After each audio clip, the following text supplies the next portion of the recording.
This goes live to public. Share off. It's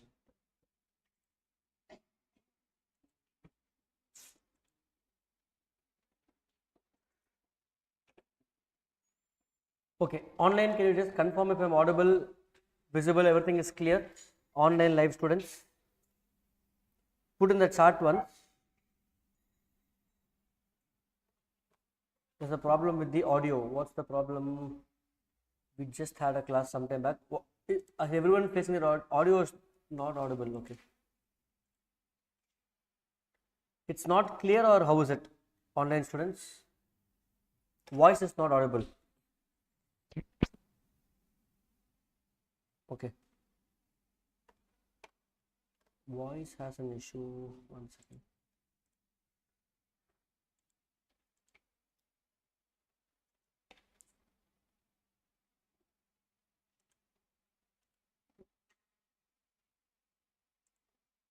Hello, hello, hello.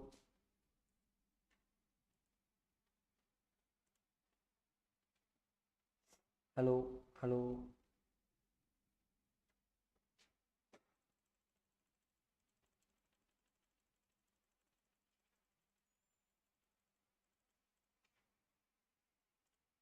Is the voice better now, guys? Online? Better now? Or still the same? Google Meet. Is the voice clear, guys? Is it proper? Can you guys confirm online?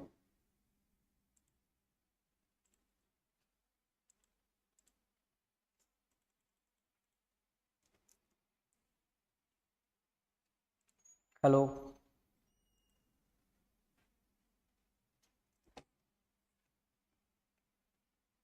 Google Meet students, can you quickly confirm, is the audio better now? Is it clear? It's normal. Can we start the class?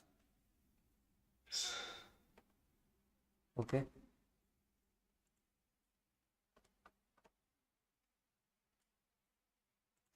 No, some are saying yes, some are saying no. So can you just we'll just go with the majority of you. Can the majority of you tell me if the audio, is everything clear?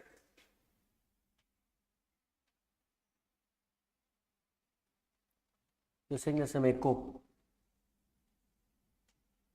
Oh, we just had a class sometime back, it was fine.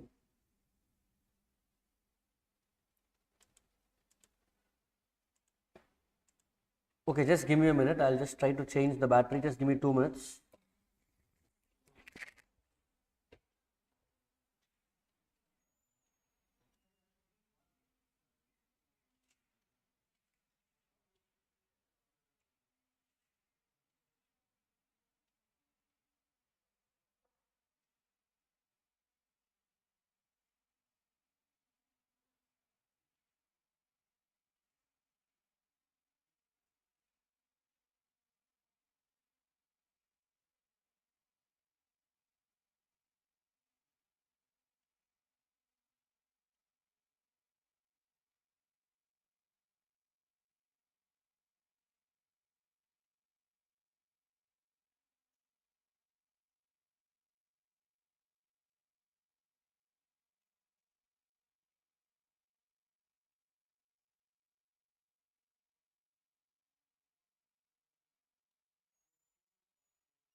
Listen,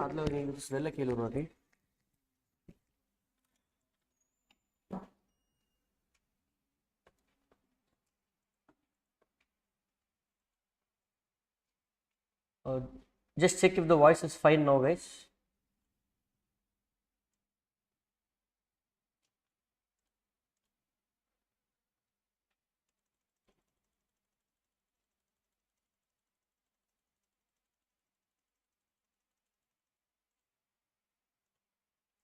Check how is the voice now. Okay, we'll just start for 2 minutes. We are in our CA foundation class for June 24 exams. Let me know how the voice is. Let me just check. I'm just testing the audio once. Testing, see if everything is fine. Let me know in the chat.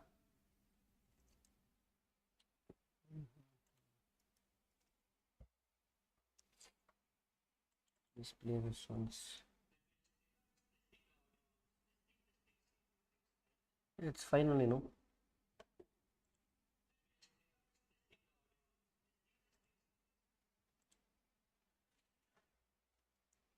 It's fine. Yeah, it's fine. I'm not sure what the issue is, Google Meet or what. Maybe I'll do one thing. I'll share a YouTube live link also on WhatsApp once. Maybe it's Google Meet. I'm not sure, but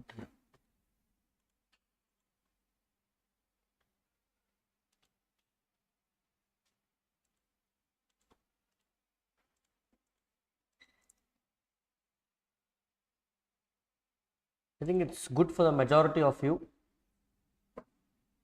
Not sure what it is. Okay.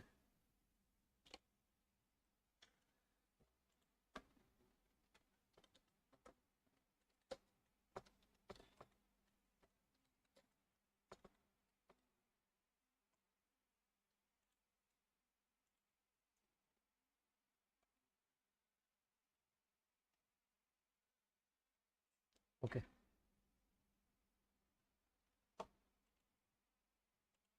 Fine. Let's start off. Perfect.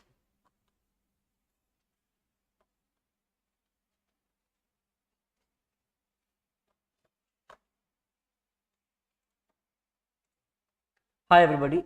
So we're going to start off with our CA Foundation class for June 24 exams. Let me just give you context as to what we're going to do for the next 1 week.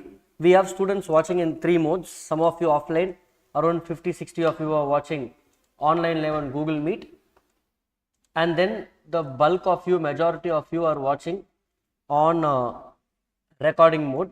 So whichever mode you are watching, it doesn't matter. I'll just give you a few rules today, how the class is going to be, what all we're going to cover. Okay. Now,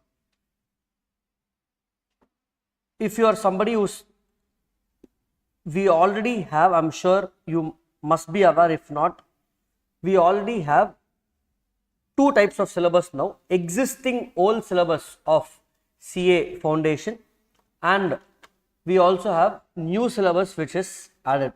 So this week the class that we are going to have is mainly targeting towards the new additions in new syllabus.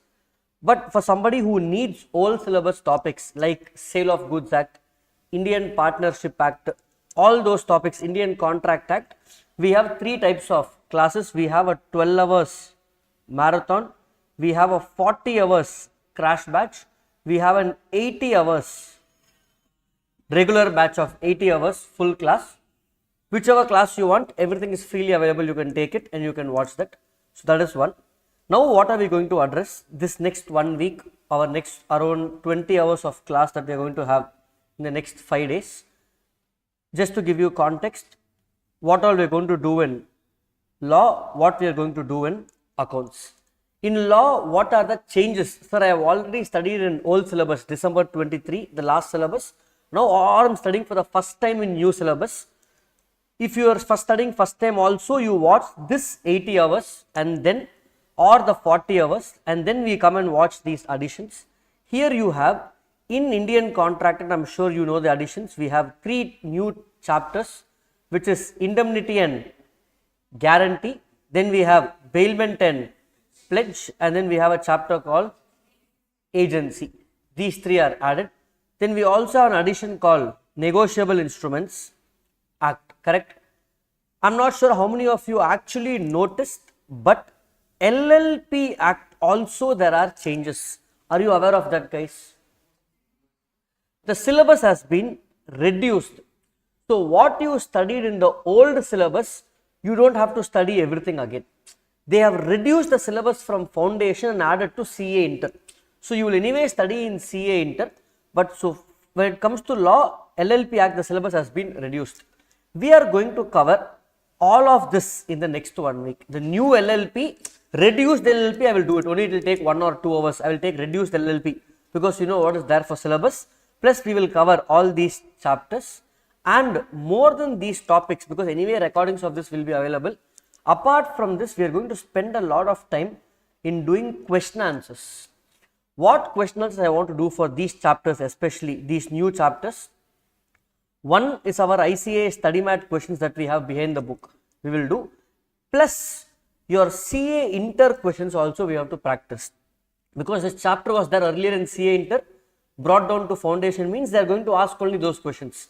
For example, in accounts, there was a topic called AS 28 in CA final. They removed that and added in CA inter. Now, in the latest exams, all the book back questions are from CA final questions. So, now since it's added in foundation, you will learn the CA inter questions. This I will give you a separate handout where we will solve all the questions. When it comes to accounts also, if you look at accounts, what are the changes in accounts? I am not bothered about the existing old syllabus, I am talking about the new additions.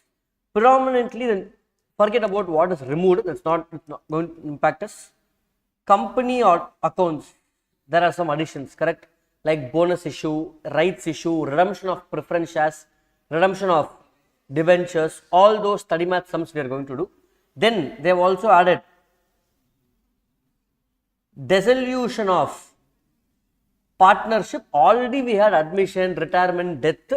They have added a new topic, dissolution of partnership, and then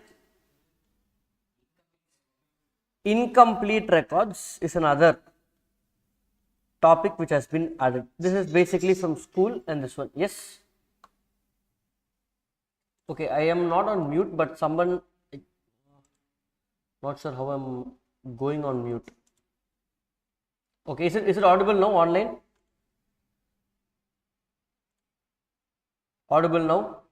Mayura, then, yeah, okay, perfect, okay. Yeah, thanks for letting me know. These topics we will try and cover as much as possible.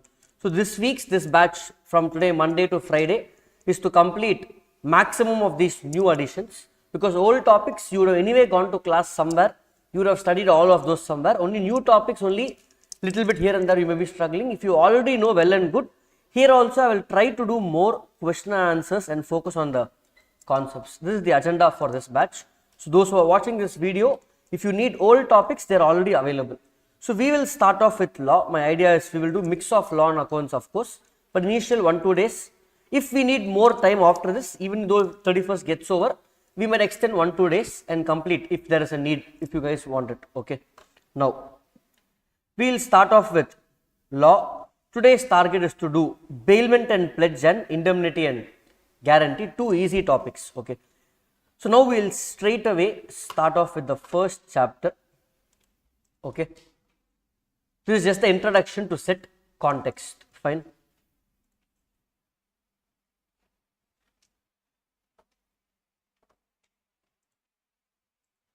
Okay. Now we are going to start off with a chapter called Bailment and Pledge, your earlier CA inter syllabus brought down to your foundation. How many of you already studied this chapter? You know in and out of it. How many of you studying now for the first time? Bailment Pledge, okay. Fine. Either ways, let it be like a revision. I will not go in a full regular speed. At the same time, I will not go like a marathon speed. Somewhere in between, so you understand. Considering we have exam in hardly a month time, this is more than enough for those who are studying first time. Material is available with everybody. I have given the soft copy. It is there in the group. That link is there. And then the same material we are going to use for our class. Okay, this is nothing but ICA study mat, but more in a condensed format. Before I start off with the chapter, you need to understand the meaning of the term as to what is bailment and what is pledge. Again, before this chapter, remember to study Indian Contract Act basics, offer, acceptance, all of them come here. Let me not teach you the chapter, straight away let me ask you a question. Okay. For example, Hayagriva. Okay.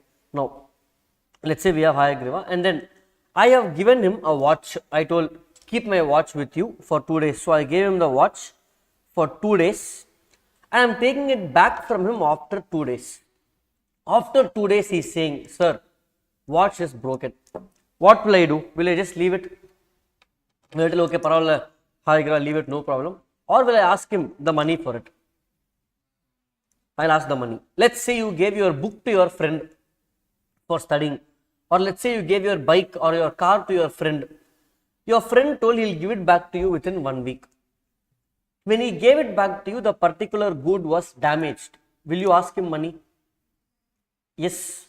You go to a valet parking car, restaurant or mall, if you go, sometimes there will be valet parking. You give the car for valet parking. His work is to take the car, park it over there and bring it back when you come. In that process, car is damaged. Will you ask the money or not? Yes. That is only bailment. What is bailment? One person, X, is transferring the possession of goods to another person. Y. Are you following, guys? This is not sale.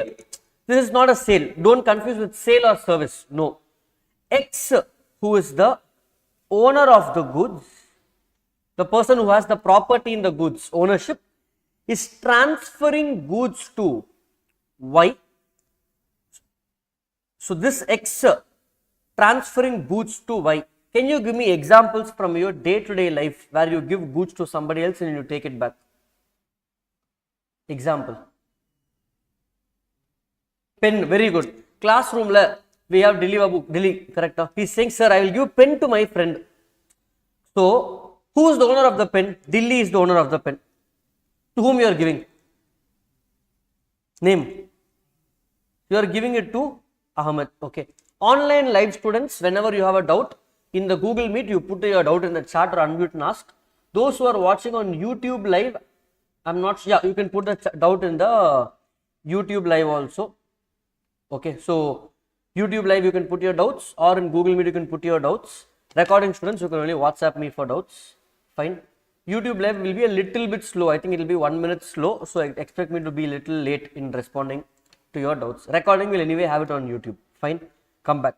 So this whole transaction is called a contract of bailment, where the person, in our example, Delhi giving the pen, he is called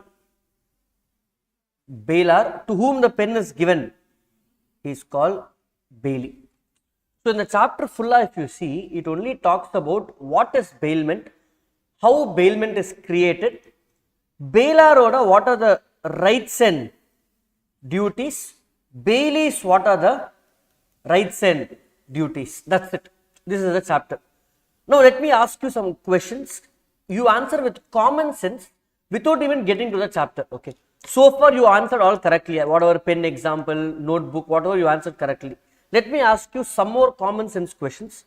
Without even reading the chapter, we are straight away going to go to questions. Okay, we are straight away going to go to random questions. These are all CA inter questions which I have in this material. Just random questions we will take. Let's say Delhi Babu had a rose plant in his house. For a long time he wanted to grow a rose plant, take the rose from that plant and give it to somebody. Okay, it was his dream. He was saving that plant from his childhood. Now that plant he kept it. It grew into a big plant. There were some 15-20 rose buds were there. Some rose also was there. But he didn't cut the rose yet. Why? No, cut panna rose. Why? I agree. No, doesn't have any person to give. Whom will give that rose? He just was growing the plant. When the time comes, he will cut it. Now for 1 week he had to go for CA foundation exam. So he had to water those plants, correct? So in this gap he didn't know what to do. So he went and he was looking for his neighbor, his friend. Your name? Hari. Okay. So Delhi Babu, instead of Ahmed this time, was making a slight change. He gave the rose plant to Hari. He told, hey Hari, one of the exam, I have exam. You take care of this rose plant for 1 week. You water it every day. I will take it back after 1 week. Now after 1 week, when Hari gave the rose plant back to Delhi Babu, rose plant came. Roses were missing. Hari used all the roses for whatever purpose. Now, Delhi Babu, is this a contract of bailment? Bailment. Now, is there any monetary benefit for anybody? Because Hari is pouring water for 1 week, will you take money? No. Now, so bailment can be without consideration. That's why in Unit 2 Contract Act we have studied consideration chapter, exceptions, agency, bailment. So bailment is a valid contract without consideration. You remember from unit 2 consideration we studied. So consideration is not needed. Now my question, common sense question, forget contract and we are yet to go there. Now because Hari cut all the roses and gave it back to Dilli, can Dilli Babu sue Hari for this? If you are in Dilli Babu's place, can you fight and recover damages because he cut the roses without asking me? Or no, can he cut it? You can claim damages. Are you following, guys? Same example. Dilli Babu, instead of giving rose plant, he gave his pet dog and he went abroad for 3 months and he came back after 3 months or 6 months, whatever. During this period, that pet dog gave birth to 9 puppies. Okay. So now Hari will return only the dog, or should he return even the puppies also? Including the 4 marks over in exam. Clear, that's it. Like this is an exam question. Somebody gave a dog while when during this period the dog gave birth for a few babies. So should I get it back only the dog or along with the puppies? Are you getting it, guys? Clear? Following? So I'm just giving you context that these 3 chapters, bailment and pledge, indemnity, guarantee and agency, even if you don't study, you will be able to answer the exam questions because exam questions are all common sense. For example, randomly take the 7th question which is there in this material soft copy is there in the link, guys.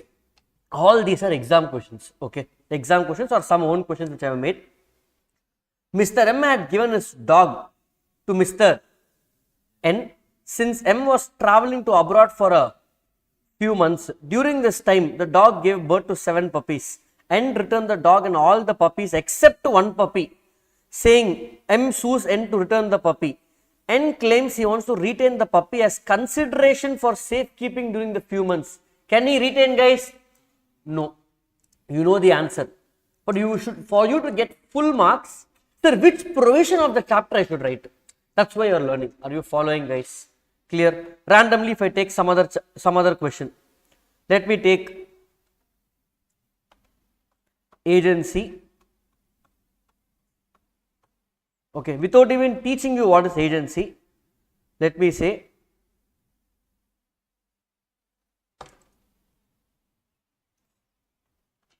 let's take a concept of, okay, let's take, I'm teaching you agency even without the concept. Let's take a random question number 3. Okay, Y appoints X a minor as his agent, leave the word minor, appoints X as an agent to sell his watch. Let's say I am appointing Dilli Babu to sell my watch. I told Dilli Babu not to sell the watch for less than 10,000 rupees. So I gave this watch to Dilli Babu, say Dilli Babu is Armani watch, sell this for any price but minimum 10,000 rupees I want. Now Dilli Babu is selling it for 3,000 rupees. Is the sale valid? Can I recover the loss from Dilli Babu? Yes. Are you following, guys? Are you getting? I can recover the loss from Dilli Babu.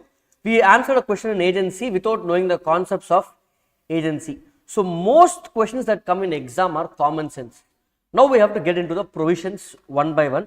So what all we have learned? Sir, for exam, what is important and what I have learned so far? For me, exam only is important. First, this chapter has bailment and pledge. We will take bulk of the time only for bailment. In bailment, I told you there are 2 types of parties. Who are the 2 types of parties, guys?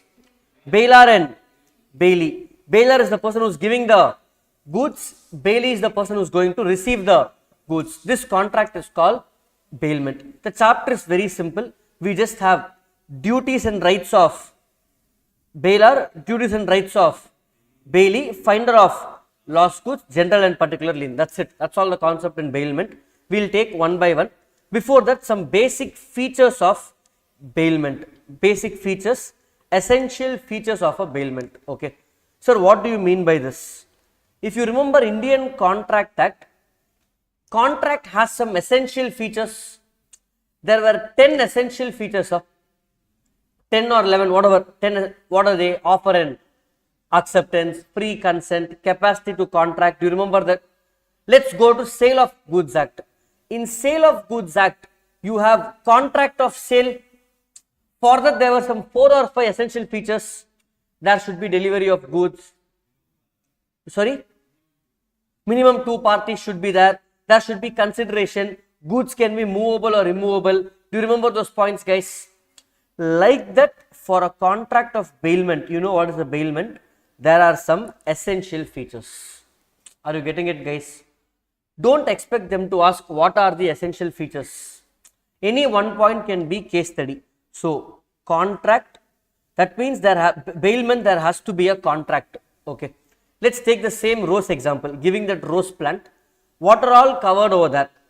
Even without looking at the points, there has to be a contract. I have to give the rose plant, I have to get it back. So, delivery of goods should be there. Possession should be transferred. Goods should be returned, and there should be a purpose. Now, connect that rose plant with all of this. Contract between Delhi Babu and Hari. Delivery of goods. One party delivered to an other person.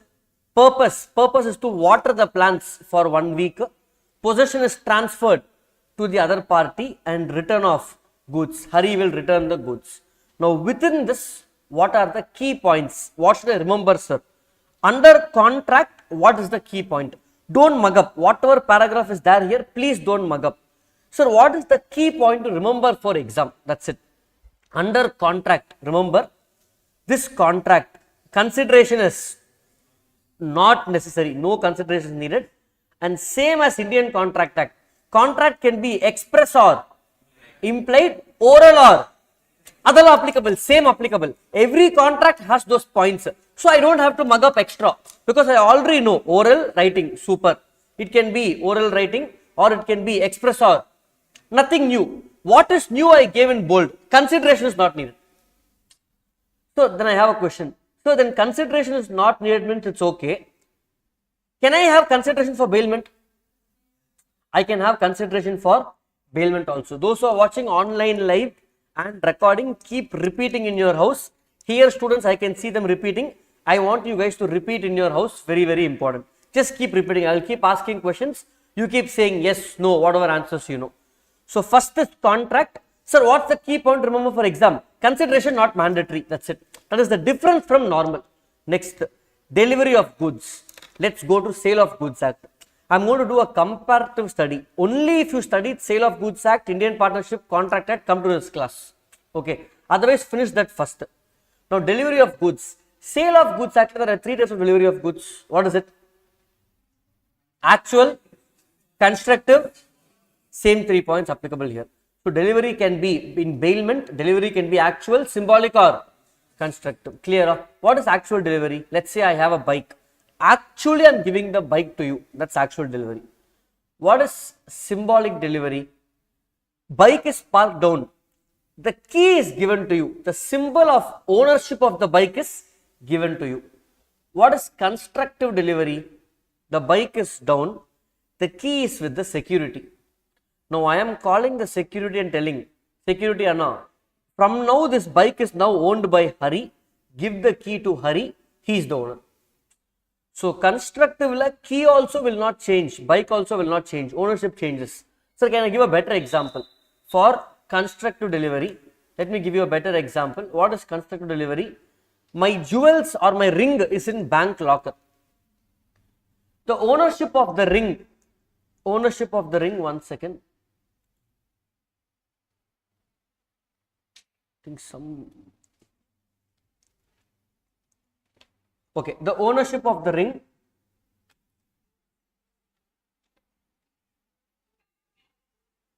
okay. What is this? Online it's clear. Can you just quickly type if it's clear once? Just checking. Google Meet can type first so I'll know. Quickly. Google Meet students, quickly type.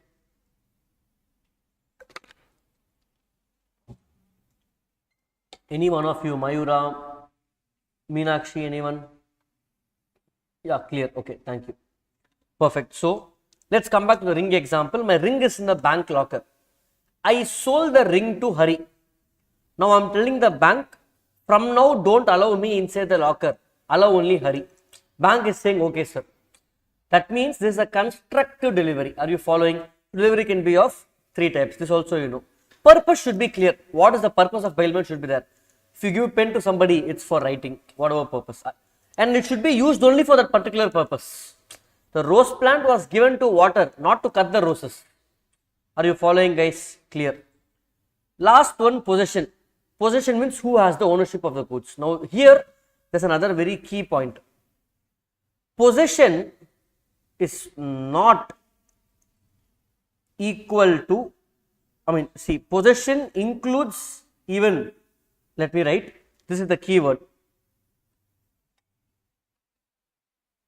Where a person is in custody without possession, he doesn't become bailee. Let me explain. Look at this. The change of possession does not lead to change of ownership. That we all know. In bailment, bailor continues to be the owner. That also I know. This is the key word. Where a person is in custody without possession, he does not become a bailee. Can you give me an example? Sir, I have custody but I don't have possession. I'm in custody but I'm not having possession. No, possession means I use the goods for a particular purpose. Okay. Now, the servant in the house who has the broomstick, who is cleaning the house, can she give that broomstick to somebody else? No. She is in custody of that for a particular purpose. She is not a bailee, because every day she comes. Do I give her the broomstick in my hand, go sweep? No. Broomstick is kept over there. He or she will come, take it, they will clean, keep it over there and go. Correct? A servant is in custody of goods. Bank locker, they are in custody of the goods. Because bank locker cannot give it as bailment to somebody else. So, servant of a master, for example, housemaid, who is in custody of goods of the master, does not become a bailee. Or depositing ornaments in a bank locker is not bailment. Are you following, guys? It's a very fine line of difference. It's there in the book, so we may note. Clear, guys? These are the essential features of bailment. Introduction to chapter, not that important. Let's proceed further. The whole chapter revolves around two terms. There are two types of bailment. One is free bailment. Whatever examples I gave so far is called gratuitous bailment. The other one is called non-gratuitous bailment. What do you mean by this? Non-gratuitous. Same rose plant example, where Hari is going to pour water for 1 week. Hari is going to pour water for 1 week, but for that he has to pay consideration. What do you mean by consideration for that? What do you mean by consideration? Can you give me an example of bailment with consideration? Or I want example for non-gratuitous bailment. Have you ever given a pen to your friend and told him, give me 2 rupees per day? That is, if I do that, if I give a pen to my friend and ask 2 rupees per day, it becomes non-gratuitous. Give me an example where I give goods to somebody else and they give the money. Yes.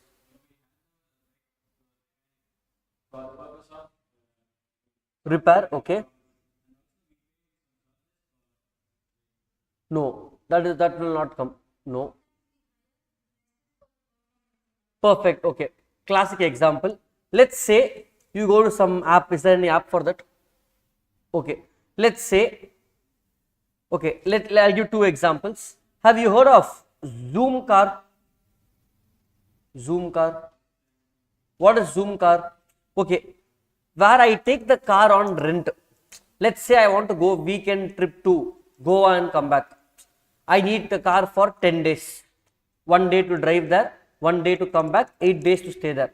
So I'm taking a 10 days vacation, but I don't have a car. So for 10 days, I'm paying 2 days, 2000 rupees per day rent. I'm paying 20,000 rupees to some dealer, and from that dealer, I'm taking the car on rent. So Zoom car is actually an app. If not Zoom app, if you search for Zoom car, You can pay money and take car on rent. Now, the company Zoom is Bailor and I am the bailee. Are you following? So, this is a classic case of bailment. Are you getting it? Can you give me some other example where bailment? Online give an example of laundry. You give your clothes to laundry. What is the purpose of that bailment? They have to wash and give it back to me. In this, for that I am making them a payment. So let's say XYZ laundry company, and let's say your name behind high grievance. Yes, you just give the example, mechanic example. Sorry, Srijit. Okay, so Srijit has given his clothes for laundry to XYZ. Who is the bailor? Who is the bailee? XYZ. For this, who is paying money to whom? Srijit itself is paying money to the XYZ. He will service the goods and give it back. But this is one example. Let's take Zoom car and I will take Srijit. Zoom car is the Bailor, Srijit is the bailee. Here Zoom car is giving the car to whom? Srijit. Who is paying the money? Srijit is paying the consideration to the Zoom car. Can you see a difference in both? Can you see a small difference? What is the difference in the first example?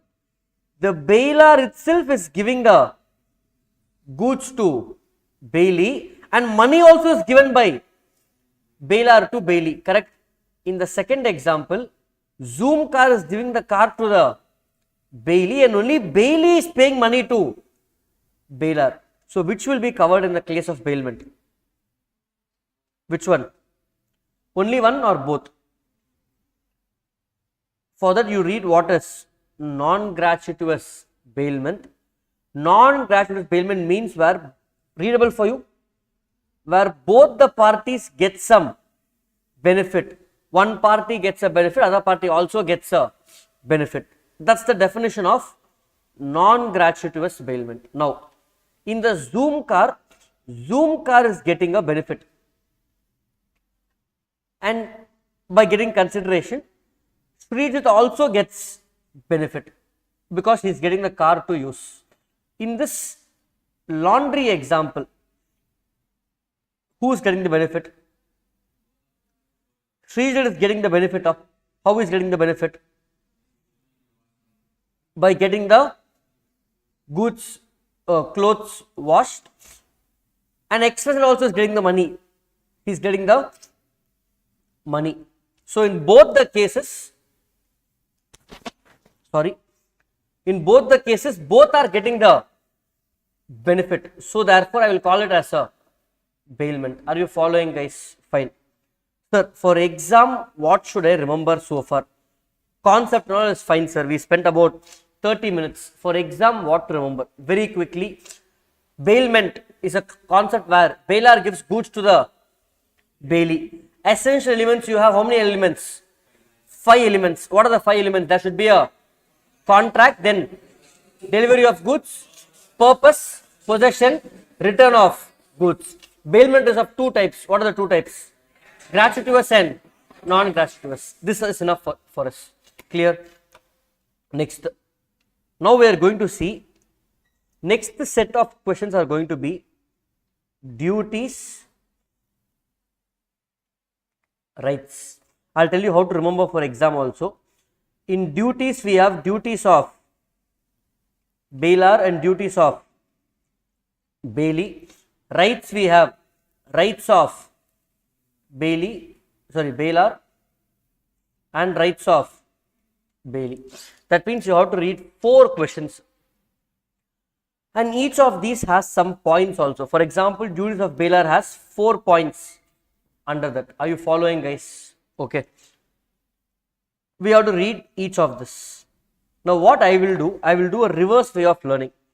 Instead of reading the point and giving you an example, because there are going to be many points, here 4, here some around 4 to 5, all put together will have close to 15 to 20 points. Okay. Reverse way of learning is, I am going to give you 15 examples. With common sense, you are going to answer all the 15. You are going to answer all the 15 points with common sense. Okay. And then we will go and see one by one each point. Okay. First, let's take the example of 2 examples, 1, 2. Okay. Let's say Dilli Babu is having a car. Okay. Dilli Babu choose somebody else in class. Sorry? Rishikesh. Rishikesh is getting married. Okay. After marriage, Rishikesh wanted to go to honeymoon. So he wanted a car, he wanted to go in driving. Dilli Babu has a BMW car. Okay. Dilli Babu has the BMW car. Okay. Now Dilli Babu told, take my car, you are my friend for a long time, take my car and go. Purida, are you following? Take my car and go. So he gave his car to Rishikesh. Rishikesh took the car and went. Will this be gratuitous or non-gratuitous bailment? Generally, gratuitous. I am giving it for friend, so I gave it for free. Petrol, he will put the petrol, but car he will use for 1 week and bring it back. Now, Rishikesh on the day 1 itself, just now he got married. Next day or after 2 days, he is leaving for his honeymoon. Morning 6 o'clock, he woke up, packed everything, kept in the car. Within the first 1 hour of journey, the car brake was not working properly. He went and crashed. So honeymoon cancelled. He went to Apollo Hospital for honeymoon. Rishikesh was now in Apollo Hospital for 1 month. Okay. Now, of course, Rishikesh is going to be angry. Correct? Can he sue Dilli Babu? Can he sue Dilli Babu? Will Dilli Babu make the payment? Dilli Babu is saying, hey, I didn't know. Car was there, I gave it to you. You are not even paying me money. I didn't know there was a defect. Correct? Is Dilli Babu doing it intentionally? What he will gain? His wife? No. So Dilli Babu, he is saying, you gave it for his friend. So now, will Dilli Babu pay the damages? Will Dilli Babu pay damages case? Hello, yes or no? Can Rishi sue him? Yes, but will he pay?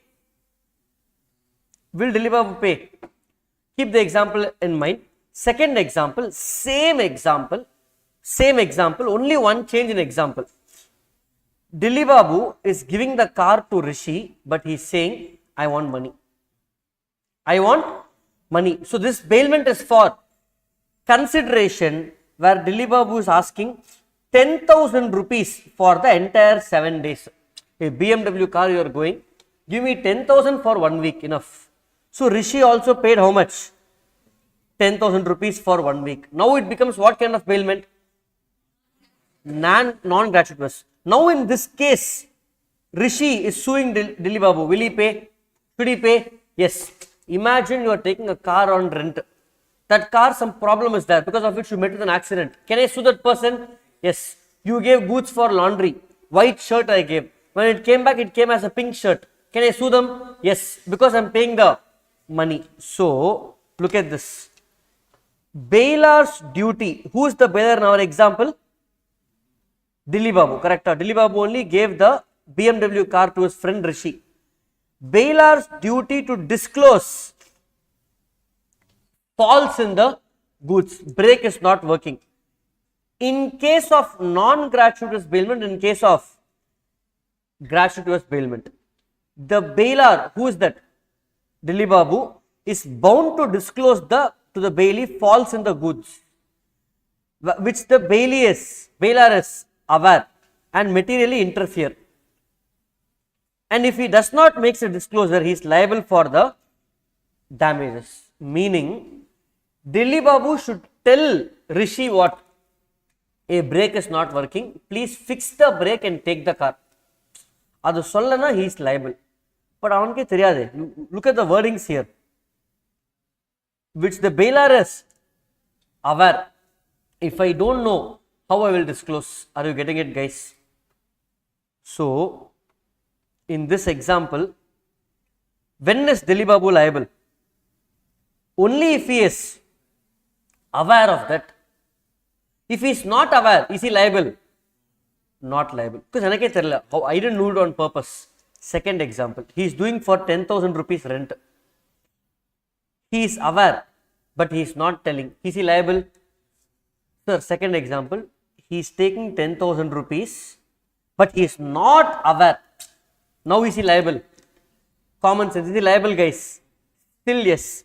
In case of non-gratuitous bailment, if the goods are bailed for consideration, the bailor is responsible for damages whether he was aware or not aware, because I am getting money. Are you following, guys? If I take Zoom car for using, if there is a defect, they are liable, whether they told me or they didn't tell, whether they are aware or not aware. Are you following, guys? So what is the difference? In gratuitous bailment, bailor is, so what is the key points for my exam? I am in duties. First duty, what is the first duty? Duty to disclose defects. Here we will classify into two, gratuitous and non-gratuitous. In case of gratuitous, you are liable only if you are aware and it is not disclosed. In case of non-gratuitous, you are liable whether you are aware or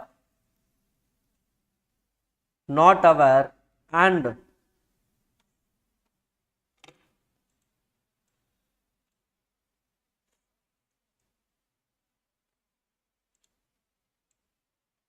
whether you are aware and not aware, and not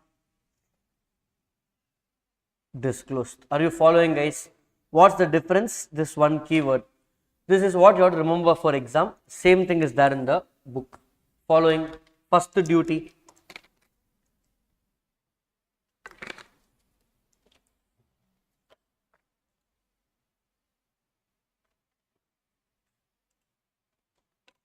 Are you following, guys? Clear? We will slowly pick the pace. Since we are in the first class, I am just going a little slow. Fine, understanding. Next, I will give a different example in the book itself. These soft copies were shared with you long back, 3 months, 4 months back itself I shared, if you are active in the group. Fine. Next. Fine. Let's take another example. This is example 1. So for exam, what I should remember? Duty of bailor, gratuitous and non-gratuitous. Gratuitous, I am liable only if you are aware and you have not. So if you are not aware, I am not liable. But in case of non-gratuitous, liable in all cases. Let's take example number 2. You give me common sense answer. Let's say Hayagrivan had CA foundation maths book with him. He purchased some scanner, one big scanner he purchased. He gave it to his friend named Ishwara. He gave it to his friend Ishwar. Ishwar told, I want maths book for 10 days is enough for me. Hayagrivan told, okay, take this maths book for next 10 days. Anyway, I am planning to study only other subjects in the next 10 days. So for these 10 days, you keep my maths book. Ishwar told, okay, thank you. So Ishwar kept the book in his house. Is this a bailment? Yes. Who is the bailor? Hayagrivan. Who is the bailee? Ishwar. Always keep answering who is the bailor, who is the, what is the purpose of bailment? To study. So look at the essential elements. What is the first point of essential element? There is a contract here, oral contract. Second point, goods, book is delivered to Ishwar. Third point, purpose is placed for studying. Fourth, the possession also is transferred. Fifth, return. Ishwar has to return the book back to whom, guys? Hayagrivan. How many days you want to take it? Okay. Now, what happened? Ishwar, during these 10 days, left to Goa for a 7 days vacation. See, he took the book, but he is not studying. That's his wish. Higher agreement cannot interfere. Okay. Now, while Ishwar is in Goa, higher agreement called him. Hey, where is the maths book? I want it back. Should he give it back? Yes, he should give it back because it's his own book. Okay. But can Ishwar give it back now? He is in Goa. How can he give the book back? So Ishwar told, okay, wait. If the book is in my house, I will ask someone to send it to you. Easily you can return. But what happened? By mistake, while Ishwar was packing his clothes, he packed even the maths book. The book is now in Goa. But he is not using it over there. He has it with him in Goa. Now how will Ishwar return it? Higher agreement is saying, no. I changed my study plan.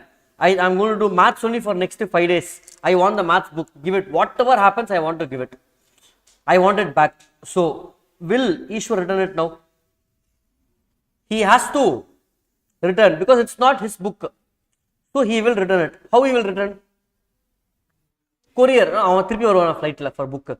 He will just send one speed post courier. How much will it cost? 100 rupees or 200 rupees worst case. If book is big. Now, this courier charges who has to incur? Ishwar only will incur. Can he recover from higher agreement? Yes or no? Yes, because according to the contract, I was supposed to have this for before 10 days, you want to close the contract. I am okay. But I am suffering some expense. I will recover. Are you following, guys? Look at the next point. Duty to indemnify the bailee. Whose duty? Bailor's duty to indemnify the bailee. Who is the bailee?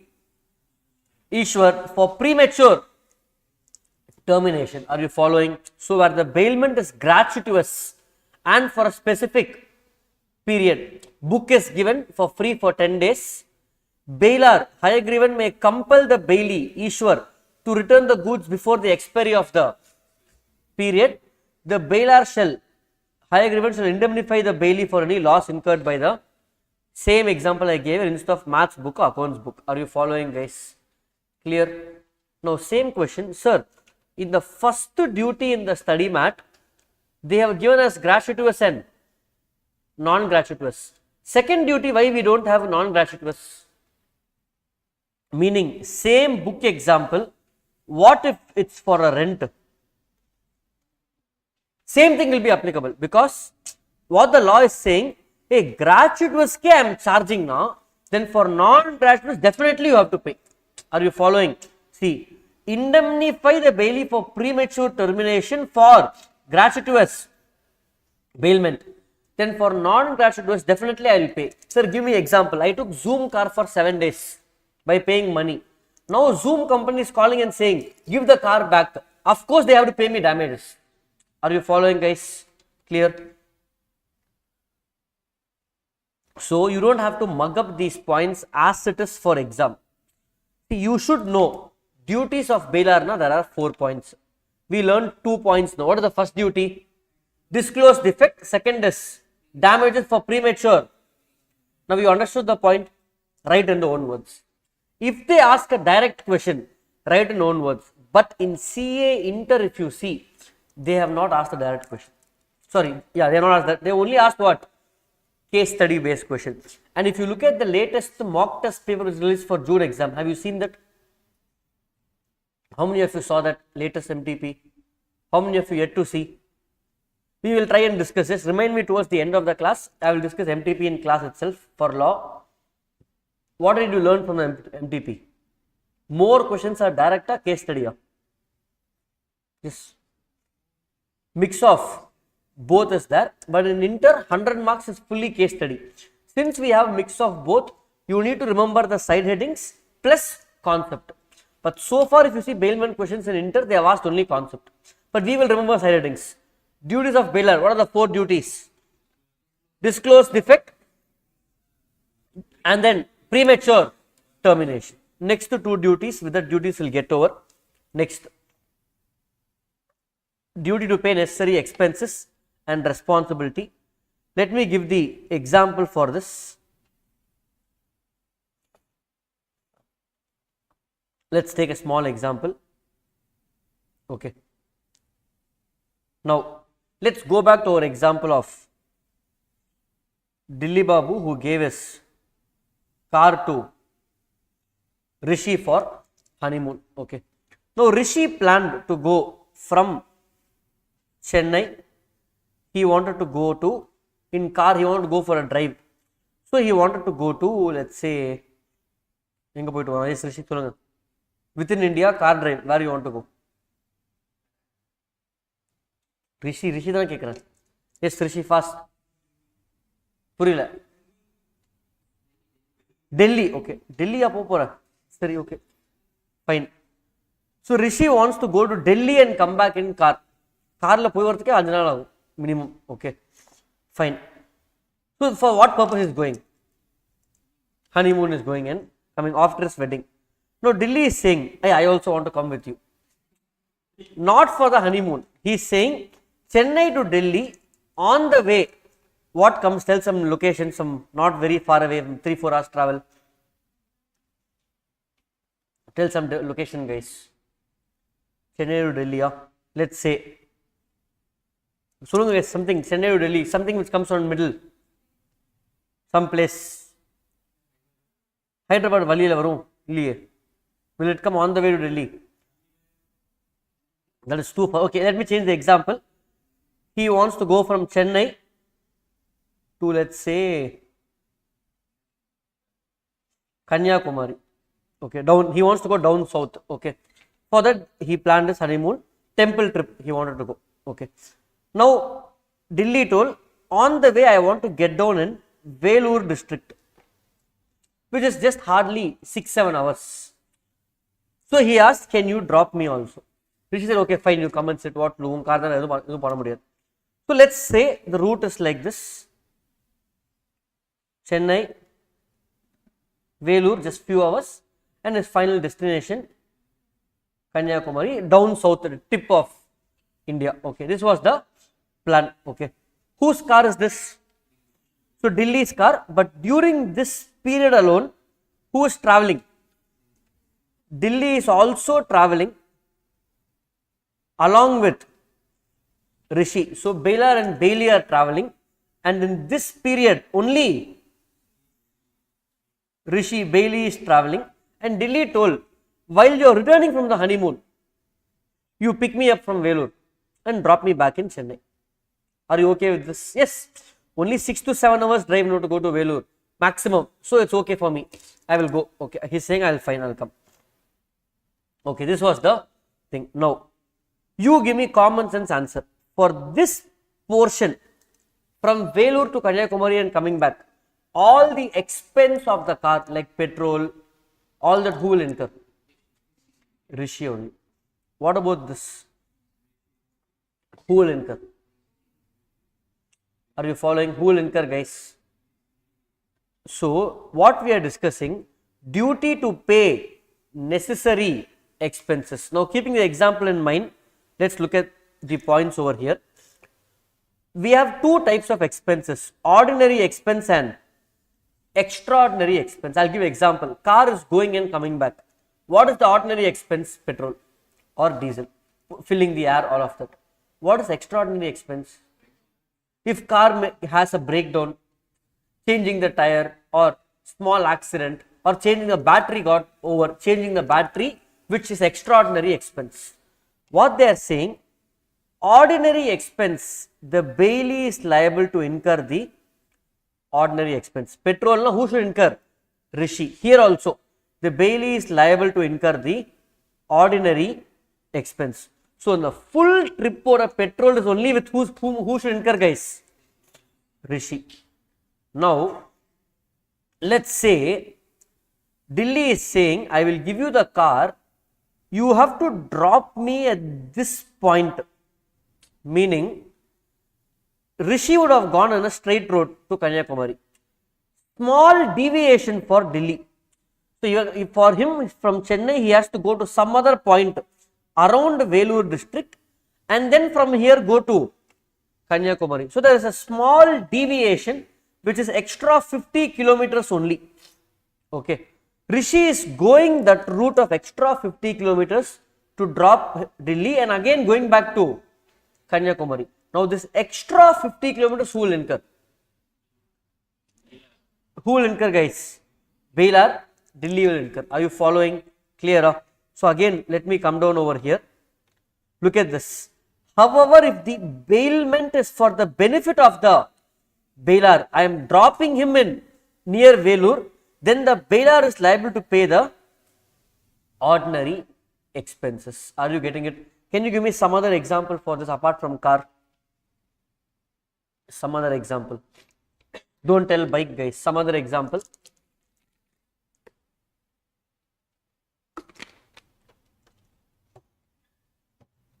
Some other example.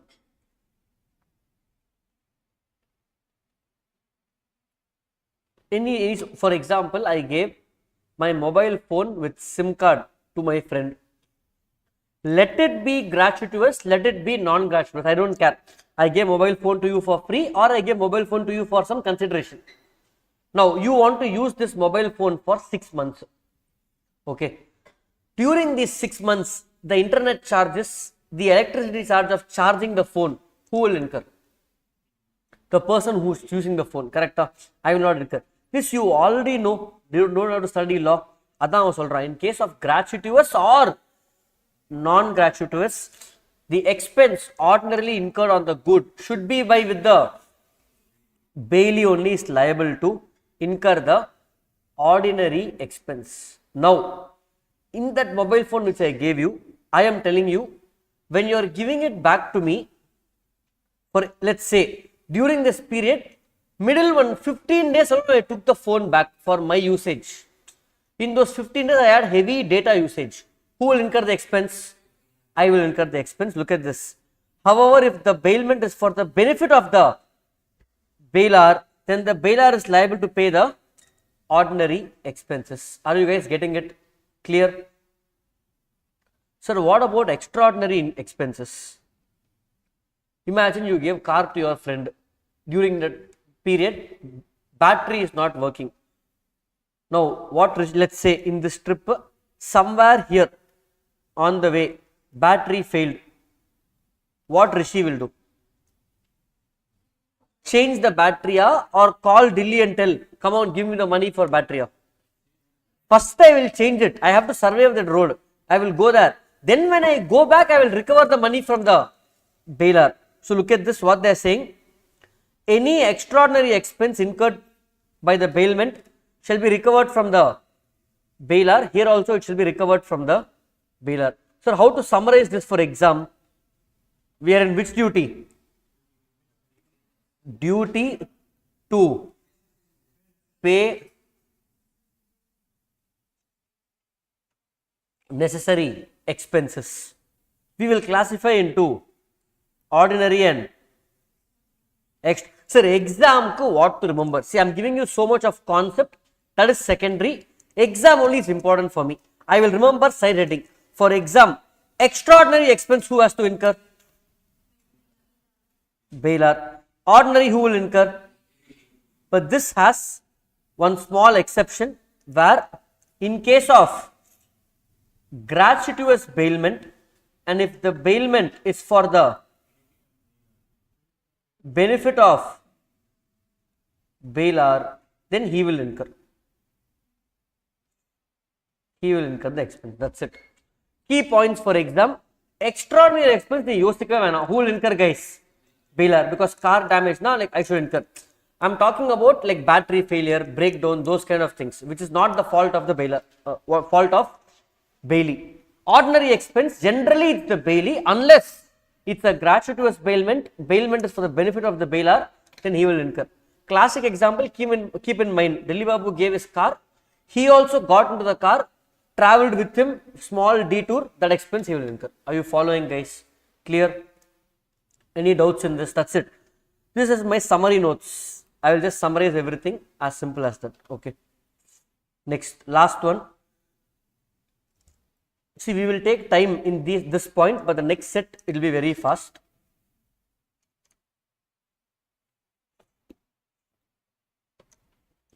Okay. last fourth duty, duty of Bailor, last one, he has two special duties. One is return the accept the goods return.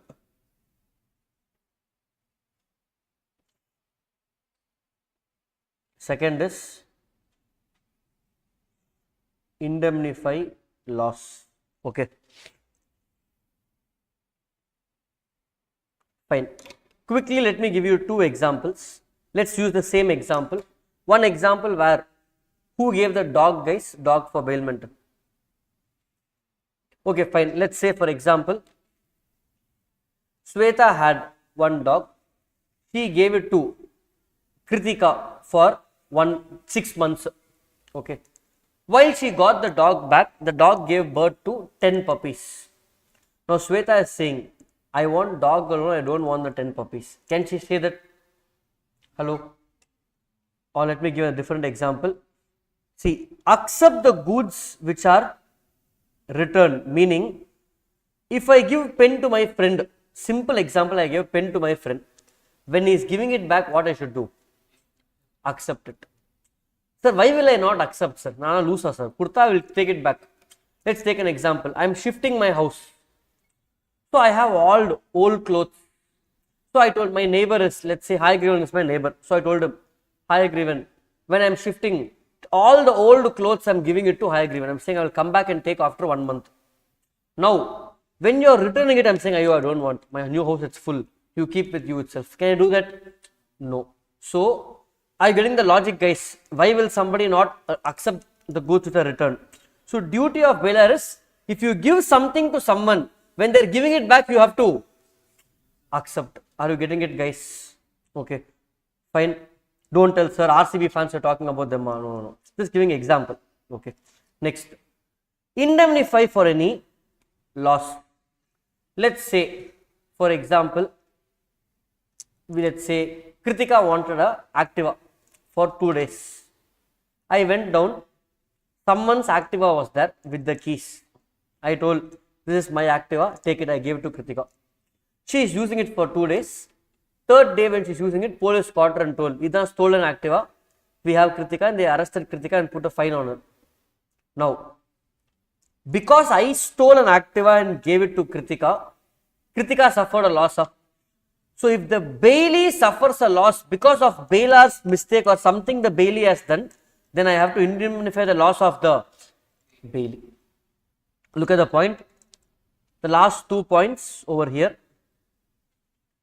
Indemnify for any loss which the bailee may sustain by reason that the bailor was not entitled to make the bailment. See, I can only make bailment of goods which I own. Someone's bike I stole and gave it to Kritika. I was not entitled to make the bailment, but I still made it. So, if she suffers a loss, I am liable. Second is, it is the duty of the bailor to receive back the goods when the bailee returns the same. Maths book, High-Griven gave it. Now, when he is giving it back, Ishwar is giving it back. High-Griven is saying, I don't want the book. Niye vechiko. No, you have to accept it back because you gave it. These are the 4 duties of Bailor, guys. What are the 4 duties? First one, duty to disclose defect. Then second is disclose defect. Second is indemnify for premature termination. Third, necessary expenses. It's ordinary or extraordinary. And last one, responsibility. He has 2 responsibilities. Accept goods which are returned and indemnify for loss. That's it. These side headings along with concept you have to remember. Are you following, guys? Clear?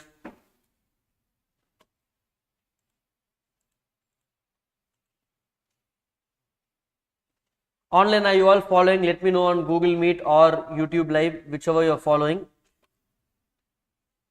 Fine. Slowly, I'll increase the pace, guys. I'll give you a break at the right time. Let's proceed. We finished only first one. We finished duties of Bailor. Now next is duties of.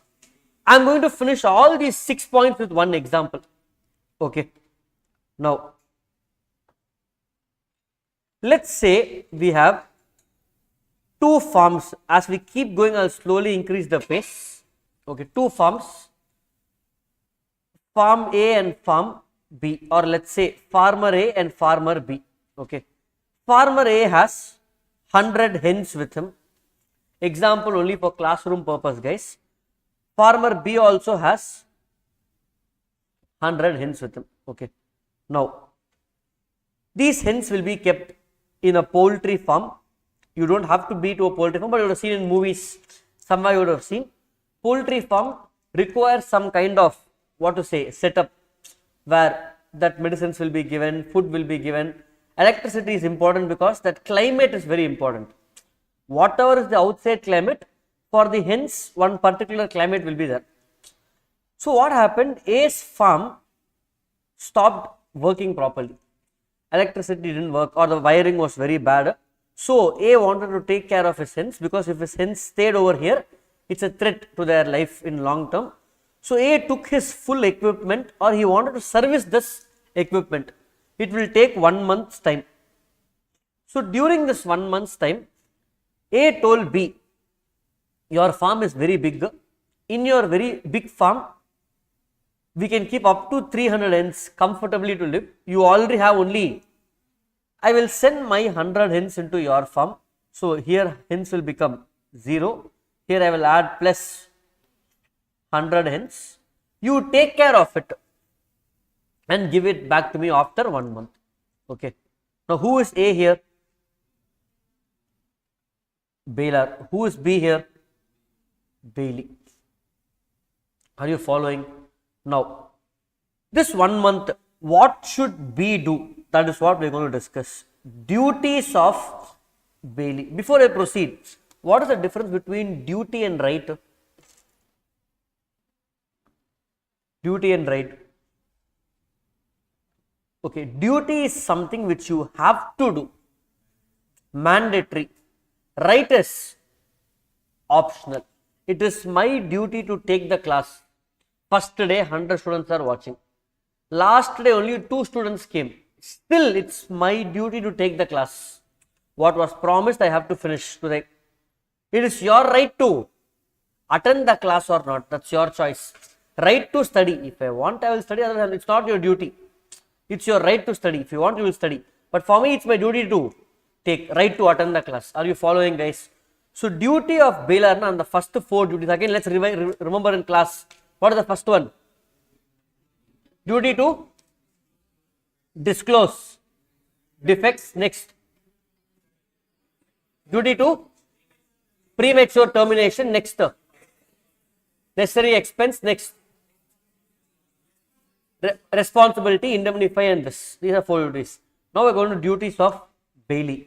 Now in these 100 hens, I will just ask a few questions. Okay. Are all the hens same? No. A's hens of 100 will be different from B's hens of 100. Why, sir? A would have given different type of food. B would have given different type of food. Quality, breeding, everything matters. So will you be okay if I mix them or keep it separately?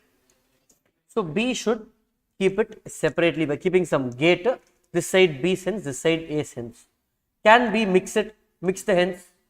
No, fine. Can B make chicken biryani every day with one of the A's hens? Can he make, guys?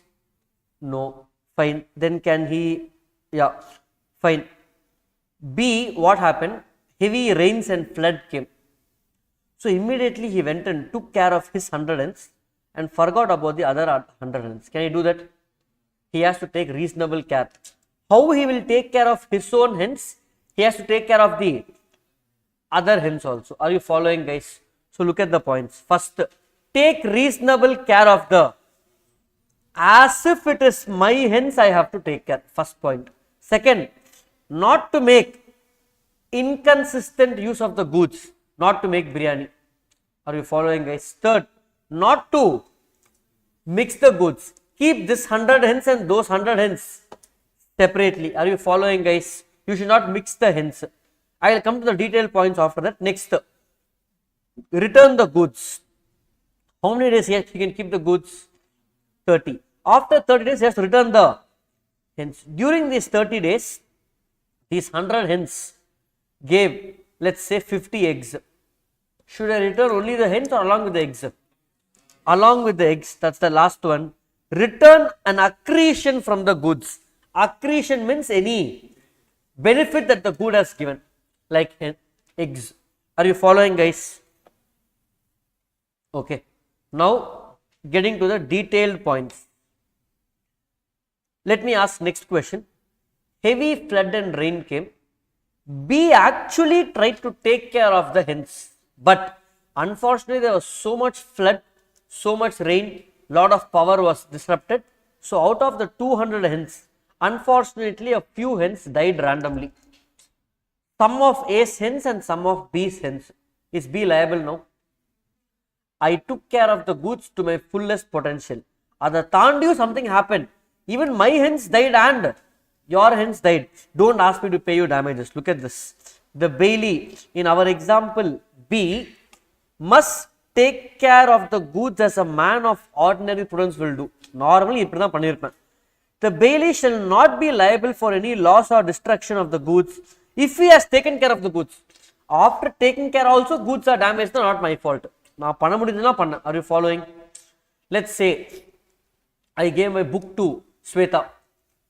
Now, what happened? Because of heavy rains, her bag was kept outside in the balcony. She took care of the books. Because of rain, all the books got wet, including whatever book she had in her bag and the book I gave. Is she liable? No. Because she took care of the goods as if she will take care of her own goods. Are you following, guys? Next, not to make inconsistent use means not to make biryani, guys. You have to take care of the goods for the purpose. See, if bailee makes any use of the goods not according to terms and conditions, he has to compensate. Now, I got to know he made biryani. I can take the goods back. At least remaining hens I will save. Are you following, guys? So, if a contract of bailment is voidable if the bailee does not use the goods according to the terms and conditions. Now, what happens if you mix the goods? You tell me. If I mix the hens, what happens? What I should do next? I have to try and separate. If you are able to separate the 100 hens and 100 hens, then fine. If you are not able to separate, I will compensate. Can you give an example? Sir, when I can separate, when I can't separate? Tell. Let's say all of A's hens has one tag attached to the leg. Then I can separate, but it will take time. I should go see one by one. That cost who will incur? Bailee will incur that cost. Can you give me any example? Forget hens or hens itself. When you can't separate, there is no sticker. Now it's very hard to differentiate whose hens is what. So this case I have to pay the damages. Can you give me some other example where you can separate, where you can't separate? Color. I mixed apples and oranges. I can separate. I mixed rice. Can you separate? No. Even though it's different quality of, sir, I mixed rice, sir. Long grain rice and short grain rice. I mixed it. I can separate one by one. It will take a very long time. Then that cost you have to incur. So, look at this. If you want to mix, you mix with the consent of Bailor. Where goods are mixed by the bailee without the consent of Bailor, farmer B mixed without asking A, but the goods are separable. Sir, I can separate. Some sticker is there. For fruits, all apples are mixed. But my apples have my brand sticker, your apple has your brand sticker. So we can mix it. The bailee shall incur the expense of separation. Sir, goods cannot be mixed, separated, sir. Impossible. Both same type of rice. Or I mix 200 apples. No apple has sticker. You can't separate. Then bailee shall pay damages to the bailor for the lost costume. Are you following, guys? Clear? So for this we have a story. The same story of chicken story. First, if you give hens to the other person, he has to take care of the hens. He should not make any inconsistent use, he should not mix the hens, he has to return the hens along with the eggs.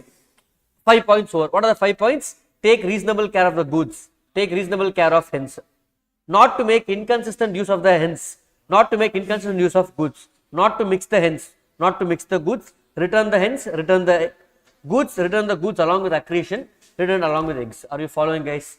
5 points done.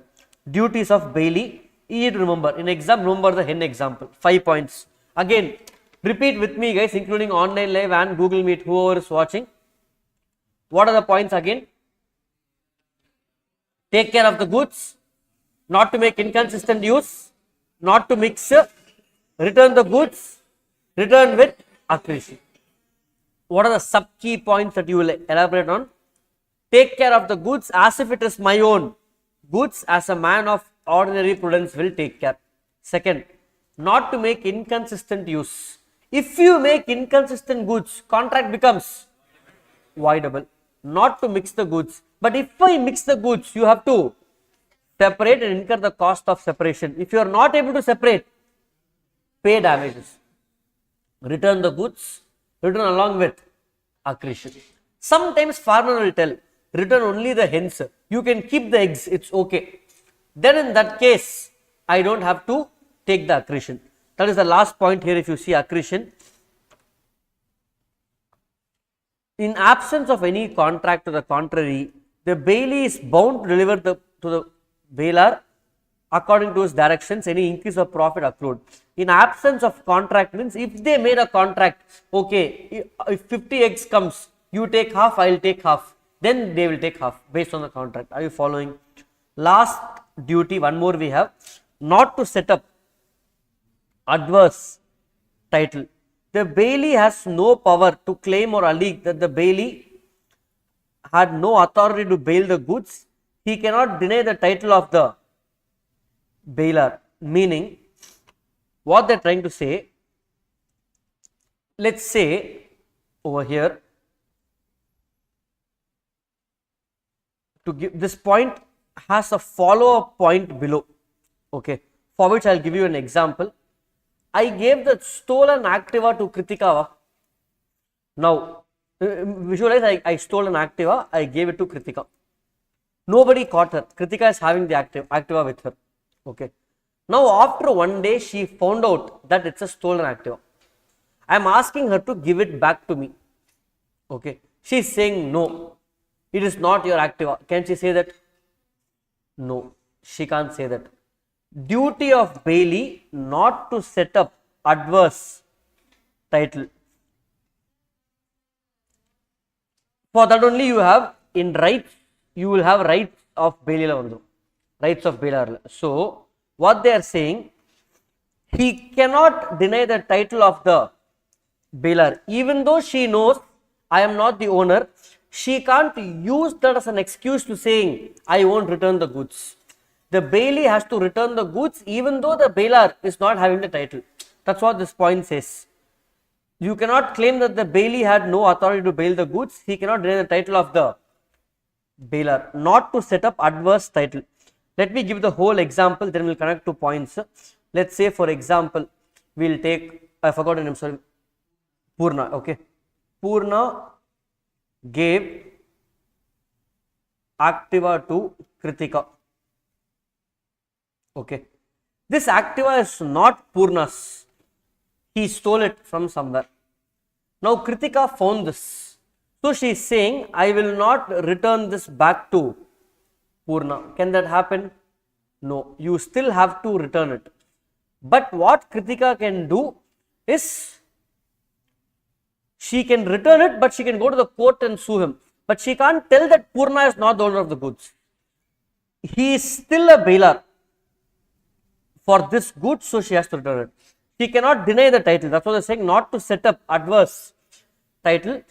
The bailee cannot set up adverse title and give it to somebody else. Are you following, guys? If you want to find the true owner, you will go to the court. That is the right that will come below. I will show you where that point comes. Yeah, look at this. See, Kritika cannot return, she cannot deny the title of bailor. but she can go to the court. That's why if you go to rights of bailee, you have exactly related point. Point number 5, right to apply to the court to decide the title of the goods. So what Kritika can do, she can't tell I won't return it, but she can go to the court to find out the true owner. Are you following, guys? So they are related points. Clear? Following? So this duties of bailee and rights of bailee has one common point. Clear? Fine. Now we have finished duties of bailor and duties of bailee. Somebody asked me online, so I am just clarifying. Someone asked what I will be taking tomorrow. Okay, tomorrow's agenda will 99%. We have this new addition which is not even there in CA Inter. Indian regulatory framework also add pannirukkan, 12 pages. Are you aware that's there in syllabus? First chapter. How many of you studied that? Went through? Easy. So that we will discuss because somebody asked, and I will do tomorrow negotiable instruments act. These two will be agenda for tomorrow plus other things because somebody asked. I'm just saying. So tomorrow I will anyway put in the group, guys, so you will know.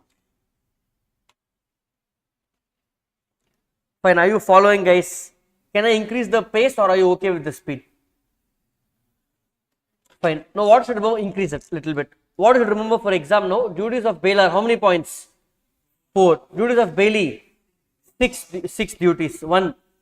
Take care of the goods, not to make inconsistent use, not to mix the goods, return the goods, return with accretion, not to set up adverse title. Okay, perfect. Now come to rights of bailor.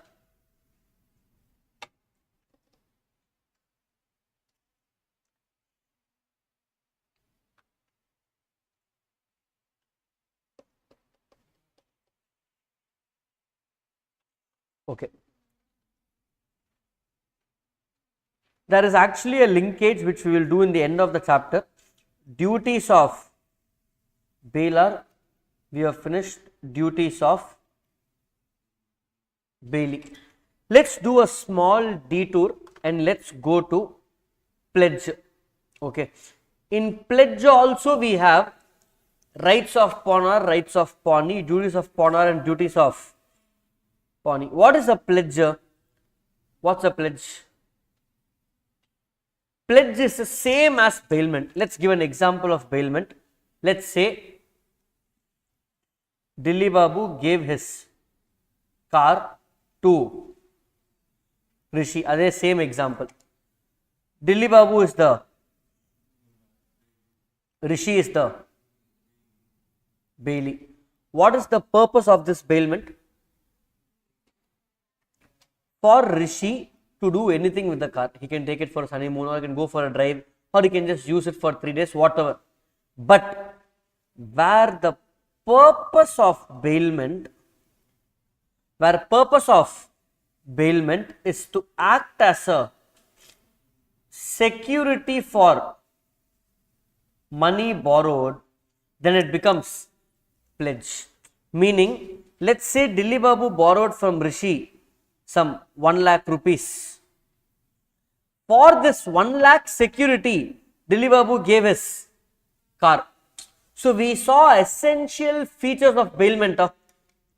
One was contract, then delivery, contract, delivery of goods, purpose, possession, return. Where the purpose is only for security for money borrowed, then that such a bailment will become a pledge. Bailor will become pledger and bailee will become, or we have one more word, pledger, pledgee, or pawnor and pawnee. Are you following, guys? So what is pledge, guys? It's same as bailment. Bailor will be pledger, bailee will be pledgee, or bailor will be pawnor, bailee will be pawnee. Bailment becomes a pledge when goods are bailed for security for a money borrowed. That's it. It cannot be for anything else. It's a security for money borrowed. Classic example, you will go give your gold and take some loan. I go to Manappuram gold loan. I want urgent money. So I gave one ring I had and took 25,000 rupees cash. This is classic example of pledge. How many movies we have seen? Somebody will go give some chain and take some money. That's a pledge. Me giving that chain is the person who is borrowing. So this person only will borrow. The bailor only is borrowing money. Are you following, guys? That means you have 8 questions. Sir, enna sir solringa? I have duties of bailor, bailee, pawnor and pawnee. I am writing short form. You write again. Rights la I have bailor, bailee, pawnor. How many I will remember? 8 subheadings. Last 1 hour and 13 minutes, how much of our class we did? We finished only these 2. 6 more are there. And I should remember concept with side headings. Not easy, correct? Now, rights, duties of bailor and bailee is same as duties of pawnor and pawnee. Over. 2 more over. So, go here and read. Duties of pawnor and pawnee are the same points except 1 or 2. So, for example, look at the duties of pawnee. For example, hen example. Take reasonable care not to make unauthorized use, return the goods, return with accretion, not to mix the goods, not to make inconsistent.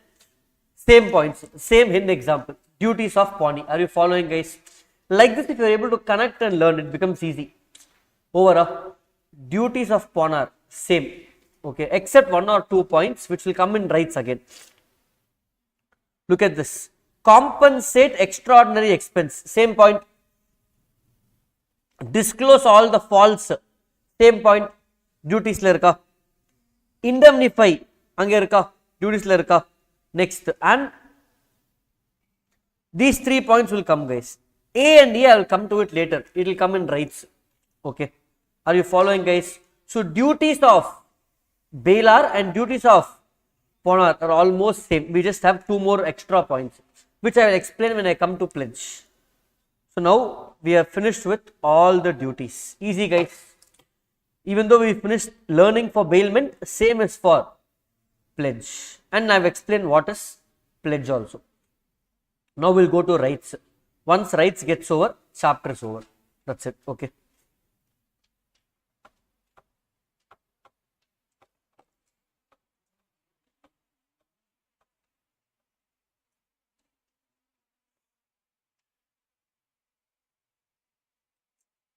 Okay. Now, rights of bailor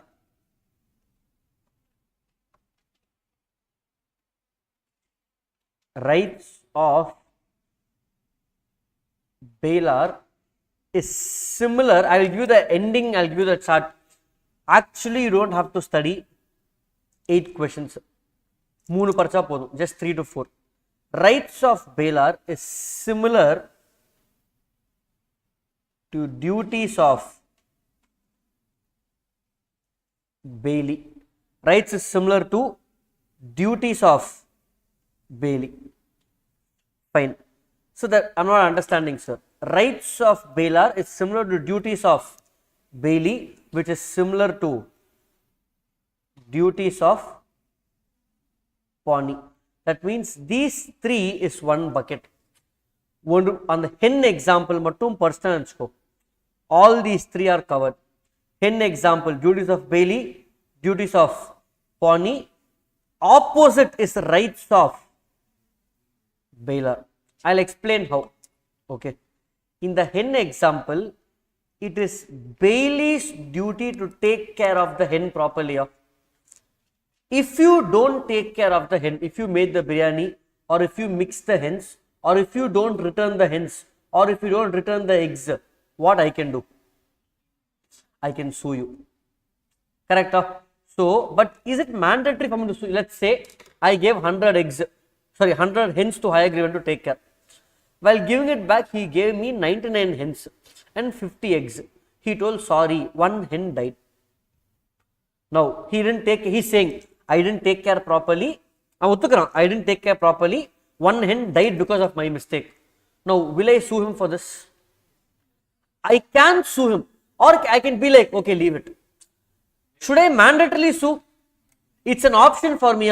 That's why it's my right. What is the right of Bailor? This is one. Fine. So look at this. If he mixes the goods, I can sue him. If he's not returning, I can sue. Next. I told him to take care of the hens for how long? 30 days. But within this 30 days, my farm is starting to work. Service over. 20 days late. So 21st day, I'm asking him to return it. He's saying only 30 days. Can you say that? So I can ask him to return it back up. So basically, all the rights of Bailor are opposite of duties of bailee. If you look at the points closely, look at this. Right to point 2, demand back the goods. I can take the hens back. Right to sue the bailee. When I will sue him? When I can sue the bailee? If he is not meeting his duties. அந்த duties பண்ணலனா. Right for compensation. Mix பண்ணிட்டான் goods. They are not separable. Look at this. Or unauthorized use. Not to make inconsistent use. He made biryani. So inconsistent use. Or Bailor has right to claim compensation. Unauthorized mixing. Other points. If you see these points, this is nothing but duties. Can you see, guys? Okay. So we finished 3 points. Right to demand back. Right to sue. Right for compensation. How I will do it? Basically, first I will ask my goods back. Avan kudukala sir. So I will sue him. With sue, what I will ask him? Look at the 3 points. It comes like a story. Ask my goods back. If he's not giving, sue him. If he's not suing, ask for compensation. Next 2 points. Right to terminate the bailment. When I will terminate? When I will terminate the bailment? Give the same hen example. If he is not taking care properly, I will terminate and ask it back. Correct? So I will terminate the bailment, ask my goods back. If he is not giving, sue him. If he is not, with suing him, I will ask him for what? Compensation. So look at the 4 points. Rights of Bailor. First I will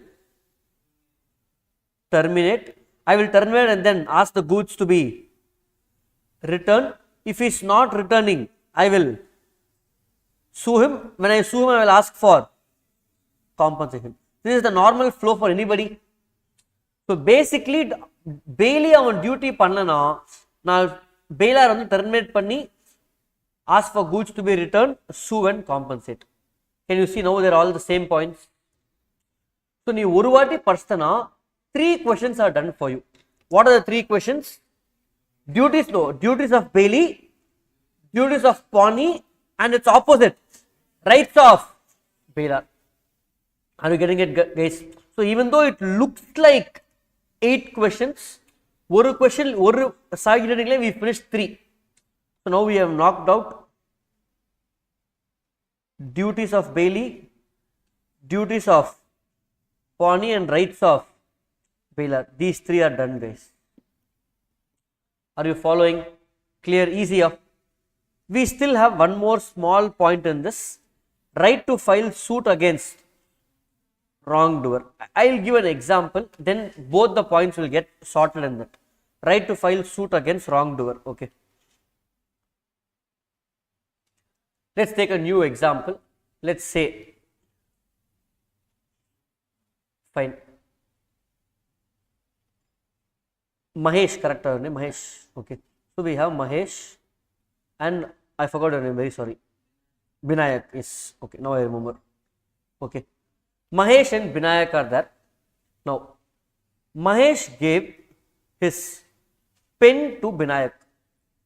He gave a Mont Blanc pen. Mont Blanc pen, one pen will be, let's say, 50,000 rupees. Other coming, it will be 1 lakh, 2 lakhs. Okay.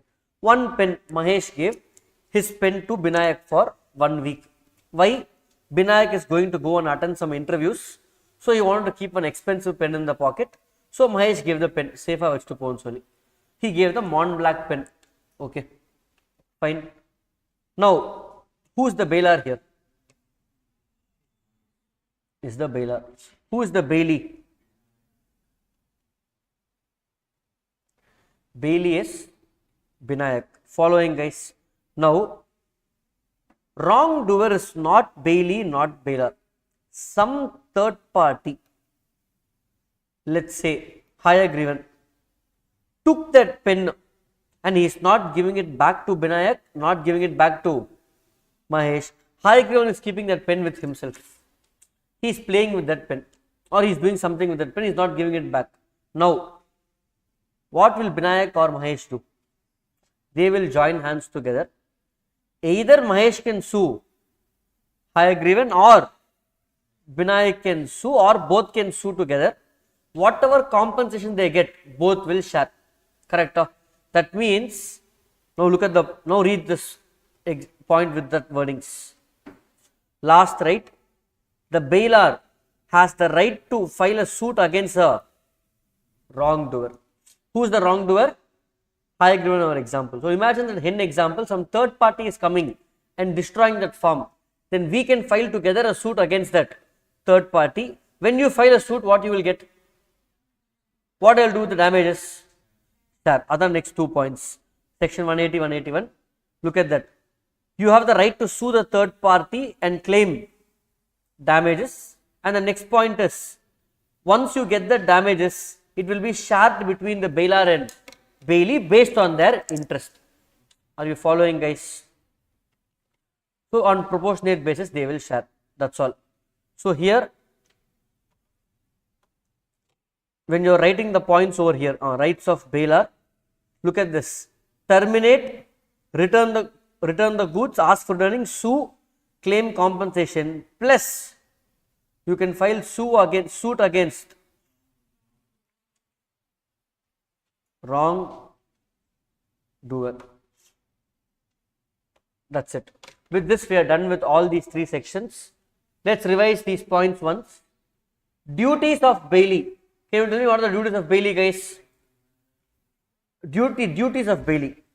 In example, the farmer who's taking offense.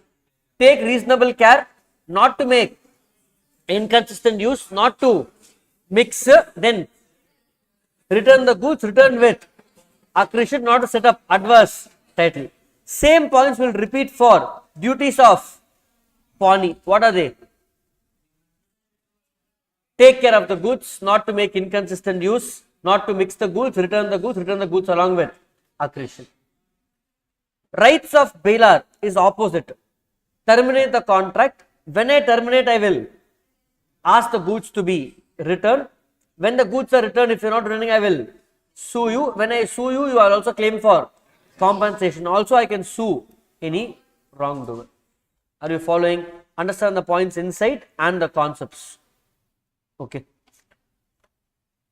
Little different because in inter I will not be doing all of this much. Even if you do, I don't ask them to mug up because inter la keka maata. Inter I will only ask concept. When eggs are not returned or duties andamai. Only here we have to learn the points in detail. Clear? Next, rights of bailee. This also is similar. Yeah, this also is similar. Now let's write the next comparative points. Duties of Bailor is same as what, guys? Duties of pawnor is same as, now you can guess, same as rights of bailee. Are you following, guys? But these two are exact match. This will be opposite. Meaning, if Bailor fails in his duty, I can claim my right. Sir, what do you mean by Bailor failing in his duty? Can you give me an example of duty of Bailor which you learned today? First, start pannuvom 4 point. disclose the defect. Disclose the defect. So Delhi Babu had to disclose the defect in case of car was going for honeymoon. Delhi Babu intentionally, even though he is aware, did not disclose the defect. Defect disclose panla. What will Rishi do? Sue. But is it mandatory for him to sue? It's his option to sue, a right of bailee. So in 2 questions we finished 6 points. So here I will now strike out duties of Bailor, duties of is equal to rights of bailee. Are you following? It's just the opposite. Sir, how, sir? Look at the points. Same points, opposite. Okay. Now, there we saw in duties of Bailor, right to indemnify for any loss. So if Bailor has the right to indemnify, bailee has the right to claim compensation. Look at the point. Right to claim compensation in case of any faulty goods. If the defect is, look at this. If the defect entitled to receive compensation from Bailor for any loss caused to him for failure to disclose any faults. Same point. Actually, it's same section also over there. It's just that book is organized it like this. Are you following? Next. Remember there I told Kritika can go apply to court and decide the title. That point is coming. Next. Duty of Bailor. Expense is ordinary and extraordinary. That means there we told who will incur the expense. Ordinary is bailee, extraordinary Bailor. That means if extraordinary is Bailor, I can claim the expense of. Look at this. In case of gratuitous bailment, the Bailor shall repay the bailee necessary expense incurred by him and extraordinary expense incurred by him for the purpose of the bailment. Are you following, guys? And the expense point is opposite. Here also section 158. Go up to duties of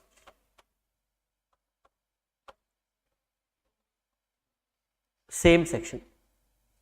Are you following? Adhe provision now. In Act, it's just one paragraph. That means duties of Bailor is same as rights of bailee. In the duty and he fail pantana, then he has the right to claim. Are you following, guys? Next, come down. So how many points we have finished over here? We have finished right to claim compensation. Idan the disclosing defects. Adhe point. Right to claim necessary expenses. Right to apply to the court. Next point, right to indemnify. Same, we have 2 points of indemnify in bailment, Bailor. What is it? Premature termination and indemnify if you didn't have the title in the goods. Same points. Look at this. If the Bailor was not entitled to make the bailment because he is not having any title in the goods, and you can also add premature termination, right to indemnify. Are you guys following? Clear? What are the new points here? So I will write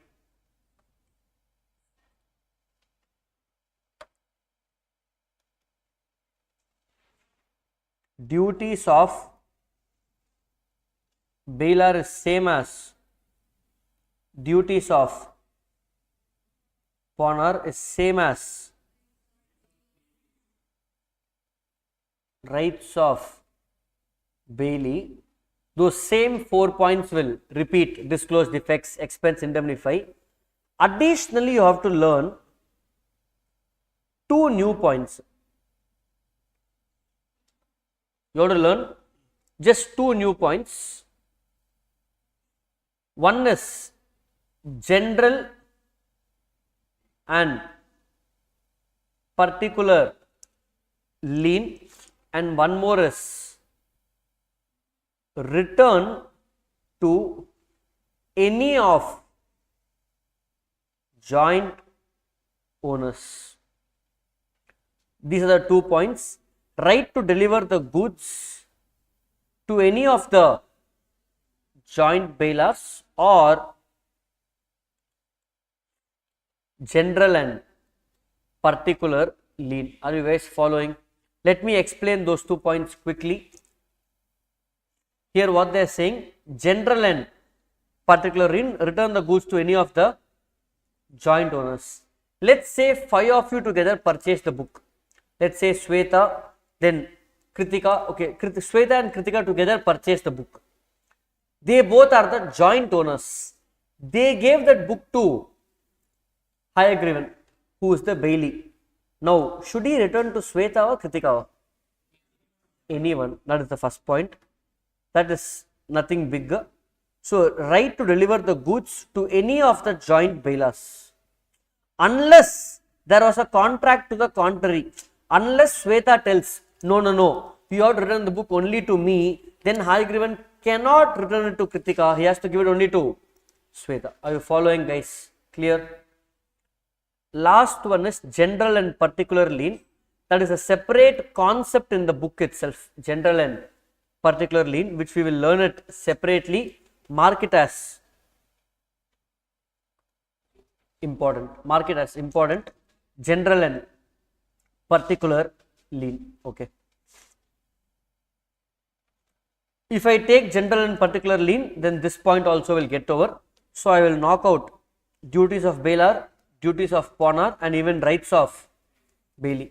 So out of the 8 question types we have finished how many, guys? 6. Subject to general particular lien. I will take that. Okay. We just need another 20 minutes. We will finish off this chapter fully, and we can go to question answers post break. So we finished 6 out of 8. What is left in this chapter now is rights of pawnor, rights of general lien and particular lien, and last concept, termination of bailment. That's it. With this, the chapter will come to an end. And can we finish these 3 concepts, then go for a break? Is that fine? Are you able to follow, guys? How many of you studying this chapter for the first time today? First time. 1, 2, 3, 4, 5, 6. Are you understanding? Sure, easier. See, of course, if it's a detailed regular class, whole day will be only for this. I don't know if you watched it. I've given some recordings over there. Indra would have been a much longer session. Bailment and Pledge would have gone for, I think, 3 or 4 hours. Pakla. Sweta, you watched that. Self-study. Okay, that would have gone for a much longer time, but our idea is not to go for that much time because the exam is hardly a month away. So I'm trying to be fast, help you revise this. Okay, that's the whole idea. Exam, what is important? Doing more questions. Fine. Now, termination of bailment. Very, very easy. Can you tell me how bailment will come to an end? Goods are returned back. Okay. Okay, purpose is completed. Example of purpose completion. Think of the examples I gave you. Rose plant example. Epo on the bailment mudiyu. Giving car to Rishi. When will that bailment get over? After 1 week. That means if the time of the bailment is over, bailment is over. Next. Next. Purpose is met. Purpose is for 1 week to water the plant. Watering is done. Or I gave goods for laundry. Purpose is for washing. It's washed and it's come back. Purpose is done. So purpose, time. Anything else? Sorry? Okay, bailee makes any mistake, so I will terminate by myself. Notice of termination. Bailee makes any mistake, inconsistent use, mix the goods. Now I will terminate the bailment. Voluntary termination. Then either bailor or bailee, death or insanity of the death or insanity of bailor or bailee. I gave rose plant. Rose plant hai gali. Sir, what are you saying, sir? From 10th floor, rose plant fell down. Gone. Rose plant is gone now. Or I didn't water for 10 days. So the rose plant died. So what happens? Bailment comes to an end because goods are illa. Subject matter of bailment is destroyed. I gave pen to my friend. Pen lost in a bailment. Pen got lost, so bailment over. Subject matter is lost or destroyed. So termination of bailment can happen basically when the contract comes to an end. Like your discharge of contract in Indian Contract Act, simple. Purpose is met or time is over or any of the parties are death or insanity, or I voluntarily gave a notice for termination, premature termination, or subject matter is destroyed. These are the key points. Do you have this in the book, guys? Study mat? Yes or no? So Termination of bailment. Look at this. Expiry of stipulated period. Don't mug up the inside content. Period over, purpose over, death over, insanity, destruction of subject matter, or by giving a notice. Notice when I will give inconsistent use. You have made inconsistent use or you have mixed the goods. I can always take it back. Premature termination. Are you following, guys? Clear? Online, are you all understanding? How many of you in YouTube live and Google Meet?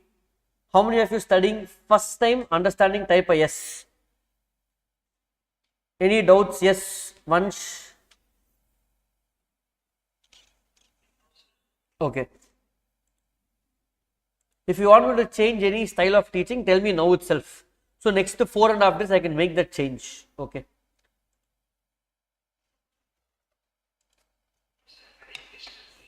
Perfect. Okay. Understand, guys, this topic like regular batch 3 to 4 hours, 4 hours it will go. I am just squeezing it, not like crash speed, but exam oriented is what I am taking it. Okay.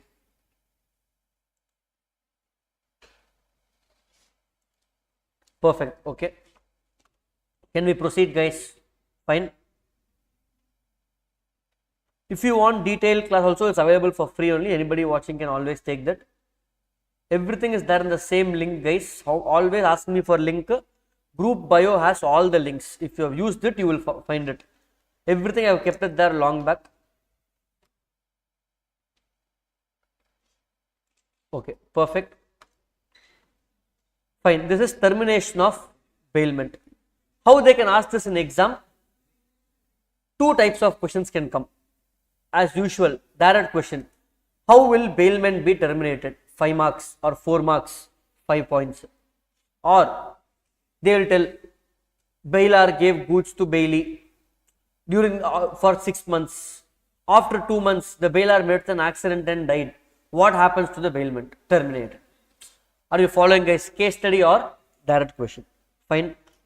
So with this, we are done with concept of termination of bailment. One more small concept also is there. Sorry.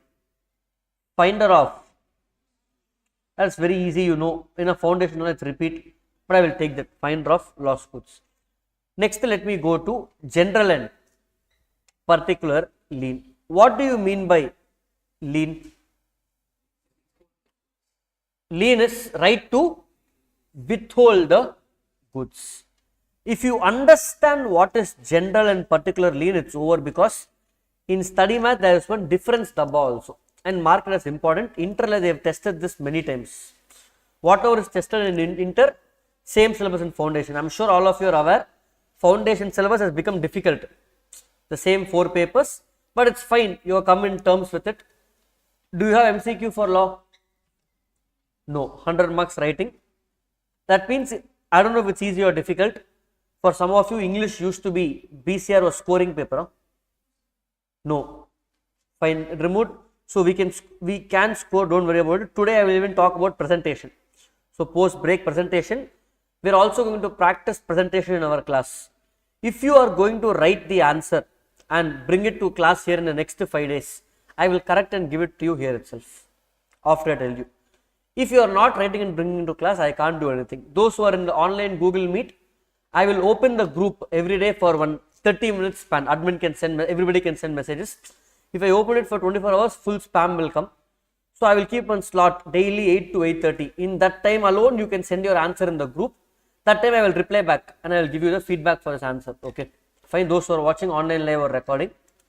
The next 5 days till June 2nd, I have cleared my full schedule. It's only for foundation, nothing else. All my other work is parked aside. Okay. Fine. Now, general lien or particular lien. Now, follow, guys. Let's say this pen which I am using is not a normal pen, it's a pen for writing on the board over here. This pen, can I take it and go home after the class? Why? It doesn't belong to me, it belongs to the academy. This mic which is over here, or this mic, I am using it now. Can I take it and go home? No. You go to the bank and you give the check to the cashier, or you give the cash to the cashier. Can he take it and go home? No. What can he do with it? If I give the check means he can process it. If I give the cash, he will count and put in my account. Correct? So general lien means in the course of my work, I get possession of a few things. Like in the course of my profession as a teacher, I have right to have possession of this pen for today until 7:30 or until the next 1 week. Next month when some other faculty is taking some other class here, I can't come and grab that pen from you. So general lien means generally as part of my course or profession, I can use a particular good. The chair you are sitting on, you have a general lien for now till the break. As a part of you, you registered for the class and you are attending the class. As part of the class, you have right to sit on the chair, but you can't break that chair. You can use it as part of your need. That is general lien. General lien, generally as part of my day-to-day business, few goods come into my hand, I will retain possession for the particular purpose. Are you getting it? Can you give me more examples now? Advocate, when he is hearing a case for somebody, his client will give him evidence of, client is giving one gold chain with or gun is given with the fingerprint as evidence. Can advocate take the gun? It's my gun, I'm going to keep it. Can you do that? No. As course of my work, I can keep it with me. That's general lien. So look at what is general lien. As a bailee, look at all these people. Bankers, na cash kuduthukene. Factors will leave it. War fingers, na customs department, they will receive the goods. Once you pay customs, they will release the goods. Policy brokers, insurance policy brokers. You will give them Aadhaar card original. Can he keep it forever? No, he has to give it back. Attorney, advocate of law or other similar people in profession, teachers, they didn't write, that's it. They have a general lien in respect of goods which come into their possession during the course of their profession. So doctor is doing surgery. During the surgery, he is cutting some parts of the body. Can he keep it himself? He has to put it back. Okay, wow. General lien does not involve any element of skill or labor, meaning for me to write with the C, taking the class might have some skill, but writing with the pen cannot skill. Collecting the banker, collecting the cash and keeping it there is no skill for that. Are you following, guys? That is called general lien. Opposite of this is what? Particular lien, meaning, let me give a same example, same pen. It's not writing, sir. Class, it's not writing, some problem. What I will do? Throw this up. Take it for service. So I took it to HP service center. In the HP service center, they repair this pen. Now it's writing very well. He charged 1000 rupees for labor. Na kaas kudukla. 1000 rupees I won't give. What he will do? Retain that pen. I gave mobile for service. Mobile service over. He's asking 15,000 rupees, sir. Screen la damage, new screen, all changes. 15,000. Phone itself is 20,000. Now, if I don't pay, what he will do? Retain the phone. So he has a particular lien, right to retain the phone. Why? If the bailee, the service center, I gave my phone to the service center bailee, by his skill or labor, improves the value of the goods bailed, improve the value of the phone by doing service. He is entitled for remuneration for such service. I have to pay him. Free towards such remuneration, the bailee can retain the goods if the bailer refuses to pay. The classic example, everybody has an Activa bike. Honda showroom will go give for service. After doing service, you have to pay 2,000 rupees. He will keep the bike with himself. Particular lien. He has a particular lien because he has right to receive money. Because of skill and labor, improve the value of goods. By me writing with the pen, am I improving the value of the pen? Nothing. It's a general lien. Are you getting it? Are you following, guys? So that is the concept. Are you following? Okay. Now, same service center. So now you understood what is general and particular lien. Look at the key points of differences. Okay. Few points. General lien does not involve skill or labor. Particular lien involves skill and labor. Only general lien is only for a few people like bankers, factors, wharfingers, policy brokers, etc. are entitled to general lien, but particular lien is for everybody. Any unpaid seller is a particular lien. Basic unpaid seller has particular lien. Are you following, guys? Unpaid sellers right to retain the goods, lien point reka, that is nothing but particular lien. So particular lien can be anybody who is not paid for the service or labor done. Are you getting it, guys? All unpaid sellers, even contract act, sir, I provided service, restaurant did service for me, I am not paying, they have right to retain the goods if you gave anything. Are you following, guys? Clear? Next.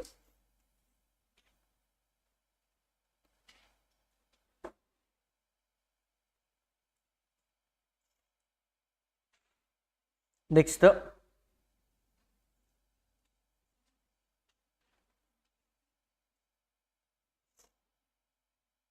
Okay. In general lien, you have the right to keep the possession of goods belonging to somebody against general balance of account. In the course of the duty, as an advocate, you can retain. As a banker, I can retain. But particular lien, I can retain only if the money is not paid. Now, next one. Yes. General lien, can you take example of valet parking? Yes. Correct. So that's why, see, general lien it will come, but in section 171, I am specific bankers, factors, wharfingers, policy brokers, some specific professionals only, and they also use the word etc. So etc. meaning similar people like bankers, factors, wharfingers. Okay. As per act, it may not come, but valet is general lien. See, every bailment comes under general lien. Okay. Next.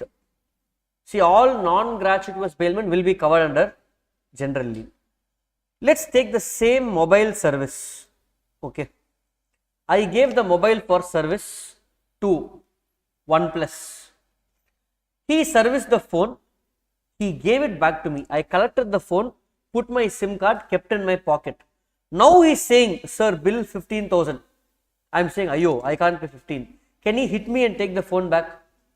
No. Once he loses the possession, possession is lost. Now how can he get the money? He can sue me. Adana unpaid sandla parchom. If you have the possession, you can right of retain. But if you lose the possession, you can only sue. Are you following, guys? Same concept over here. Look at the first point. Cases where particular lien is lost. Important. It can be a nice question for 4 marks or a case study question. 2 exceptions somewhere in the corner of the book, where the bailee, OnePlus, delivers the goods without receiving his remuneration. Now you see in Honda showroom, will he give you the bike? What he will ask? First payment. If you have ever given mobile for service, generally they will tell, sir, please make the payment, give the receipt and collect. Why they are saying that? Because once they hand over the good to you, they can't take it back. So where the bailee delivers the goods without receiving his remuneration, he has the right to sue the bailor. In such a case, particular lien may be waived. Are you following? Next, I gave the phone for service. He told, sir, I will service in 7 days. 40 days over. Still he has not serviced the phone. What you will do? You gave Activa for service, guys. Generally, bike service now 1 day or 2 days, maximum 2 days la kuduthuruma bike service. 2 months over, he has still not done the service. What you will do? Or a paadi pani vechirukam, half service over, half left. What you will do? You will sue him or you will go and take the bike and bring it back. You can go and get your bike back. First give my bike, 2 months over, I am not able to drive. The particular lien is also lost if the bailee does not complete the work within the time agreed. 2 days la pandran sonna, okay, reasonable time, 5 days extra. 40 days over, still he has not done the work. He can't retain the bike. I can go and take it back. Payment depends on quasi contract. Half work done, na pay half. But he can't retain that. Are you following? So particular lien is lost in 2 cases. One is he gave the goods back without collecting the payment. Now he can only sue. Second, for a long period, service is not yet fully completed. Are you following, guys? 2 points. All these points are there in the material which I have given to you, or same points as there in study mat. Do you see them in the study mat, guys? Same points, whichever page. Yes, which page, Sweta? This one. 2.18. It's 100%, guys. Whatever material is there, we cover the study mat fully. Okay. Same points is there. Whichever book you are used to studying, you can continue to study. Absolutely no. Law is same. It's only different books have different form of presentation. Concept part is the same everywhere. Okay. General and particular lien. Done. Are you following, guys? Everybody clear? Super. So with this, we are done with general and particular lien. Okay. Can we proceed further? Rights of pawnor and pawnee. Either pantana and the 8 out of 8 will get over. Okay.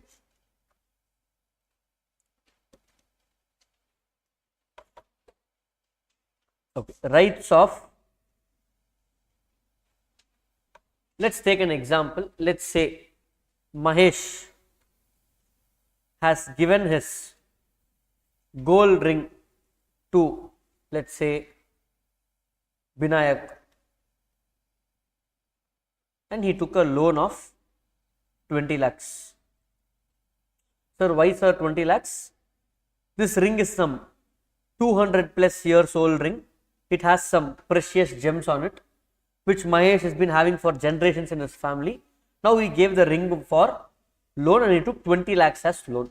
Who is the Bailor here? Who is the bailee?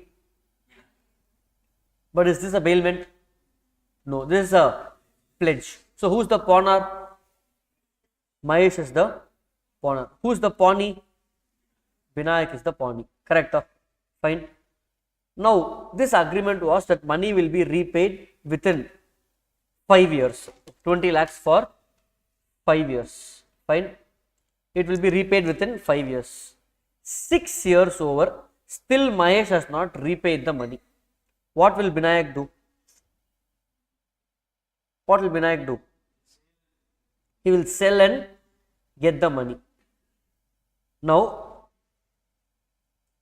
Mahesh is asking Binayak for time. Binayak to, okay, take another 1 year. 7 years over. Still Mahesh has not paid the money. So Binayak told, I am going to sell. How he will sell? He will keep an auction to sell. So Binayak arranged an auction. Let's say on 15th of June at 10 AM, he arranged the auction. Now what is happening? At 9:45 AM on the same day, Mahesh arranged for the full 20 lakhs plus interest. Auction gathero vantanga. Now Mahesh is giving the money. He's saying, give the ring back to me. Should Binayak give it back? Yes. You know, he has only arranged the auction. Have I sold by hitting the hammer? No. Whenever I repay the money, I have to get the goods back. Of course, with interest. Binayak will tell, okay, na auction pandradhukku the hall la book panna. And the expense kudu. That also he will give it off. So, it is the right of pawnor or pledger to get the goods back if you make the payment. Payment paniko. But if you make the payment, Binayak cannot tell, hey, no, I will not give the goods back. Are you following? So now we are seeing rights of pawnor. For our good news, only 1 point is there. Ore or right now. Unlike duties, nalu duty, ore or right. Rights of pawnor, only one right. Right to redeem. Who has the right to redeem in our example? Mahesh. Mahesh has the right to redeem, not take back his goods if he paid that money. So what is that right? Where a time is stipulated for the payment of the debt or performance of promise for which the pledge is made, and the pawnor makes a default. Mahesh made a default of the debt within the stipulated time. Then he may redeem after 2 years, after 5 years, after 10 years, whatever time. He may redeem, take the goods back. The goods pledged before they are actually sold. Auction la vikkiradhukulla you can take it back. However, in that case he has to pay the sum due 20 lakhs and the expense Binayak would have incurred because of such delay. For example, holding auction, cancelling it. Are you following, guys? Learn with example, you will not forget. So basic enna solla varum, na or good kuduthen, I can always take it back before he sells if you make the full payment. Are you following, guys? This right to redeem. Either don't expect him to ask in exam what is the rights of pawnor, right to redeem. It could be if this comes in exam, it will not concept now. When it will be concept, he made the full payment, can he get the goods back? Binayak is saying no, auction la yaro vantanga, I am going to sell it. No. If he makes the payment, sir, what if after auction sale he is giving the money? That's why the wording is very important. Before they are actually sold, same wording. Study mat la adhe paragraph. I have not typed anything. I have just taken from the study mat. Study mat also copied from Baract only. Okay. We just took it. I have just reformatted here and there, changed the English, made it bolder, italics, gave some examples, made it more presentable. That's it. Clear, guys? Following. So how many questions done? 7 out of 8. Now your mind should tell, duties of Bailor same as duties of pawnor. See, don't mug up. Bailor and pawnor, ore duty. Their opposite, rights of bailee. Duties of bailee, in example, is same as duties of pawnee. Opposite is rights of Bailor. What is left? Rights of pawnor, rights of pawnee. In that, rights of pawnor is right to redeem done. Last one, we will finish 8 out of 8. Rights of pawnee. What is rights of pawnee? Rights of Binayak. I will just give one example and we will cover all of this, all the 4 points in one example. Okay. Same ring example. Till this time in the example, I was focusing on Mahesh. Now let's focus on Binayak. What should Binayak do with the ring? What will Binayak do with the ring, guys? Binayak with the ring, he has to take reasonable care and he has to retain the goods. So look at this. The pawnee, Binayak, may retain the goods pledged not only for the payment of the debt, for also for performance of the promise and all necessary expense incurred. So simple, right to retain the pledged goods by him in respect of possession for preservation of the goods. Okay. Now Mahesh borrowed how much? Now additionally he is saying, I want another 5 lakhs. The ring is worth 40 lakhs. Ring is worth 40. So for first 20 lakhs anyway he gave the ring. Again he is borrowing another 5 lakhs. Can I keep the same ring as security? Yes. If Mahesh repaid the first 20, should I return the ring? No. You repay the full 25. Look at the second point. Right to retention of subsequent. Need 20 lakhs tandi 25, 30, 35 lakhs also if you borrow. Till all the money is repaid, Binayak has the right to retain that ring. The pawnee, Binayak, can retain the goods pledged for any debt or promise other than the debt or promise for which they are pledged. So other than 20 lakhs, you can even retain for subsequent. But he can exercise his right only when there is a contract to this. Mahesh sollirpon, okay, give me 5 lakhs, you keep that ring. Are you following, guys? Understood? Clear? Right for subsequent debts. Now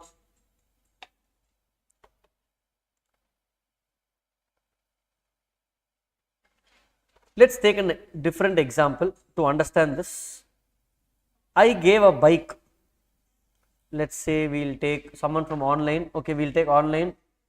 One student called Raja is there online. Okay.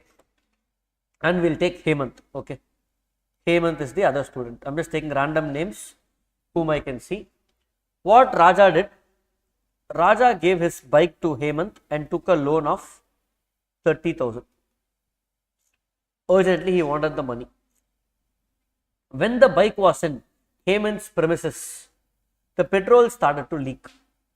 Something happened, petrol started to leak. What Hemant will do? Who is the pawnor here? Raja is the pawnor, Hemant is the pawnee. What Hemant will do? Repair that. What Hemant did? He went to the original showroom. He went to, let's say, Honda showroom, repaired by changing all the original spare parts. So the repair expense itself became 35,000 rupees. Even a cake come up. Now Raja has to pay 30,000 plus 35. He has to pay 65. Raja is saying, I gave the bike. If I would have repaired, I would have gone to some local repair shop, I would have finished in 2,000 rupees. Without asking me why you took it to official showroom, big showroom, and spend double the money. If my phone charger is lost now, I will buy nearby local shop 100 rupees. Other showroom pona 5,000 rupees. I don't want that. Now, can Hemant retain the bike until the full amount is paid? No. He can retain only until the amount of what? 30,000. For 35,000, he can't retain the bike, but he can sue. So court will decide whether he has to pay or not. Are you following, guys? That is the third point. Pawnee's right. In our example, who is the pawnee? Hemant's right to extraordinary expense incurred, petrol, bike repair.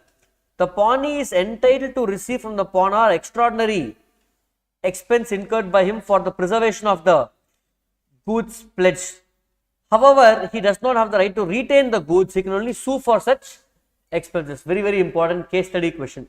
Normally, you will think the whole expense can be, I can retain. Here, you can retain only for this amount of 30 and not for the amount of full 65. Extraordinary expense. Are you following, guys? Clear? Ringler, what can be extraordinary expense? Let's say in the ring, that gem fell down. So to repair it, better you ask the other person. You are repairing by yourself and incurring double cost.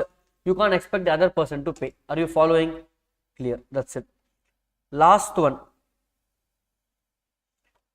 Let's go back to the ring example. Mahesh totally borrowed our example. How much? 25 lakhs. 20 plus 5. He did not repay 1 lakh also. What Binayak will do? What he will do? Retain. How long you will retain? He is not paying itself. What you will do? Sell it. 10 years over. He is not paying. You will sell. While selling, you recovered how much? 40 lakhs. Because that ring is worth 40. What you will do with the 40? Fully you will keep. 25 only he has to pay. No, fully you will keep up. Or keep 25 and assuming it's including interest, and return 15. What you will do? Keep 25 and return 50 now, or keep the full 40? Binayak. Common sense answer only I want. Return it. So when you sell for 40, retain 25 and return 15. I sold the ring. Unfortunately, I didn't get 40. I got only 23 lakhs. What you will do? Claim the balance. That's what is there here. Pawnee's right when the pawnor makes the default. Are you following, guys? Look at this. One, Binayak, instead of selling, he can file a suit. Option 1. Second option, he may sell the thing which is pledged. The proceeds of such sale are less than the amount, then he will pay the balance. If the amount is greater, he will return the surplus. What we just now discussed. When you sell, if you sell for 40 lakhs, the excess 15 will be returned. If you sell for 23, deficit 2 I will claim. Mandatory for him to sell? No. One option is to sell or the other one is to file a suit. These are the rights of whom, guys? Rights of pawnee. That's it. What are the 4 rights? Retain the goods, retain again subsequent. See, I will retain the goods until he pays. Retain for subsequent debts. Extraordinary expense where pawnor makes a default. These 4 points are different. I can't link it to any other existing points. These are different. This is the 8 out of 8 questions. So effectively, even though there are 8 questions, you are studying only 3. Studying effectively only 3 because one is right to redeem. You don't have to remember that much. Effectively 3 you are studying. That's it. Clear? Any doubts in this? Rishi? Fine. That's it. Okay. In this chapter, which one? Sale of Goods Act. Sale of Goods Act you studied.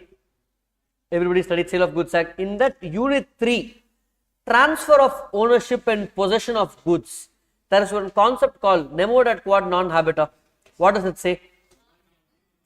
Sale by non-owners. In sale by non-owners, there are some exceptions where even though I am not the owner, I can sell. What are those points? Mercantile agent, sale by possession under voidable contract, buyer, seller, then joint owner. You remember those points? Other acts, copy, paste. Same concept. Pledge by non-owners. And what is that? Sale by non-owners. This is pledge by non-owners. Look at the points. Mercantile agent, voidable contract, then co-owner, joint owner, pledge by seller or buyer and possession. Those 2 points. Pledge where pawnor has only a limited interest. That's it. That other loss alone is not there, unpaid is not there. Remaining points are copy paste. So, in old foundation, you tell me how many times they asked that question? Exception, sale by non-owner, mercantile agent. Many times. They kept asking that many times. Now, this was there in inter. Now, it's brought down to foundation. Now, instead of asking sale by non-owners, he will ask pledge by non-owners. Are they answer now? Just little more less points. That's it. Are you following, guys? If you studied that, same over here. I am not explaining these points because it's same as those. Okay. Again, if you want me to explain this, you have the detailed video. You can go see in that. Fine. That's it. This dabba you go through by yourself. Bailment versus pledge difference. Fairly simple. Now that you know bailment and pledge difference, you can go through. So we are done with everything except one small concept. Which one? Finder of lost goods. For finder of lost goods, I will give an example. You give the answer and that's it. It's over. Let's say you're all waiting for the break. For break, you went down and let's say next to Lili Babu, your name. Sorry? Okay, Ahmed went down in the break time. That time he saw in the bus stop, he saw one bag was there. Tied to that bag, one dog was there. What you will do, Ahmed? He left it. Hey, break time, why will I go meddle with some bag and dog? Then class over, 7:38, I left you all home. Ahmed again went down, still that bag is there, dog is there only. Now what you will do? If you are interested, you will take it, otherwise you will leave it. Okay. Let's say, example, you took the bag, you opened the bag. Inside you found one laptop, you found some dairy milk chocolate, and you found, okay fine, you found these two. You took everything and went. You took the dog, dairy milk, laptop and you took and went home. Intention was, okay fine, let me find the owner. Now you are a finder of the lost goods. Ahmed over here is the finder of lost goods. Example, okay.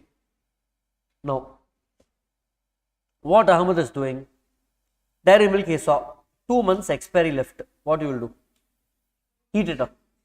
Heat it, okay. Or you will try to sell it and get the money off. Eat it, fine. You ate it. Then in that laptop, along with laptop, one phone also was there. Phone someone rang, you picked up, they told I am the true owner. They came to your house. In 2 days, they told thank you so much. They took the phone, laptop, dog, everything they took. They asked, where is the dairy milk?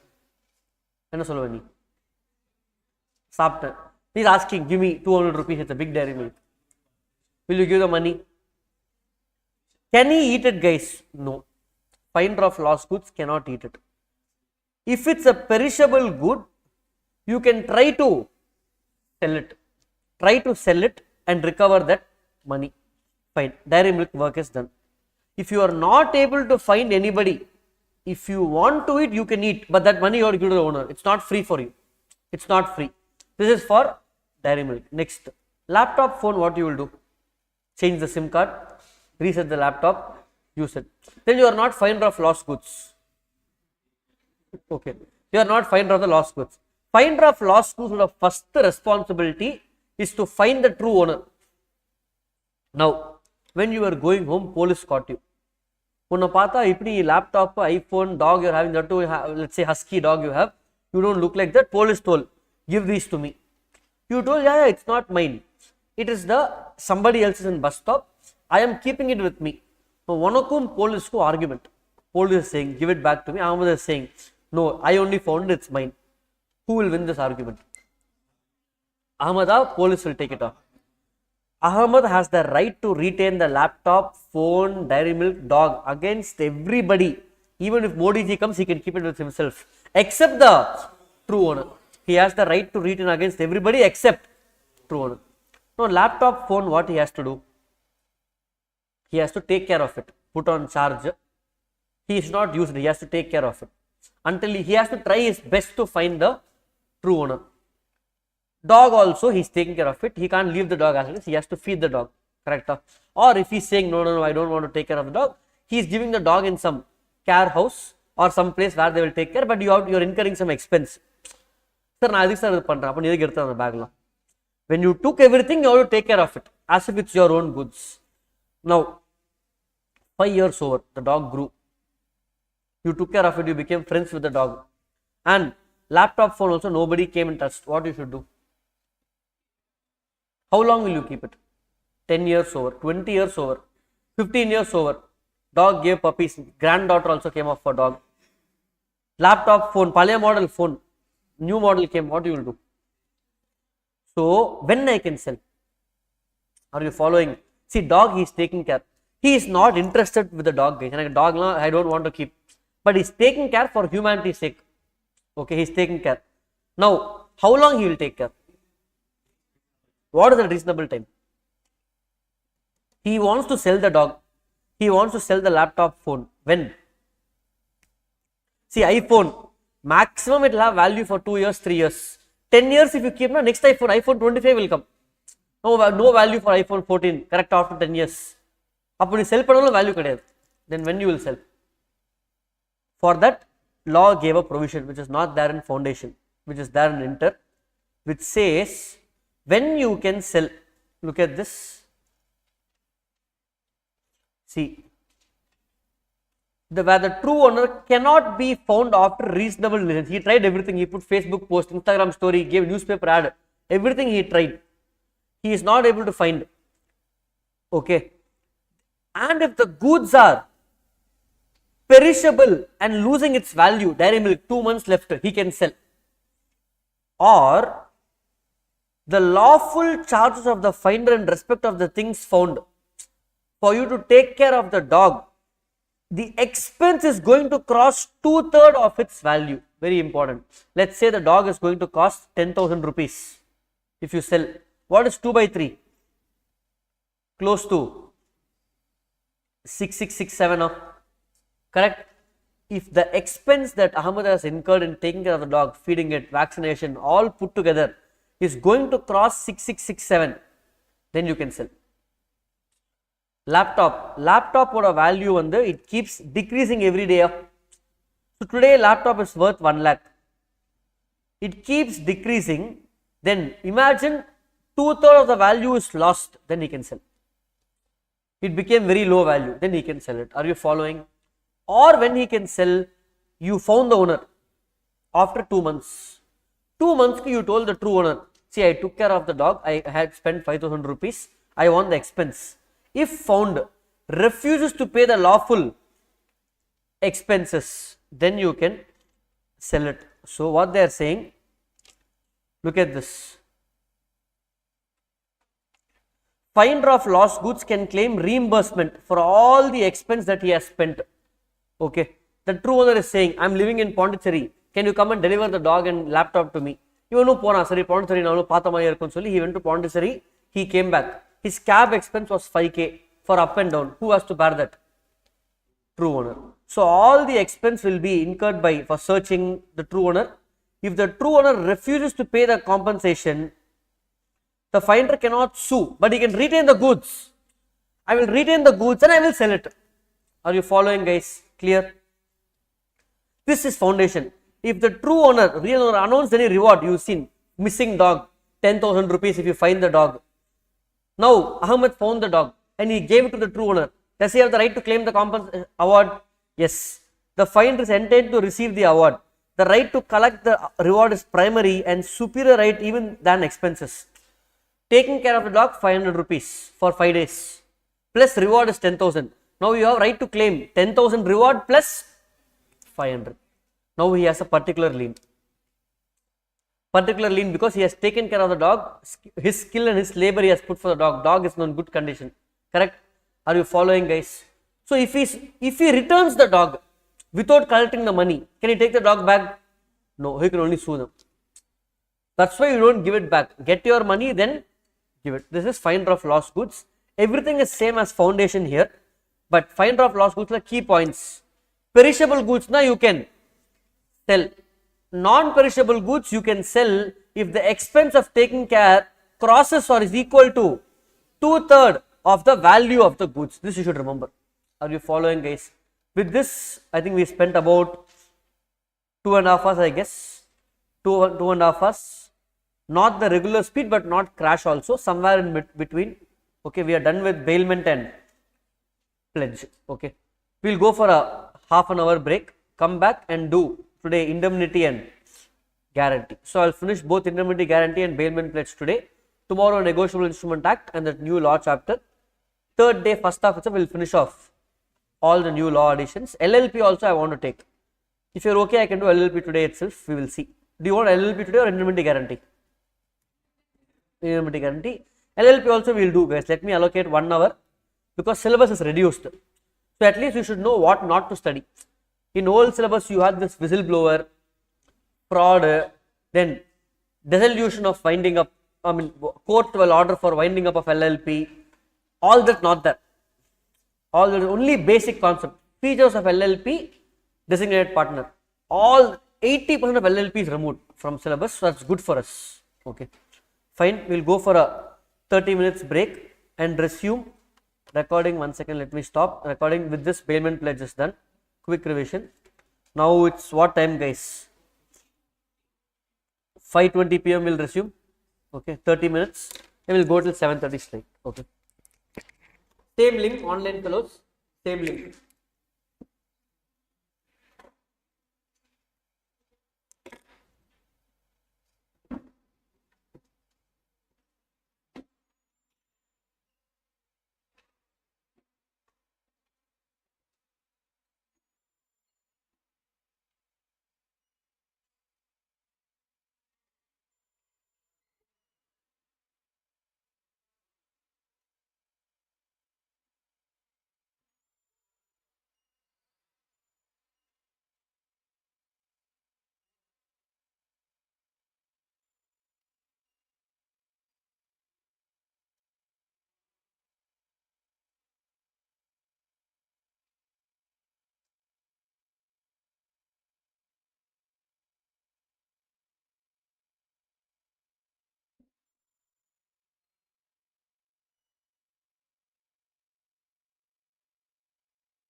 Hi guys, we will resume.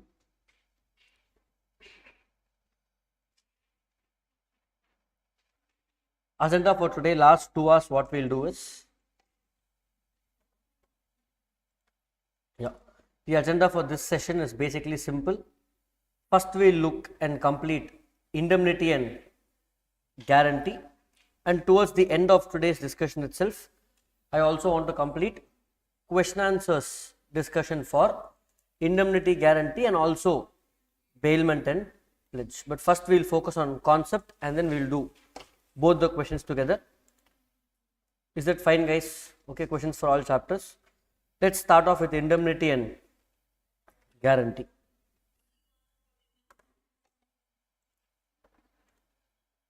Yeah, Google Meet, I'm sure you should be I should be audible now. We'll start off. So agenda is to start off with indemnity and guarantee. How many of you studying indemnity guarantee for the first time? Already studied? Self-study or class? Mixed class, self-study. Okay, either ways, concepts are going to be the same. We need to understand what is indemnity and what is guarantee. Unlike previous chapter where we saw bailment and pledge, where there was a relationship between bailment and pledge, where pledge was an extension of bailment, correct? This is not like that. It could have been two separate chapters, indemnity or tani chapter, guarantee or tani chapter, no relationship. The only relationship they have is there in the same chapter and book. That's it. Okay. Apart from that, you don't have any other connection between indemnity and guarantee. Is that clear? Okay. Indemnity is the easy one, which gets over quickly in 10 minutes. Bulk of the time, 90% of the time in this topic is only for guarantee. If you look at the exam questions also, 9 out of 10 times they will test only guarantee. So quickly let's finish off indemnity first. What is indemnity? Indemnity, compensation, sir, I am not able to understand. Classic example you can keep in mind is same word starting with I. Insurance can be the best example for indemnity, meaning I have taken a bike insurance. Let's say for Activa I have taken bike insurance where I am paying a yearly premium of 5,000 rupees. New Activa is costing 70,000 rupees. Varsha I will pay insurance of 5,000 rupees. Okay. Now, what happens if you don't pay 5,000? Okay, come back to that later. What is the benefit I'm getting? Let's say you go to tell some insurance company. Okay, ACO. Ashwin will come for ACO ad. Correct? ACO ad. He's saying take 5,000 rupees insurance policy for my two-wheeler, bike, whatever. Okay, fine. What benefit I will get? Any benefit? If there is any damage, accidental damage to the vehicle for the period of 1 year from when you have taken, if any damage happens, they will cover it. They will give you the money. Correct? Sir, damage and adukla sir. 1 year fully. We don't want accident. Damage never took place. So my bike is perfect. Now what will happen? Nothing will happen. Will I get this 5,000 back? No. This is the contract of insurance, or in other words, this is contract of indemnity. Indemnity has two parties. One party is the insurance company, one party is me, the individual or the company, whoever. Okay. The insurance company will compensate loss to the individual if individual suffers any loss. If individual is not suffering any loss, insurance company will not make any compensation. So what are these parties called? Like how we have Bailor, bailee. Here insurance company is called indemnifier and individual is called indemnified. Are you following guys? Indemnifier and indemnified. Is this clear for all of you? This part is clear. Indemnifier and indemnified. The two parties that we have. Fine. Super sir.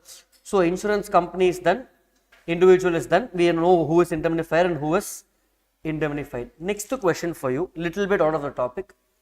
Insurance is mandatory in India. Bike insurance. Why? Let's say I have a bike, I am paying 5,000 rupees insurance. Why mandatory? Why?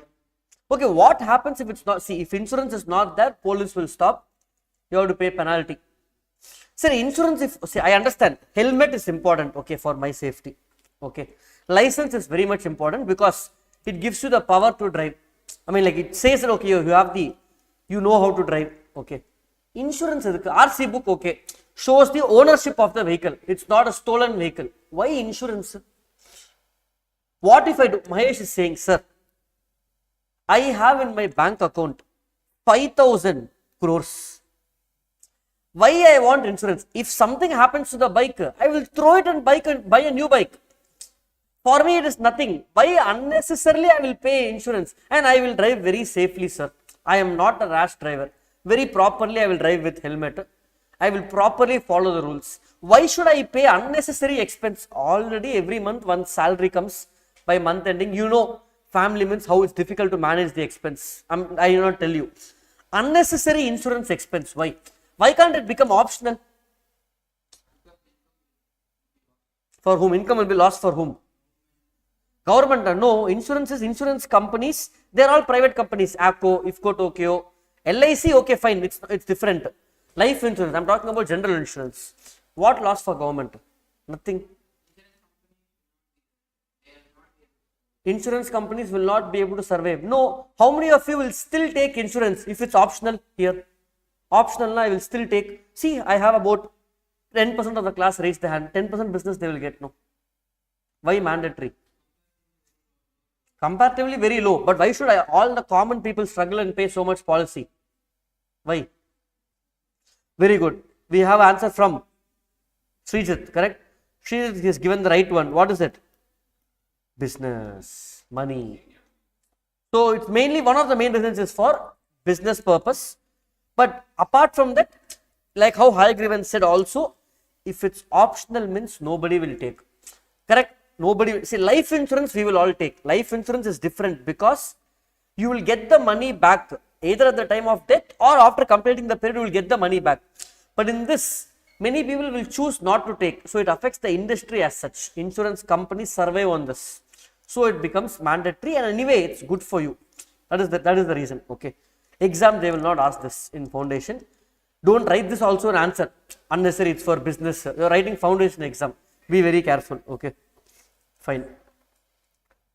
Next. So like I told you, this chapter has indemnity and guarantee. Let's focus on indemnity first. What all I finished now? Sir, for exam, what I should know? Indemnifier is the insurance company who's going to promise to save me from loss, other party from loss. Who is the indemnified? Party who's promised to be saved against the loss. Are they going to ask this in exam? No. But you should be aware about who is who. That's it. Fine. Now, next. So then what is relevant for exam in this? Look at this. It's a beautiful definition. The definition of indemnity restricts the scope of the contract of indemnity as much as it covers only the loss caused by. That means, Dilli Babu is very smart. He saw the ad, ACO, insurance, 2 minutes claim settlement. So what Dilli Babu did, he purchased one second-hand old bike for 10,000 rupees. He took insurance policy, waited for 6 months. Now he went, he damaged the bike. Bike became chutney. He took the bike or some lorry came and crashed it. It is not an accident. It's a created accident by Dilli Babu. But it looks like an accident, like this Drishyam movie. Okay. So Dilli Babu did the accident. Nobody has a clue except him. He is very honest, so he will not tell anybody. So he went to the insurance company and made a claim and took money of whatever, 50,000 rupees. He wanted to buy a new bike. That was his plan. Now, will insurance company cover the loss which I have done myself intentionally? Intentionally, I will go crash the bike. Will they cover it? But how will they know it's intentional? I should tell no. So they are saying, therefore, leaving all this aside, sir, as per indemnity contract and Indian Contract Act, what loss is covered? The conduct of the promisor himself, loss caused because of an act done by the promisor or indemnifier himself, or the conduct of any other person. What they are trying to say is, nobody gets into an accident. Anybody will get into accident and hurt themselves intentionally. Yeah? No. Accident means it happens without my knowledge, unplanned. So, if I go and crash also, indemnity is covered, or if somebody comes and crashes me also, indemnity is covered. Are you following, guys? That's what accidents are. See, accidents could be my fault or somebody else's fault. He's saying it could be anybody. Loss caused because of an action of any other person. I was driving properly. He came and did. Are you following, guys? See, I'm using example of insurance for indemnity. Indemnity can be for any other contract. Are you following, guys? Clear? Can you give me some other example of indemnity apart from insurance? Because every class they will tell insurance only. Some other example. Where other example? Any other example, guys? Hello? We can create an example. It may not be really there. For example, let's say Srijit, okay, now he's working in, let's say he's working in one company. Let's say he's working in Tesla. Okay. Now, Tesla told if you take more than 20 days leave in a year, I will fire you from job. Elon Musk is ruthless. He is the world's richest guy, means he has to be ruthless. He has also is saying 20 days per year leave, including Sundays. More than that, if you take leave, you are out of the job. But if you work, you will get 1 crore per year salary. That is the kind of work. Now, Srijit has taken 19 days leave. He has only 1 day left. I told Srijit, come, let's go for a trip. We'll go for a 3 days trip. He said, sir, please. 1 more extra day I take leave means gone. If you want 1 day, I will take leave. I said, no problem, Srijit, don't worry. Come for the trip. We will go and come back. Your leave becomes 22 days. If you lose the job, I will compensate you. Okay. If you don't lose the job, nothing to compensate. Now, Srijit took the leave. He lost his job. I promised to compensate him the loss for 1 year for his loss of job. Contract of indemnity between me and Srijit. We are doing a contract between ourselves. Are you following, guys? This they won't ask in exam. Exam, what they will ask?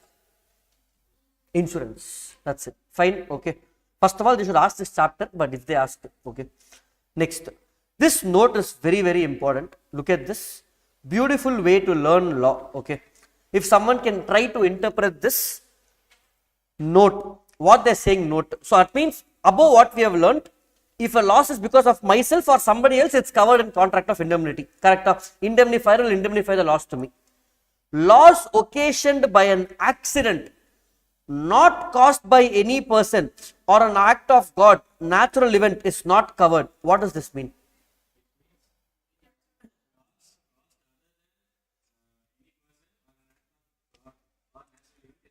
It's not covered. These things are covered. Okay, now those who are watching recording, pause, try to read and see if you are understanding. Now, since we are in crash, let me get to the points. Little confusing again. Loss occasioned, that means loss caused by an accident, not caused by any person or an act of God or natural event is not covered. Anybody reading for the first time and trying to make sense? Little confusing. So, this kind of sentences in law is called a double negative. I have told in the class. Double negative means there is one knot here and there is one more knot here. Correct? Strike off both the knots. Minus minus becomes plus. Now read this sentence without these both knots. Loss occasioned by an accident caused by any person or an act of God or natural event is covered. Now it's easier. That means act of God means what? Some earthquake or natural event, some flood, tsunami is covered. Then he can directly write like this. No. Why sir is confusing with two knots? CA. Otherwise everybody will understand. No. Okay. Sir, double negative, how to read, sir? What mistake you can do? Double negative, if you miss one knot and you read the whole sentence, meaning will change. Loss occasioned by an accident caused by all these people is not covered. Now read with the other knot. Strike off this knot. Okay. Loss occasioned by an accident not caused by all these people is covered. That means these things are not covered. Sir, exam I want to pass. Strike both the knots. Loss caused by God or any act of event of natural event is covered.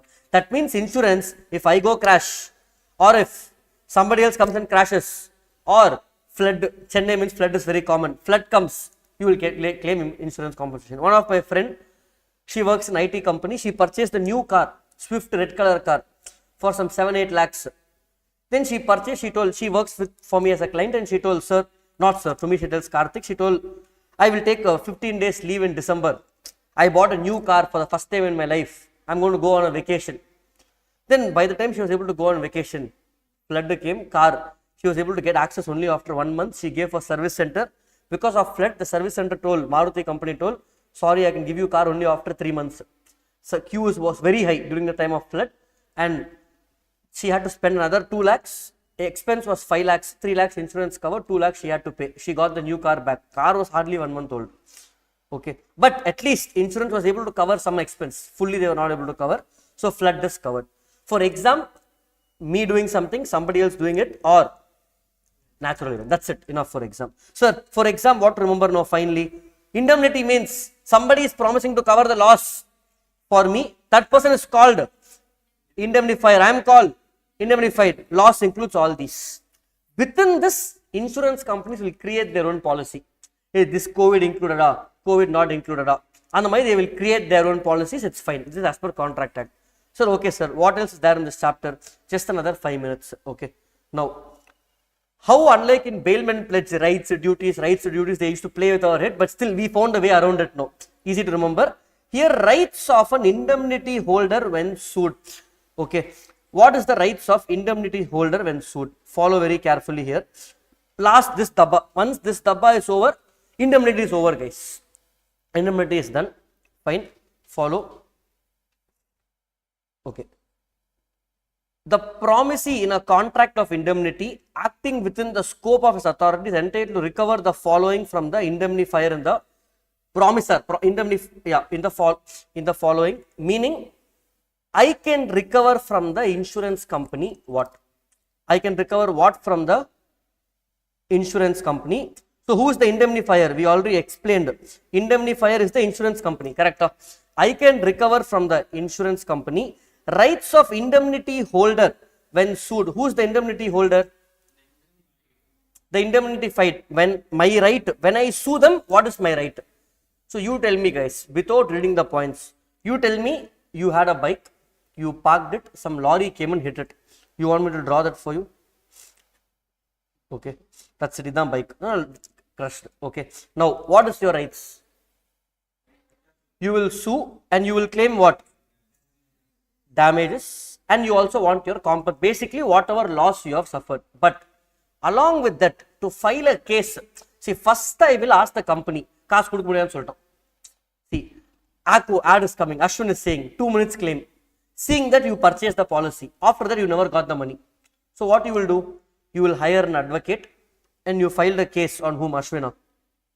No, company. Okay, Ashwin is just one branding guy, that's it. All celebrities. So you filed a case on ACO. If ACO somebody is watching, it's only example case. Okay.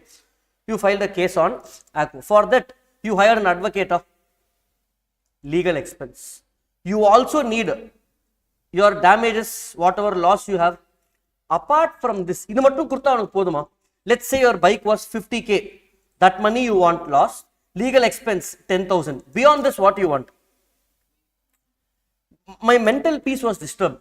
For 6 months, I was running behind you. For that, I want additional compensation, 1 lakh.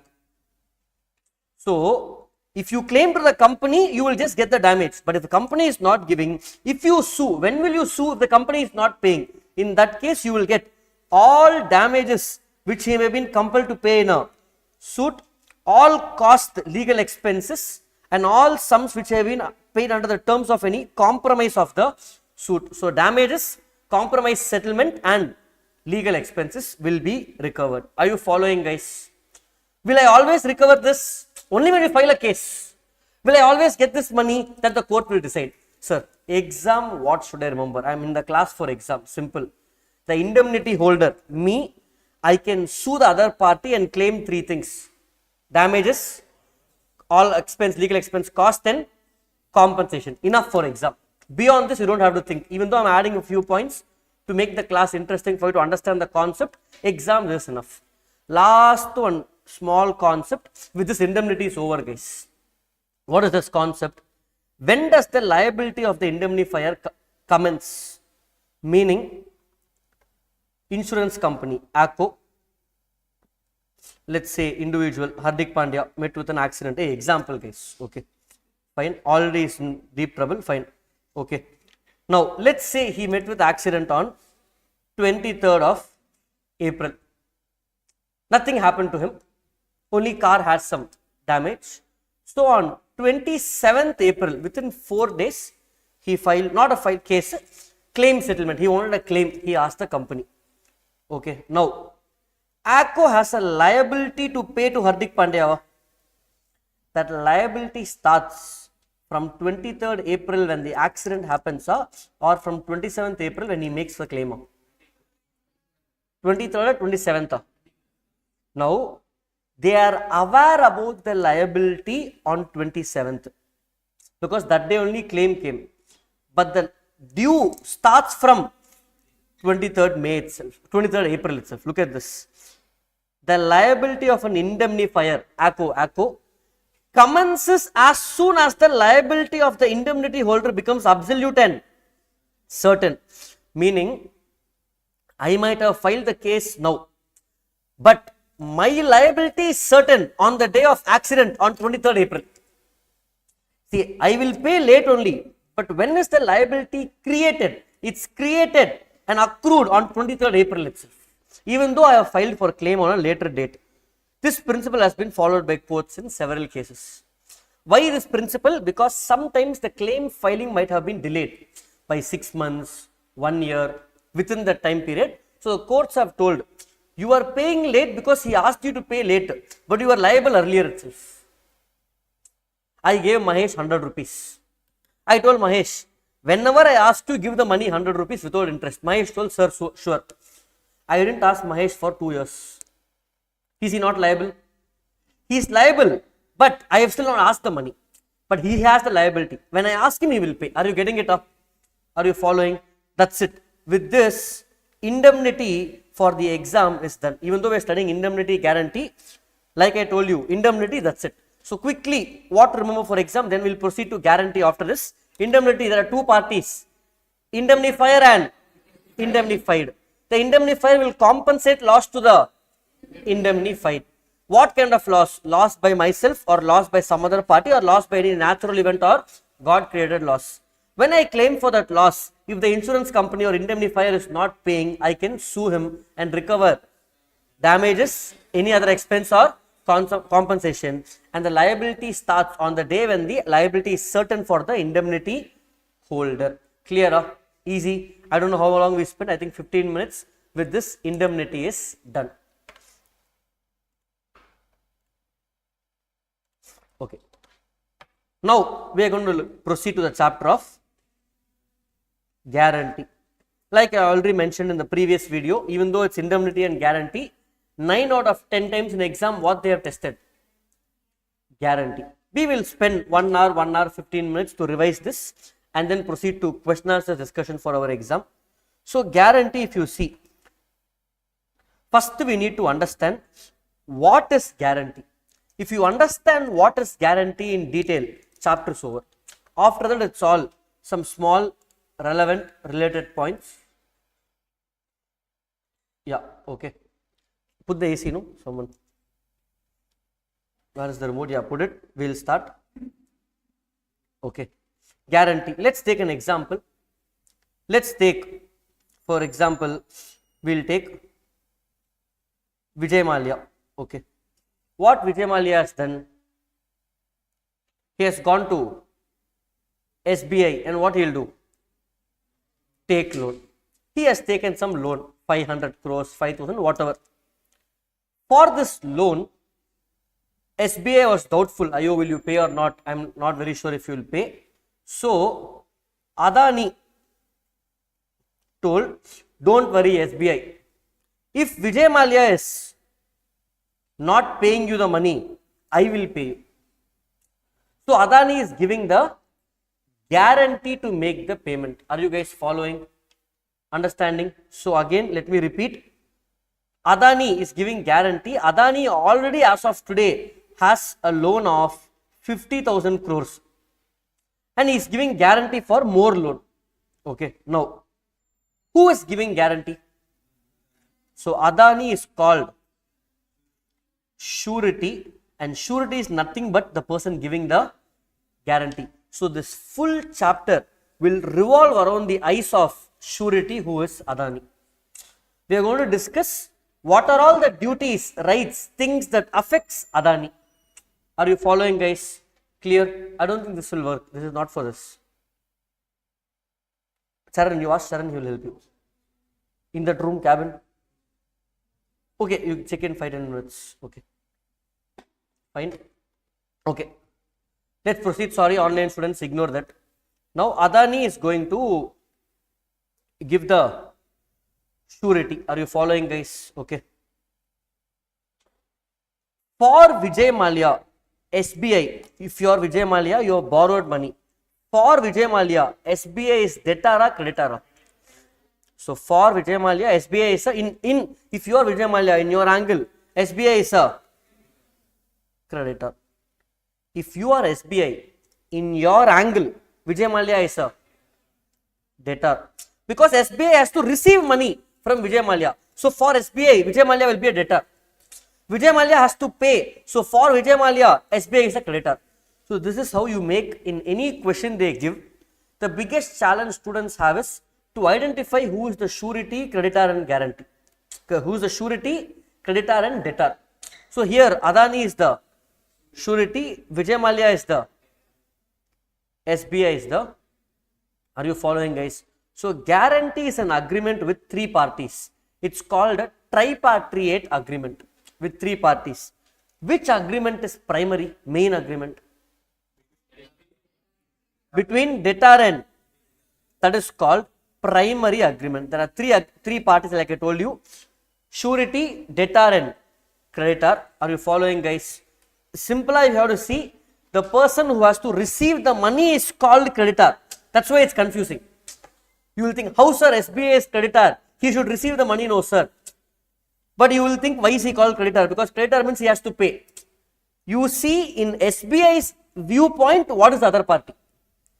In Vijay Mallya's viewpoint, what's the other party? Even in Adani's viewpoint, SBI has to get the money from Vijay Mallya. So in Adani's angle, if you see, who is SBI?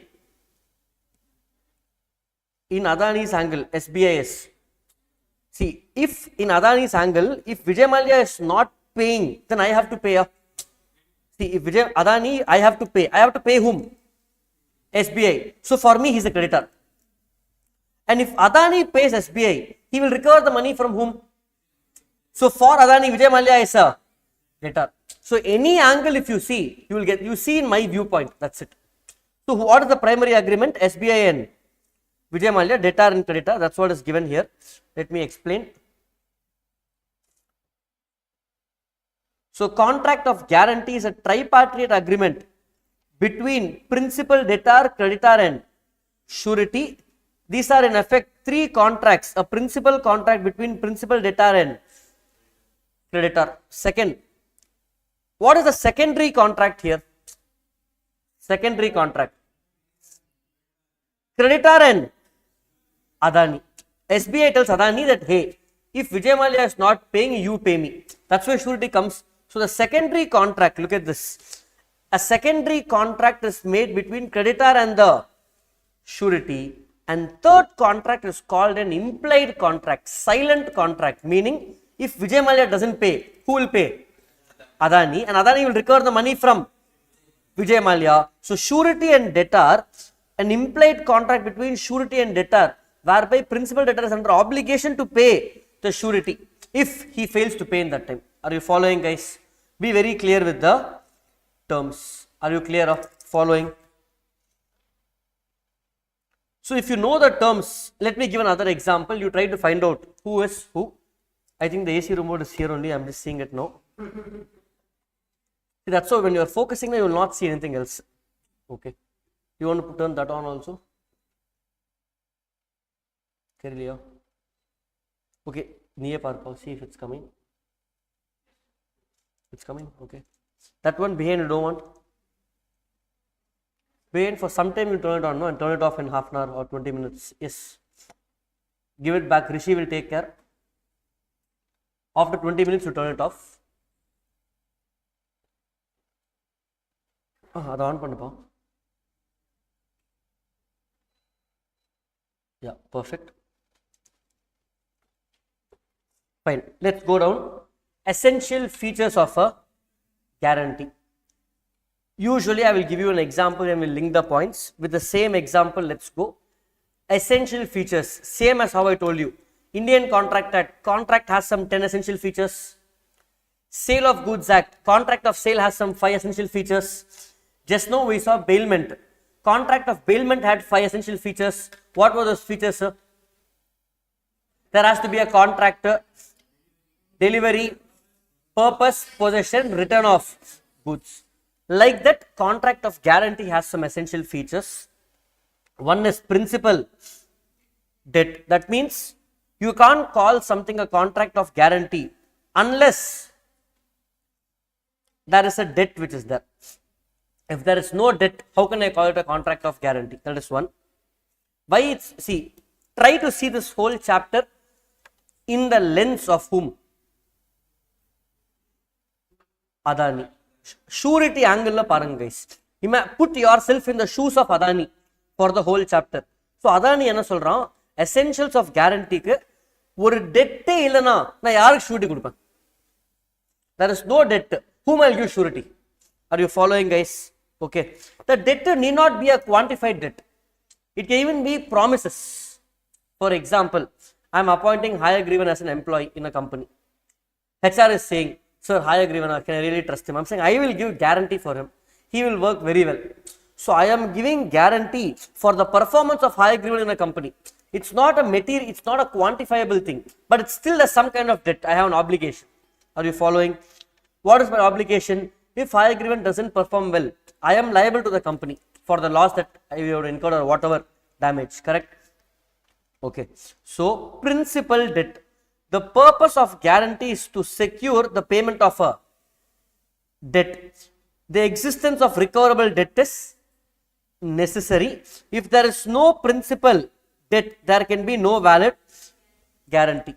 That means the essence of guarantee is that there should be someone liable as a principal debtor. Are you following, guys? Someone liable. That means if Hayagrivan is not working, I am liable. If Vijay Mallya is not paying, Adani is liable. Are you following, guys? Next. Consideration. If you remember Indian Contract Act, contract without consideration is void. Super. But it had exceptions. Agency. So in agency chapter you will learn agency contract is valid without consideration. You had bailment. Bailment is valid without consideration. Huh? Did you have guarantee there? No, there was no point of guarantee there. Therefore, contract of guarantee is void without consideration. How to read? Sir, I am getting confused, sir. Agency no need consideration, bailment no need consideration. But this I need consideration. Pledge, you need consideration. Pledge ang exceptional irka. Then you need consideration. Correct? No. Together you have to study. Clear? Guarantee, is it there in the chapter? Consideration? No. So guarantee without consideration is void. Are you following, guys? So guarantee without consideration is void. But consideration need not be adequate, that we know. It can be any amount. Okay. So if the consideration received by principal is sufficient for giving guarantee, past consideration is not valid. Okay. Next. Next one. Let's say SBI has given a loan to a minor. Okay. But that minor, we have a guarantee or surety from a major. Is this contract valid? Yes. You are not studying in this chapter. In Indian Contract Act, in capacity to enter into a contract, we would have learnt what a minor can do and what a minor cannot do. Anga you would have studied minor can enter into a contract with a surety. Are you following, guys? Why this contract is valid? Remember one thing, guys. Anything which makes minor liable is not allowed. Anything which doesn't make minor liable is allowed. Partnership. Minor can be a partner in a firm without having liability. So it's fine. Partnership Act allows. minor can have a joint bank account with a major. So major will cover for me. Same way here, if minor is not repaying the loan, who will repay? Surety or major will repay. So the contract is valid. Sir, what if surety also is minor? Contract is void. Because you are making the minor liable. You are making the minor give guarantee. That's what they are saying here. If the principal debtor is incompetent to contract, who is in principal debtor? This minor. Correct? Our example, Vijay Mallya. Incompetent to contract, the guarantee is valid. But if surety is incompetent to contract, guarantee is void. Clear? These things and all they can separately test as a case study question. They will give a scenario where surety is a minor, void. Debtor is minor, it's okay. Debtor. So I am saying in this example, Vijay Mallya can be minor, but who can't be minor? Adani cannot be minor. Now don't visualize how Vijay Mallya would have been when he is minor. Okay. Fine. Next, existence of liability. Again, see in the angle of guarantee. Surety. I will be surety only if there is a liability of liability. I know what I will give a guarantee for. So there must be an existing liability or whose promises performance is guaranteed. Higher agreement will perform well, for which I am giving guarantee. If he is not performing, I have a liability. No. Liability of promise must be enforceable by. He is trying to say such a liability should be legal. It should not be illegal as per Indian Contract Act. Next, liability must not be time barred. What is this? That 3 years. So Limitation Act is same in Indian Contract Act and Sale of Goods Act. So here that same example. Vijay Mallya is not paid for 10 years loan, sir. Time barred. He need not pay up. That's not the concept. 3 years means it's not like that. What is the meaning of time barred? See, Vijay Mallya has not been paying the money for I think almost last 10 plus years. That means can I say time barred he need not pay the 8,000 crores? No. For 3 years nobody has followed up. Nobody has asked you to pay. Then it becomes time barred. Every week they are asking him to pay. So it is not a time barred debt. Okay. Clear guys? Fine. Why I am spending time in these features? Because all these points will repeat again in the rest of the chapter. It has a lot of connect. Okay. Next 3 points or two points, section 142 and 143. Misrepresentation and concealment of facts. Let me give an example. Okay. Follow. Let's take the same example. So it's familiar in your mind. SBI, Adani and Vijay Mallya. SBI gave a loan to Vijay Mallya for 500 crores. Okay. Adani gave guarantee to SBI for how much? 500 crores. Adani asked SBI, hey, how much loan have you given Vijay Mallya? Vijay Mallya, SBI told I gave loan of 500 crores. This is not a misrepresentation. Correctly I have given the facts. SBI actually gave loan of 1500 crores, but to Adani they are lying. Hey, I gave only misrepresentation of facts. It's not fraud. I am talking about misrepresentation. Fraud is intentional. Like, let's say they thought it was 1.5 and they told, then look at this. Then such a guarantee is not a valid guarantee. Any guarantee which has been obtained by means of misrepresentation made by the creditor, banker, or with his knowledge and assent, thirinje pandran. That means here the word misrepresentation includes even fraud. Are you following, guys? Not like Indian Contract Act, both are different. With his knowledge and assent. So they are trying to say here misrepresentation includes even fraud concerning a material part of the transaction is invalid. Sir, can you give me some other example, sir? Adani is not such a fool, no, sir, to know this. So let's say both are 500.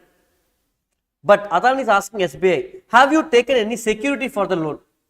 SBI is saying, yes, I have a lot of security. It's a wrong statement. Security illa. Still I am saying security is there. Then Adani, the contract of guarantee is not valid, will be discharged. Are you following, guys? Easy.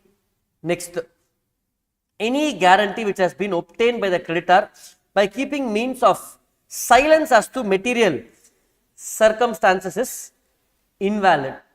Meaning, same example, what do you mean by keeping silent as to material circumstances? Here, this example, basically they are saying in 142 and 143, one is misrepresentation, one is concealment of facts. What do you mean by this? Can you tell me the difference between both of this, misrepresentation and concealment?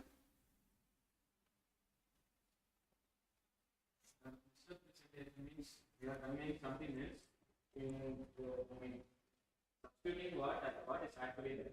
And concealment means hiding things. Hiding things. For example, let's say you wanted to join a college. Okay. Misrepresentation. College is saying we are the number one college in this state. Every college says that. We are the number one college in the state. We are the best. Then we have all these courses. When they actually do, we have the best faculty. All those things they will say, and actually it's not that. That is misrepresentation. Concealment. The college lost the license to practice as a college. They are trying to get the license back. I didn't tell. Because if I tell you, you won't even join that. Are you following, guys? Or the college's top professor left the college. I am not telling you that, so that you will join. Can you see the difference? Same way, SBI is misrepresenting facts means surety, contract is over. Concealing facts, hiding facts. What do you mean? What will SBI hide about Vijay Mallya to Adani? Security. Some security they will hide, or they will not tell. See, this is 500 crores loan you are giving security. But before this, he already took 10,000 crores loan. Are you following? Concealment? So whether you do misrepresentation or concealment in section 142 or 143, then surety is not liable. That means these things should not be there. There should be no misrepresentation, no concealment for essential features of guarantee. Don't worry, all these points will repeat later. Okay. Next. This is very simple. As we already know, contract can be in writing or oral. Oral or writing, same thing. Guarantee can be in oral or written. What's the problem of oral guarantee? Evidence in court is difficult. I told Srijat, if you lose your job, I will compensate you. Okay, sir, super leave. Then he lost the job by saying, hey, Summa I told. What is the proof for him? Okay. Next. Joining of other co-sureties. Classic point. Let me take an example. Very, very good point. Okay. Now, joining of co-sureties. Let's say, joining of co-sureties. Let's say we are shooting a movie. Okay.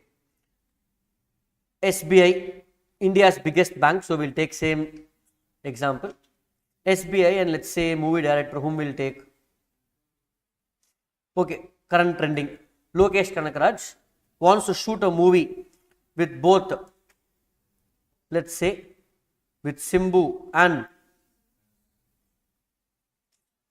okay, tell some other name, guys. Yes, Simbu and Vijay together. High budget movie, or Simbu and Vijay plus Ajit. Okay, three heroes together. High budget movie. Okay, 1,000 crores is the budget of the movie itself. Production cost. So Lokesh Kanakaraj is taking a loan, but SBI cannot trust Lokesh Kanakaraj. What if he doesn't pay? I need a surety. So we have Sun Pictures and Leica Production. Both of them have given a guarantee to SBI that if Lokesh Kanakaraj is not paying, we will make the payment. Now, who is the surety in this? Sun Pictures and co-surety, double surety. Who is the debtor? Debtor, Lokesh. Who is the creditor? Because in Lokesh Kanakaraj's angle, I have to pay to SBI. Now, Sun Pictures is saying, I will not join as a surety until Leica joins. Leica also is saying, I will not join unless Sun Pictures joins. Both of them are thinking we both are there. Last minute, Sun Pictures backed. Yo, Simbu is acting, no, I don't want to take risk. They backed out. Hey, example only I'm giving, guys. So he backed out in the last minute. Now, automatically, Leica also is not counted as surety. Are you following, guys? Now read this point, you will get the example. The guarantee by a surety is not valid if a condition is imposed by a surety, let's say Leica or Sun TV, that some other person must also join as a co-surety, but such other person does not join, and the same is communicated to the creditor as well. What they're trying to say, Sun Pictures is telling SBI, I will not come. So it means what, Leica will also not come. Are you following, guys? Vanda sendu varuvom, varamatom. Are you following, guys? Clear. So we have learned the essential features of guarantee. Are you following, guys? Clear. Can we proceed? This part we have spent some time, but it's important because rest of the chapter we can run through the points since this is over. Small distraction before we proceed. Just want to give you one eye opener. Okay, you're all in your foundation. It doesn't matter which attempt, guys. Trust me. 12th marks, is it of any use for you in life? No. Honestly telling. Tell me honestly, guys. 10th marks. But when I was in 10th, what they told? Hey, 10th is the most important. To get your seat of science or commerce. 12th marks was important if you wanted to go to college. If you are not doing college, 80, 90, 60 is the same. Because CA foundation, they don't care. They just want you to pass 12th. Same way your CA foundation attempt, nobody will ask you in your life. They will ask you only which attempt you pass CA for. They will ask the final attempt. Your CA foundation is just an entry into inter. Beyond that, there is no other use of it. So you should not feel that, okay, sir, I am not in the first attempt. It doesn't matter. Now that they have added 3 attempts, your time will be much more saved. But you're not going to think of September or June is our target. So let me give you one small example. Let's say foundation, all the classes put together. How many hours you watched? All subjects, everything put together, regular, crash, marathon, all put together, YouTube, everything. 500 hours I will keep up. Because some subjects need, okay, 500 hours. Inter, I will tell you, 6 subjects in inter. Each subject is roughly around 100 to 150 hours. So roughly you will spend another 900 hours for class alone, seeing the class. Final, you have another 6 subjects, little more. Final now, one subject is more time. So let's say 1200 hours just to watch the class. 500 hours of foundation class means you have to study for another 500 hours. So today you watch class for 4 hours. You have to at least study for 4 hours. Correct? Nobody, they will say study for 10 hours a day. You can't watch class for 10 hours. 5 hours class, 5 hours study. So equate this, another 500 hours of study by your own, plus another 900 hours, plus another, you have to study.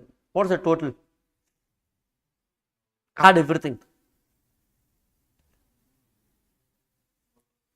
How much? 4,000 hours, exactly 4,000 is coming up. 1,000, yeah, okay, 4,000 hours approximately for the entire CA course, okay. Divide by 3, how much you are getting? Divide by 3, 13,000 now. How much? 1,000? 333. Just divide foundation itself, guys. 1,000 divided by 3. How much is that? 333. That means, can I say roughly you are going to watch 1,333 movies? Correct? Are you getting it? 4,000 hours for the full CA course means roughly 1,333 movies. That means daily if you watch one movie also, 4 years you have to watch. I think approximately, correct? Daily if you watch one movie also, 4 years you have to watch daily one movie. That means that is the amount of time you are investing in this course. You are now only in foundation. Now only you started to watch the movies. Long way to go. That means this time is not, what to say, a small amount. It's a huge amount for anybody in any profession. Correct? That means if you're investing so much time, you need to make the best use of it. There are 2 ways to watch a movie. Go to a theater, be on the phone for 3 hours. Some people do that. Very rarely you will go to a movie, but you will never watch the movie. You will be fully on phone, Instagram, WhatsApp, suma time pass event. Second person would have gone to the movie, watch the movie fully with the full absolute, what to say, interest. Both of you spend the 3 hours, but the quality matters. Invariably over the next 3 to 4 years, you will spend 3,000 to 4,000 hours for your education. CA, college, plus we have college, I forgot college class, could add all of them. Invariably you are going to spend this time, whether you like it or not. At least for next 30 days you have to spend this time, daily 10 hours you are going to spend. But the difference is, are you going to make a quality use of it or not going to make a quality use of it? That's it. That only determines the outcome. Nobody is going to give you a guarantee for that exam except yourself. You are the surety in your own life. Nobody is going to give you surety. We will come back to the chapter. Fine. Come back. Types of guarantee. What do you mean by types of guarantee? There are 2 guarantees, specific guarantee and continuing guarantee. I will give you 2 examples. You tell me which is which guarantee. Okay. Now, specific guarantee, I am saying, for example, KL Rahul, I am saying, in finals, he will hit 100. If he is not going to hit 100, I will give you 1 lakh rupees.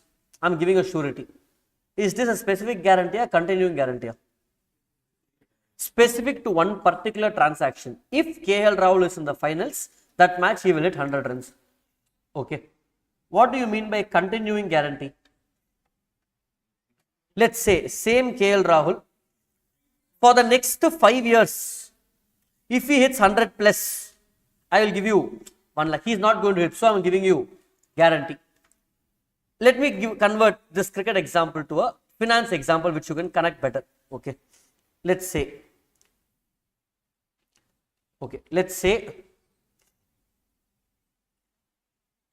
from SBI, same example, Vijay Mallya, Adani. I gave cricket example for you to get the concept. Now coming back to some, Vijay Mallya, whatever loan he takes for the next 5 years, Adani is saying, I will give guarantee. This is what? Continuing guarantee. The continuing guarantee can be for a specific time period or a specific amount. Adani is saying, until 10,000 crores, I will give guarantee. Are you following, guys? This is continuing guarantee. What is specific guarantee? For one loan taken by Vijay Mallya on 1st Feb, let's say 2025, this one loan alone I am giving guarantee. All other loans, this one loan is how much? 100 crores. This alone I am giving guarantee. Specific to one transaction. Are you following, guys? So, specific guarantee is for a single debt or a single transaction, and it will end when that transaction is discharged. Whenever this 100 crores is repaid, the guarantee comes to an end. It doesn't address to the other things. For example, small example I gave here, Ronak promises to Domino's Pizza that he will pay them 500 rupees if Deepak does not pay for the pizza that he has ordered. This guarantee will come to end the minute Deepak makes the payment. Classic example, if you are using Zomato app, you would have seen this thing called simple. Have you seen that simple payment or lazy pay? Have you seen those options in the app?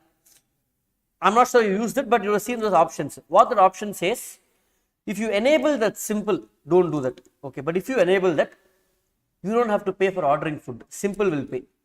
Later you have to pay simple. Are you following? Like that, somebody else is saying they will pay if I don't make the payment. They are giving guarantee. Okay. Continuing guarantee is basically for a series of transactions. Are you following, guys? Clear? For example, I give one more example here. Let's say Mahesh is joining as a tenant with a landlord. I told the landlord, if Mahesh is not paying rent, I will pay rent. I am the surety for Mahesh to the landlord. Are you following, guys? Clear? Understand? One more example.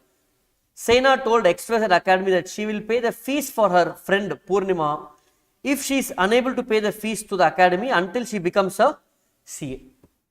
Are you getting it? So until she finishes CA in that particular academy, I will pay her fees if she is not able to pay. Are you getting it? I told, please let her join the academy. Clear? So these are examples for specific and continuing guarantee, like how you have in bailment, gratuitous and non-cash. Here we have continuing and specific guarantee. Are you all following, guys? Are you all with me? Hello. Let's proceed. That's it. We are at the end of the chapter. We will finish off. Pretty simple only. Now only we are going to get to the main points. Okay. Now,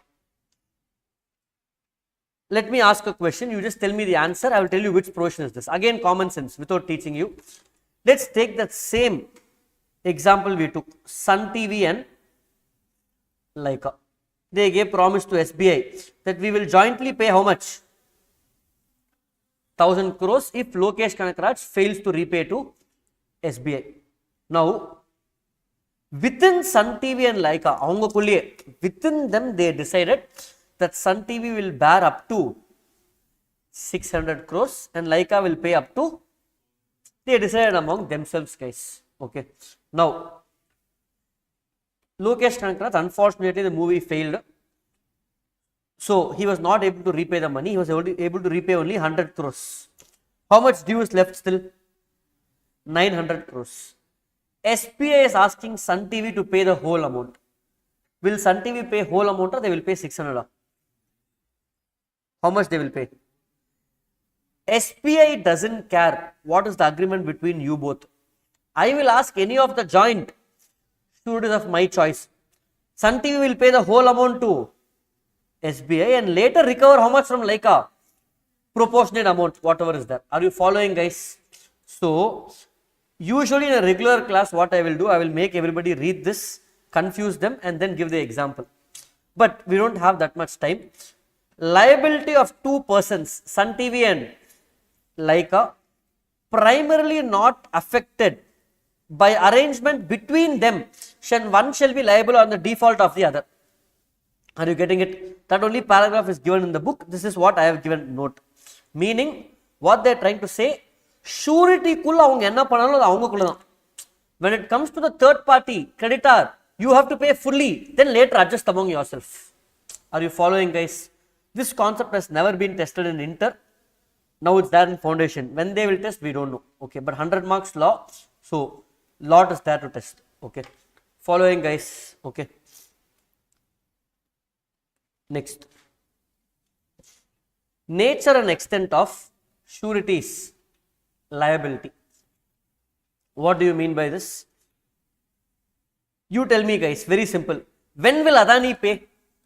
In our example, only when Vijay Mallya fails to pay. When Vijay Mallya fails to pay, my liability becomes primary. Then I will recover from whom? That only is there over here. Can SBI directly ask Adani without asking Vijay Mallya? No. First they will ask whom? Vijay Mallya. Only if he fails, I will pay. That only is there here. See, liability of surety is secondary. Avan pay pannana na pay pannuven. His liability arises immediately on the default of debtor. When Vijay Mallya defaults, I will pay.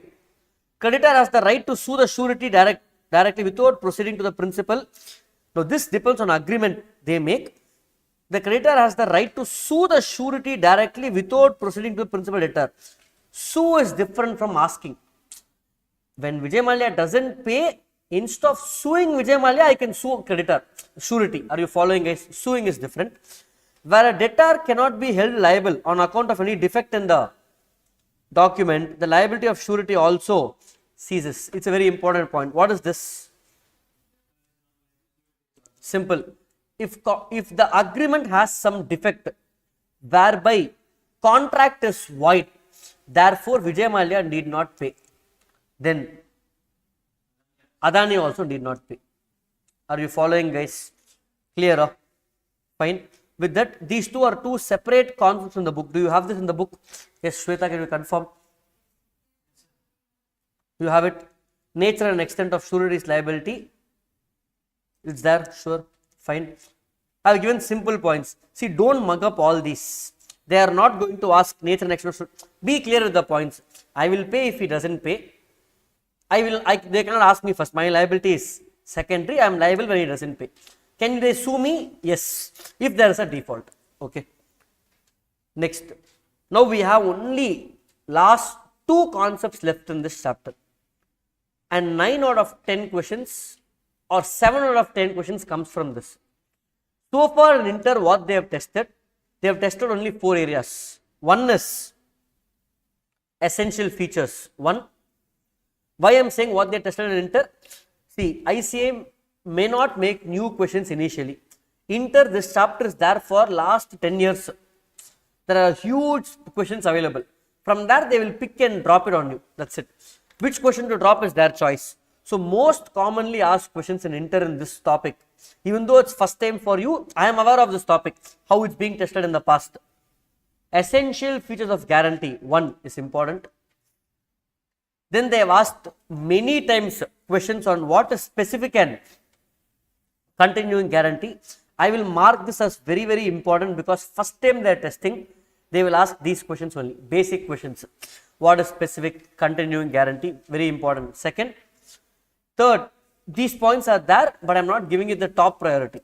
Third is discharge of a surety, and fourth concept is rights of a surety. These 4 will be the top 4 concepts of this chapter. This only covers almost 75%, but these are 3 கேட்டிருக்கோம். If you ask me to predict something for the first and second round of new syllabus foundation, continuing guarantee versus specific guarantee will stand out for them to ask. Now let's get into this and let's try and finish off last 2 concepts, rights of surety and discharge of surety. What do you mean by discharge of surety? When the contract of guarantee comes to an end, when he need not pay, when contract comes to an end. What do you mean by rights of surety?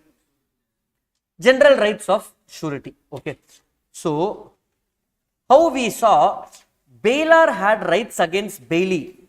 Bailee had rights against Bailor. Here, surety will have rights against whom? Debtor, creditor, then Sun TV, Leica. So, I will have rights against the other surety, correct? Co-surety, super. So, surety can have rights against only 3 people in the contract, debtor, creditor, co-surety, correct? So, these are the 3 people, debtor, creditor, co-surety. Each of these points, remember the concepts. At least in CA Inter, they have never tested what are rights of surety. No. Any one point will be a concept based question. But we don't know in foundation. அவன் ஈஸியாக கேட்கணும்னு கஷ்டமாக கேட்பான். What are the rights of surety against the co-sureties? 2 points. Creditor, 3 points. Against debtor, 2 points. I will conceptually quickly one example for each of these points and finish them. Okay. Rights against principal debtor. In our example, whose right against whom? Adani's right against principal debtor is Vijay Mallya. Perfect. Adani's right against Vijay Mallya. Get that example clear in the head. So, right of surety. Vijay Mallya's right against Adani. Sorry. Just checking if you guys are awake. So, rights of surety is what? Adani's right against Vijay Mallya. There are 2 rights. Right of subrogation, implied promise to indemnify, surety. What is this? Very simple. Right of subrogation means I have SBI, Vijay Mallya and Adani. Now, who has not paid? Vijay Mallya has not paid. So, I paid SBI. SBI leaves. Is he going to still bother about this? SBI got his money. So, he is going to leave. He is out of the picture now. Who is left still? Adani and now Vijay Mallya becomes creditor. Sorry, Adani becomes creditor and Vijay Mallya is debtor. That means once surety makes the payment, he becomes the new creditor. And he will recover from whom? Vijay Mallya. Whatever right SBI had to recover from Vijay Mallya, now Adani will have those rights. Right of subrogation means stepping into the shoes. For stepping into the shoes. For example, that when Mudalvan movie came, no, that Arjun, old one, for one day he was the chief minister, correct? Palya Padam, Shankar movie. You see after exam, but there was one old movie, hit movie, TV it came many times. You would have seen that for one day I was the chief minister. That means for one day I had all the powers of what CM had. Rights of subrogation means once surety makes the payment, you become the new creditor. You have all the rights of creditor. Now you are not a one day creditor, you are creditor forever until you get the payment. Are you following, guys? Not following, hurry. Following or no? Okay. So rights of subrogation. This right is known as right of subrogation. What is this? It means that on payment of the guaranteed debt or performance of the guaranteed duty by the surety after the default of debtor.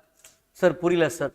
After default of Vijay Mallya, once Adani pays, the surety Adani steps into the shoes of the creditor and he will have all the rights of the creditor. Write in your own words.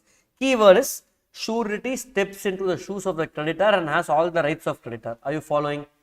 Clear? This is called rights of subrogation. Implied promise to indemnify surety. What is this? What is this? Paying to SBI. Perfect. It's very simple. The minute Adani pays SBI, SBI is out of the picture. Now Adani has the right to recover from Vijay Mallya. That's it. But the very, what to say, nice way they have framed this law beautifully. Look at this. So well they have framed this. Okay.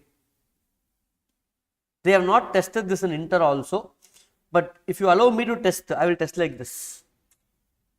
Adani paid 10,000 rupees to SBI. The loan was only 8,000. Loan taken itself is only how much? SBI took the money and left. Oh, thank you. And left. Now, Adani will recover from Vijay Mallya. 8,000 or 10,000? 8,000 only. Because what was payable is 8,000. You paid 10,000. Don't ask me. Sir, is this there in the book? Yes, not as a question. Look at this. In every contract of guarantee, there is an implied promise by the principal debtor, Vijay Mallya, to indemnify the surety, Adani. The surety is entitled, Vijay Mallya is entitled to recover from the principal debtor whatever sum he has rightfully paid under the guarantee, but not sums which he paid wrongfully. That is the meaning of this. Where I had to pay 8,000, you paid 10,000. I will only recover 8,000. You can't recover the full amount. I gave example. For Domino's Pizza, instead of paying 500, you paid 5,000.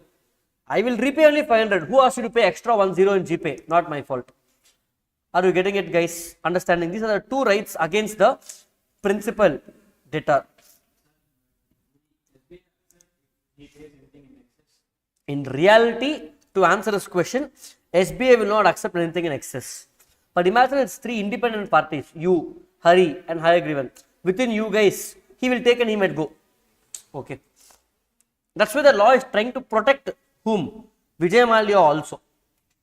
Okay. What if these both people team up? Okay. Next, right of surety against the creditors.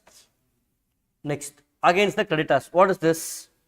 I'm going to use the same example. See, usually in a regular class, for each point I will give different example. One time I will use Nirav Modi, one time we will use Byju's, but we don't have so much time.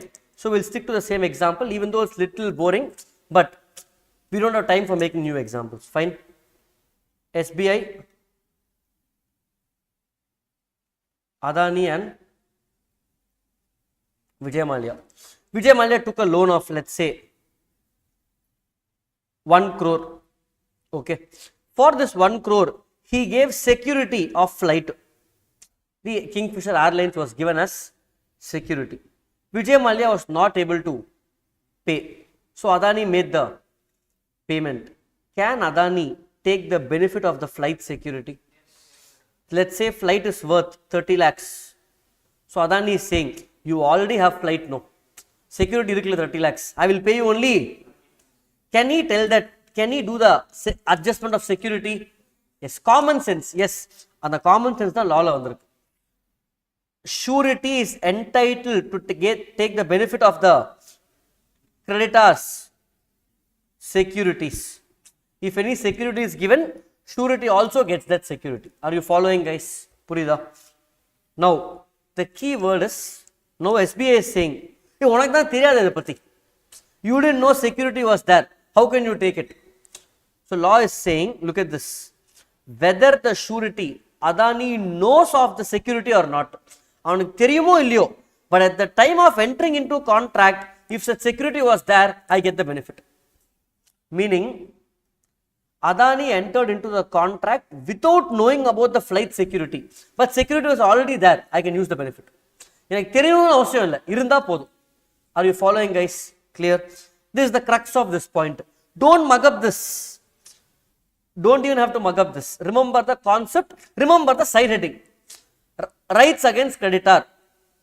Right to get creditor security, right of set off, right to share reduction. That's it. 3 points.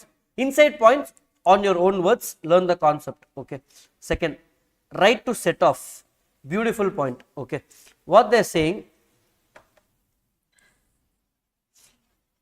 SBI, same example, Vijay Mallya took 1 crore loan. SBI also purchased from Vijay Mallya.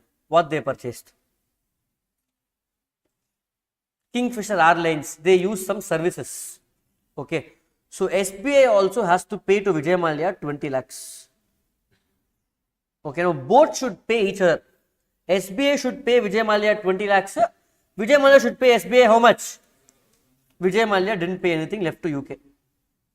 Okay, now Adani has to pay, Matkita Adani. Okay, how much he will pay? 1 crore 80 lakhs. 80 lakhs. This right of set off which Vijay Mallya has will be there with the surety also. Understand, I am here as a surety not to give you profits. அவன் கொடுக்காத காசை நான் கொடுக்க போறேன், அதான். Keep that in mind. அவன் கொடுக்காத காசு கொடுக்கறதா நான் வந்திருக்கேன். Translation for non-Tamil students, surety is here to give the money which was payable by the debtor. Not a rupee more, not a rupee less. Are you following, guys? If you keep that in mind, common sense will answer everything. Are you following? Last concept, this is the second point, right to set off. But all these concepts what I am testing now, this 1, 2, 3, all this, none of this have been tested in Inter itself, but it's part of the book, so we are learning. I'm just giving you heads up. Inter they have not tested it in detail itself, so initially they might ask you a direct question, so be ready with the side headings. Now, next, last one, same 1 crore. Do you know the meaning of insolvency? What do you mean by insolvency? I cannot pay money. So, if you become insolvent, you don't have to pay. Bank will order that, hey, this person is insolvent, he can't make the payment. Okay. So, now let's say Vijay Mallya became insolvent and the court ordered that his liability is 300, his assets are 100. So, can he pay everybody? No. So, court told everybody will get 30% of what they have to get. Correct? Let's say what is 30% of 300? 90. So, let me make a small change just for it to be easy. Vijay Mallya has assets left of 90. He has liability of 300. So, court told Vijay Mallya will pay everybody 30%. Sorry sir, I lost down. So, for example, if Mahesh gave Vijay Mallya 100 rupees loan, how much he will get? 30. That is the concept of insolvency. That's really there. So, that means I will take loan from everybody, sir. Then I will become insolvent and become what? Bankrupt. I will not pay the money. Good, no, sir. Is it good? What is it? It's so much of insult for your name. You can never enter into a contract. So, Vijay Mallya can't even step back into India. Correct? Fine. So, court is saying only 30% you have to pay. Now, out of this 1 crore, how much should Vijay Mallya pay? 30% only. So, he is liable now to pay only because he is insolvent. But Adani has lot of money, rich fellow. So, SBI is asking Adani, you pay the 1 crore. Insolvent is only for Vijay Mallya. You don't have to pay. Now you tell me, Adani will pay 30 lakhs or 1 crore? 30 lakhs. I will pay whatever he is supposed to pay. Vijay Mallya is supposed to pay 30 lakhs. And the 30 lakhs are you following, guys? Very subtly in study mat. Example, right to share reduction. The surety has right to claim proportionate reduction in liability if the principal debtor becomes insolvent. Are you following? Is this there in the book? Is there an example for that? Same example is there. Not the same, something is similar with different numbers. Be very clear of, all these examples can be converted to exam questions. I hope when you're reading the study mat, you're reading examples. Class, I'm giving you different examples. That's it. Fine. Last 2 points. Against the co-sureties. Whose rights against co-sureties?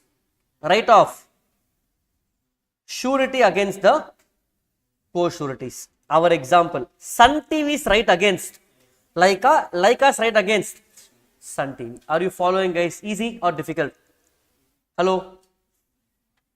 Are you following, guys? No, this whatever you learned so far, easy, guys. Indemnity guarantee. Okay. Now, first point, co-surety is liable to contribute equally. If question is silent, Lokesh Kana's movie flop, we have to pay 1,000 lakhs we have to pay. How much will Leica share? How much will Sun TV share? 500. If everybody is silent, we will share equally. Are you following, guys? Easier.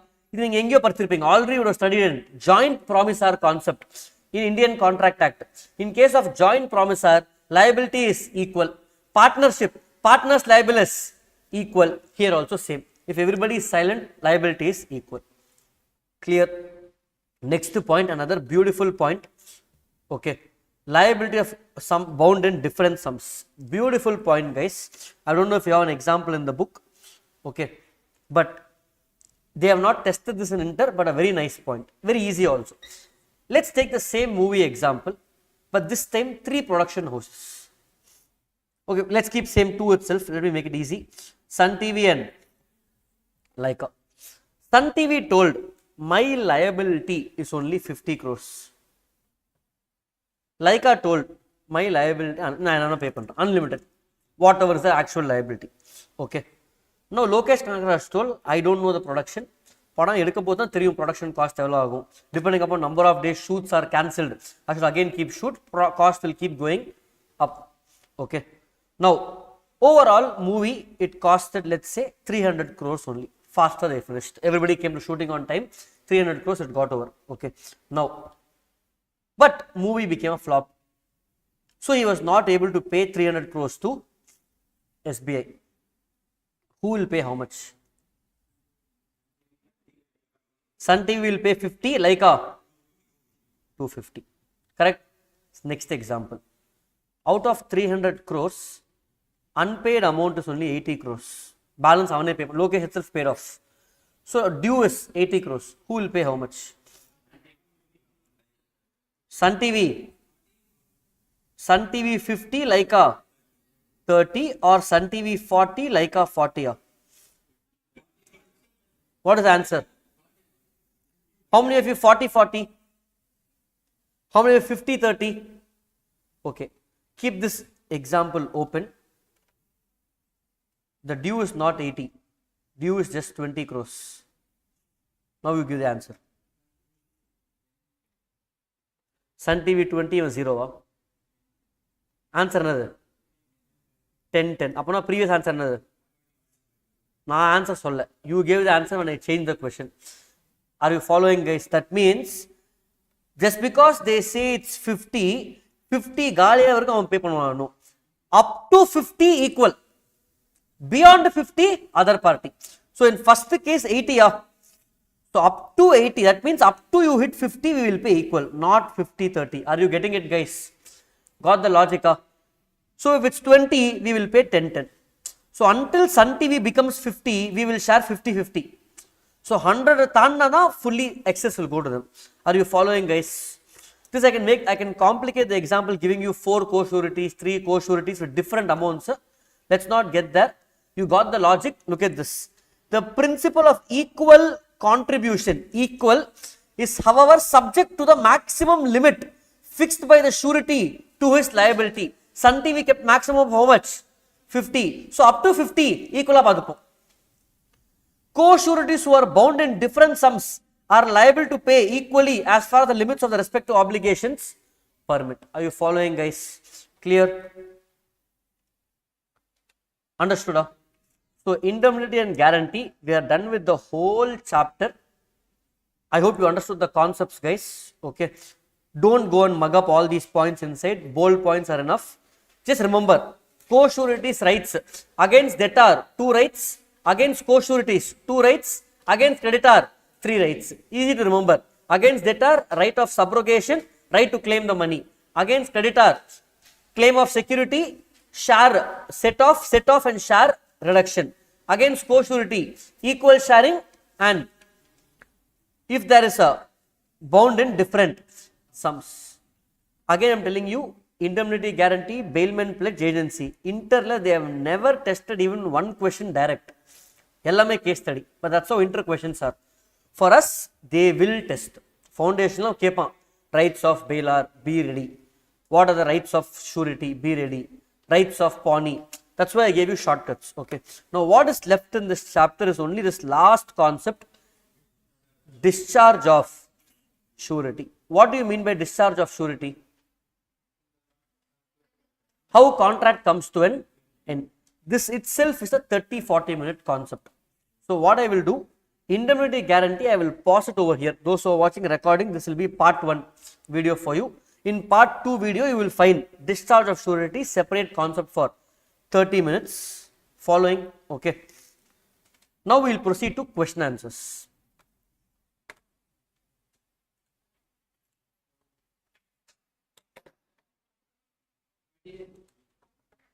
Sorry? We'll do all ICA material, then this material, and I'll tell you how to do presentation today.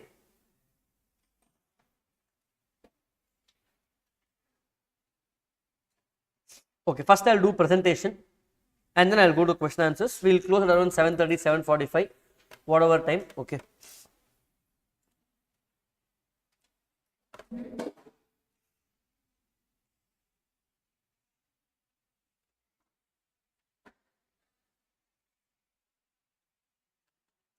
Okay, quick video. We're going to discuss about how do you present your law answer in exam, especially new syllabus. Law is for 100 marks. Last time many of them have reached out asking, sir, I got 38 in law, I passed everything else. I got 35 in law, passed everything else. So law presentation is very important because accounts you are familiar in school. Economics and maths is just MCQ, nothing to present. So law is going to be a game-changing paper now.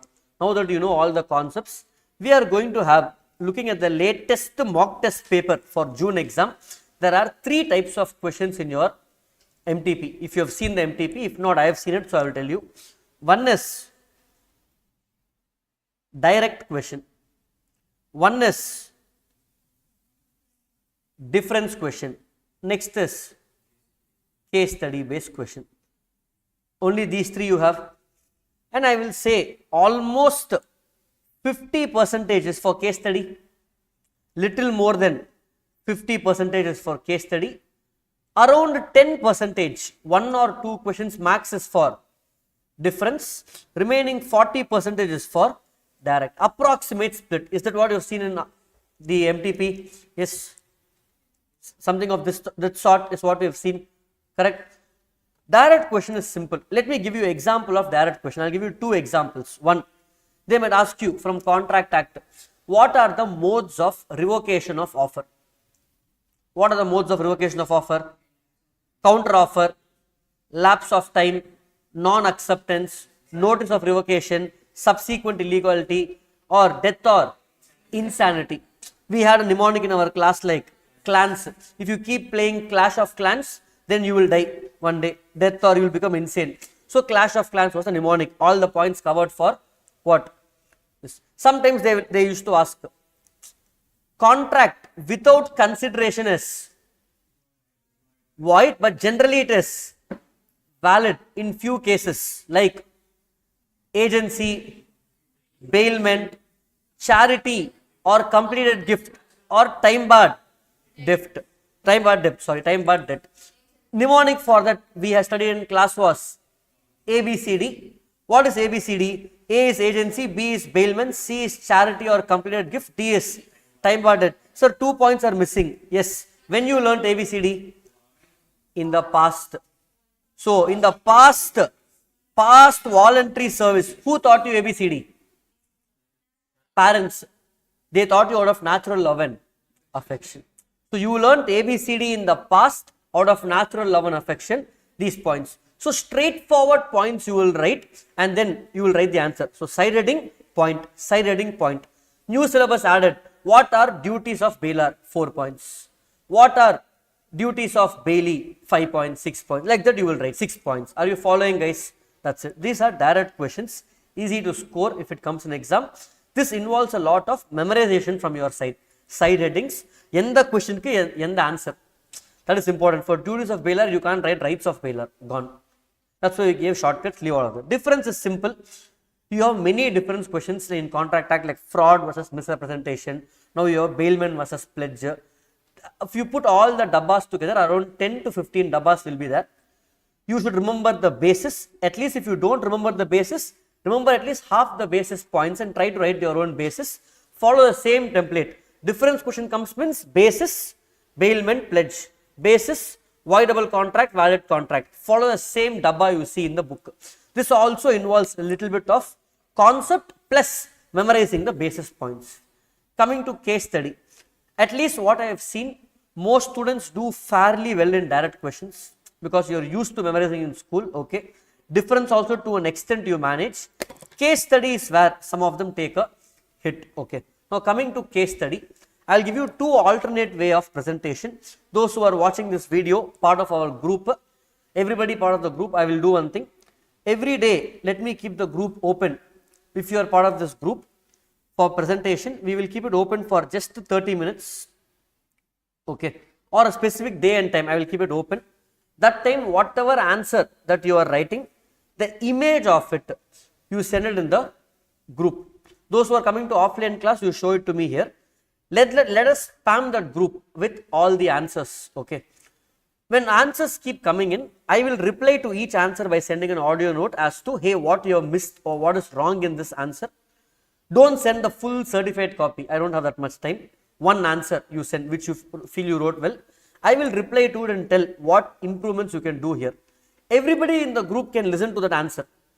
What answer I am giving. So you will know where to improve. Then I will start sending even well written answers in the group. I will mark this. This is a very good answer. This will get 4 out of 4. Those things you can see. So you can improve your presentation. You can keep sending the answers. Sending the answer to me separately in WhatsApp, you may get the reply a little late because 500 messages a day, little hard to reply for me. But group, we will keep it active. Okay. Now, case study. The traditional way, how I always tell in all the classes is a 4 method. Facts, provision, analysis, conclusion. Okay. Now, what is this? Basically, I tell everybody a simple thing. If you are writing answer for one case study, take that answer to your friend who is a not CA student or your siblings in the house or your parents who know to read well. Give them that answer. Are they able to read and understand that your answer is fine? Meaning, for example, there was one case study which I saw, it came on Instagram long back, where a High Court of Delhi gave a case where one actress got a bad haircut in ITC Hotel Delhi. Because of that, she lost to act in 2-3 movies. So they gave her a compensation of 2 crores. ITC had to pay her.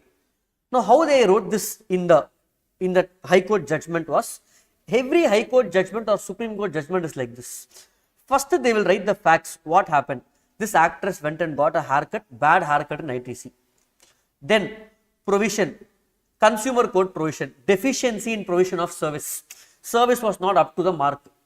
Analysis, because of this bad haircut and this provision, she lost to act in 3 to 4 movies and she suffered some 2 years of career challenge because hair has to grow back at the end of the day. Conclusion, 2 crores penalty for ITC. Clear?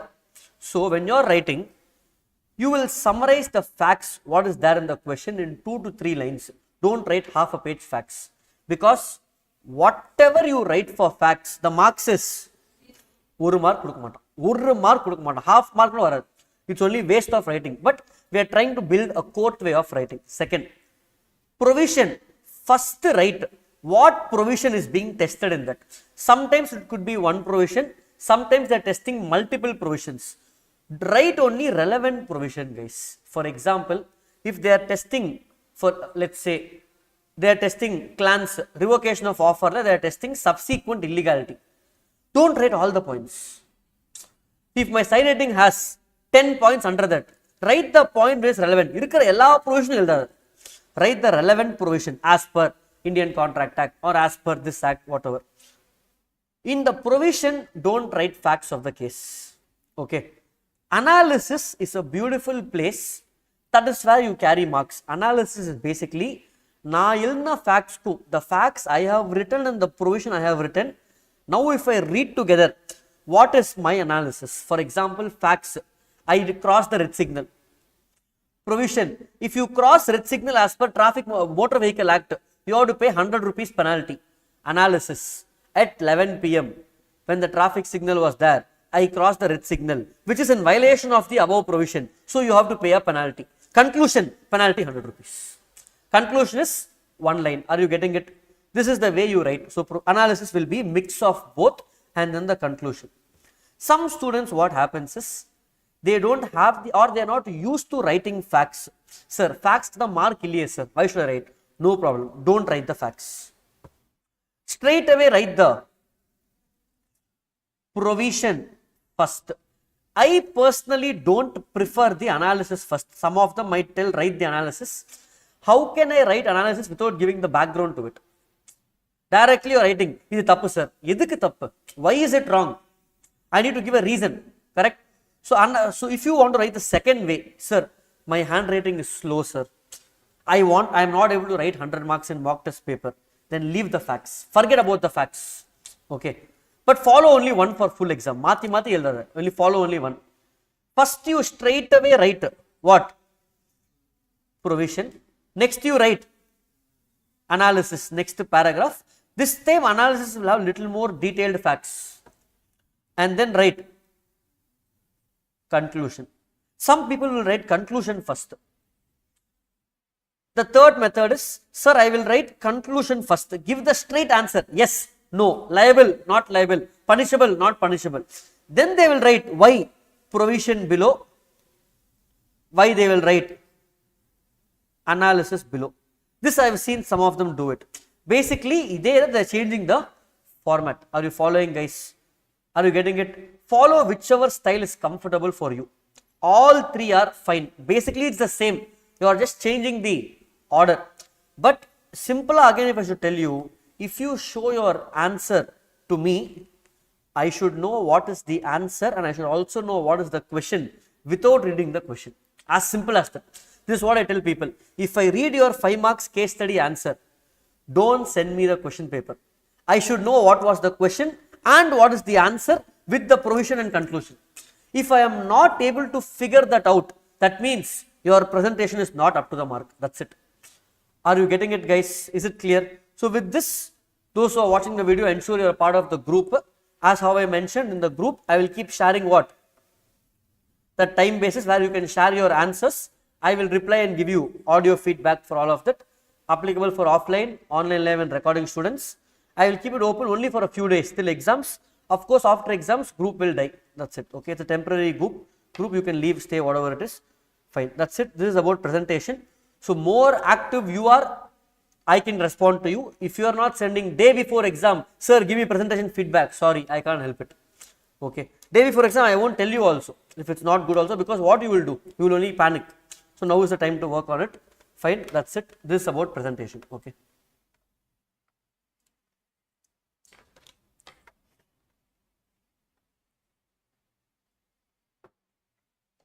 Fine. Okay. Now we will go to question answers.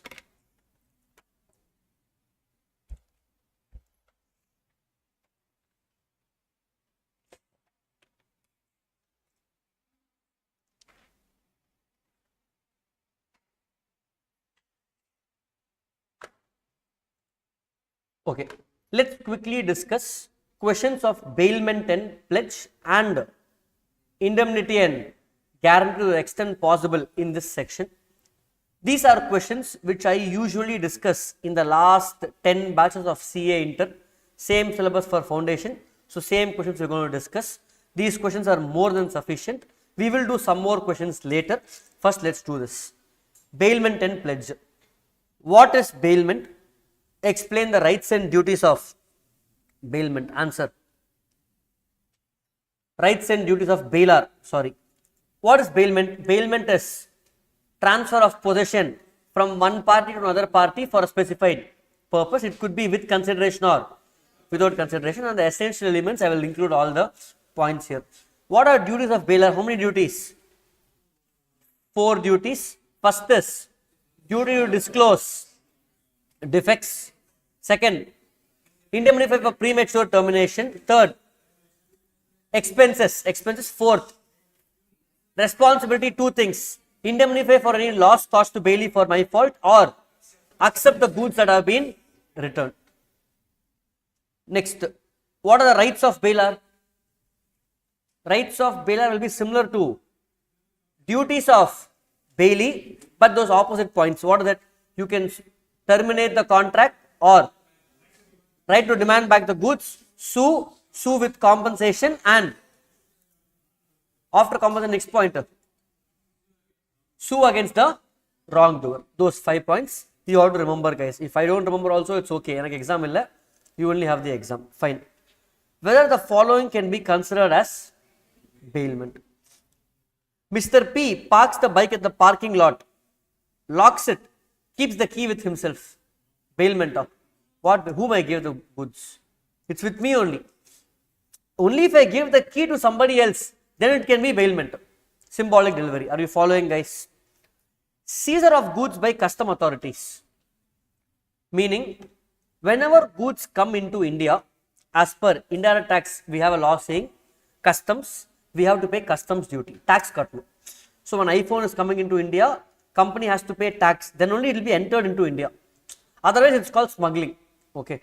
Now, because you didn't pay customs duty, customs department seized the goods. Is this bailment? No.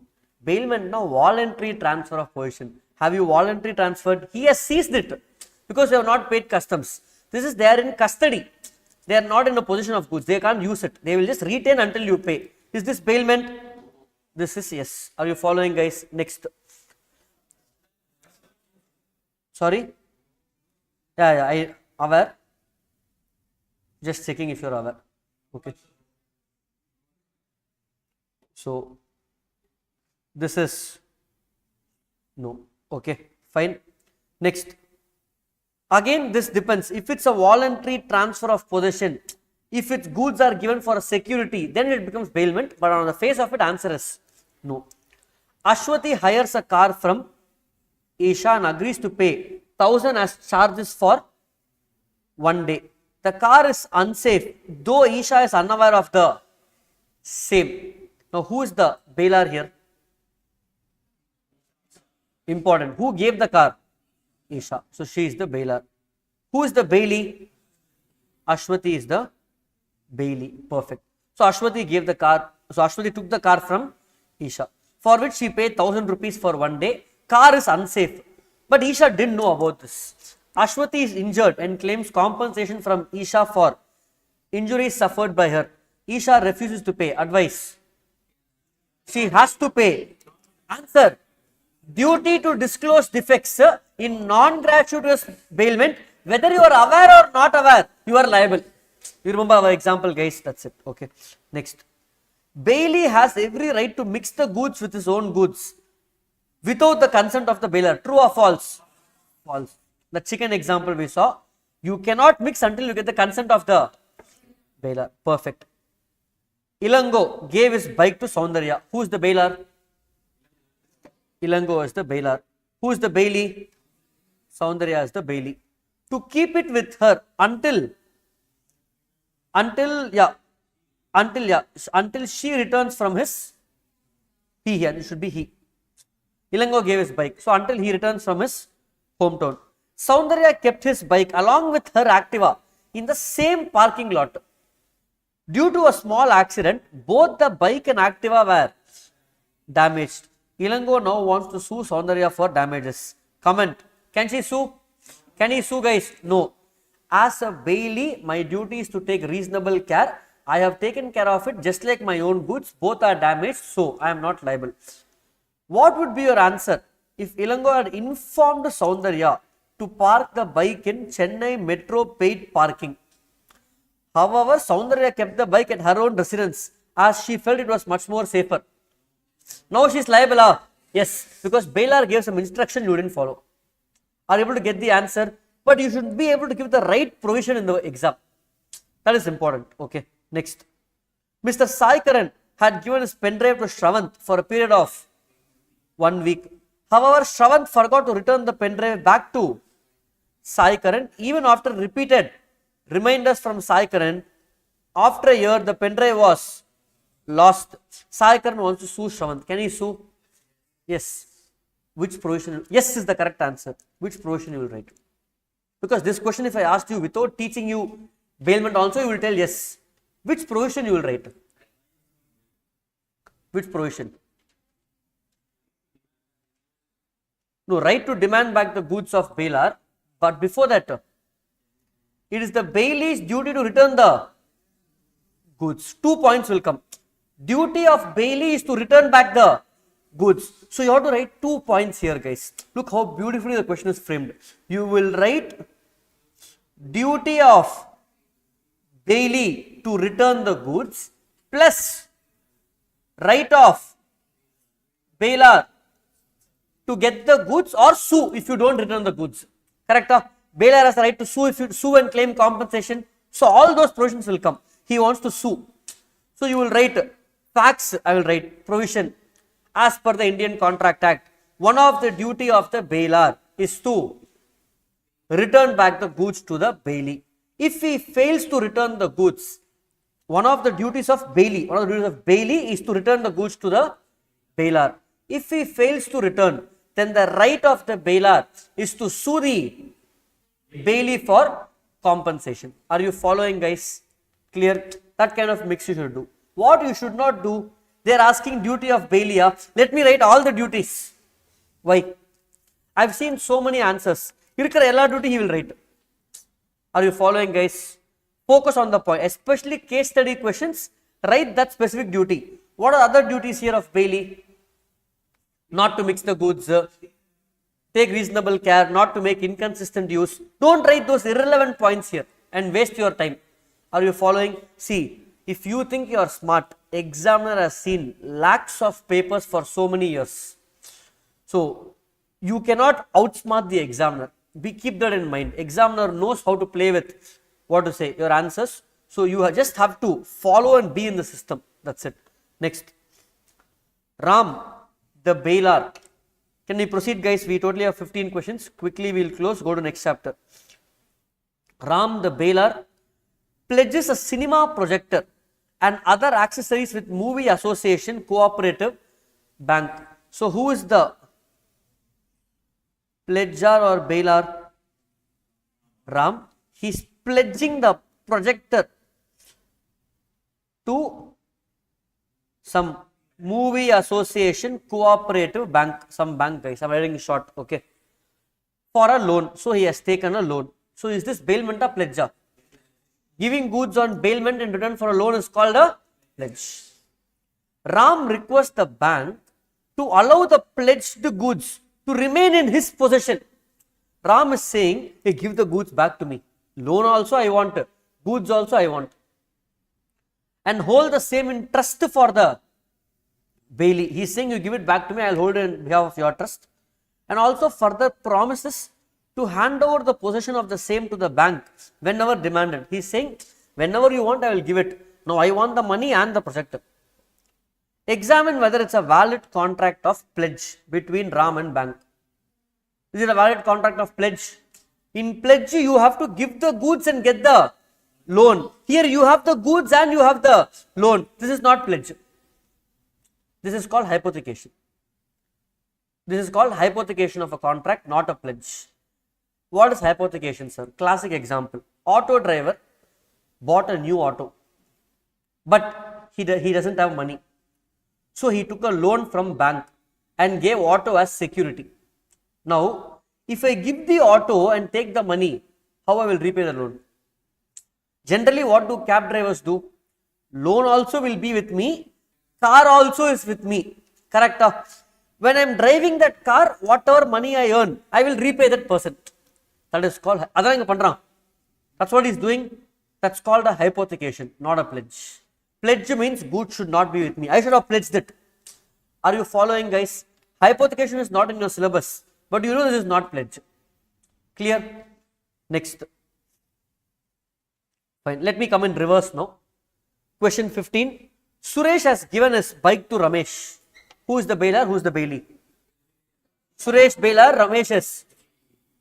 Suresh asked Ramesh to clean it once in 15 days for the next 3 months until he returns from US, for which he would pay rupees 10,000. What kind of bailment is this? Non-gratuitous bailment. Bailment for consideration. Basically, I will clean I will give you money for cleaning my bike. Suresh failed to pay after cleaning. Advise Ramesh. You need to advise Ramesh. Who is Ramesh? So bailee has the right to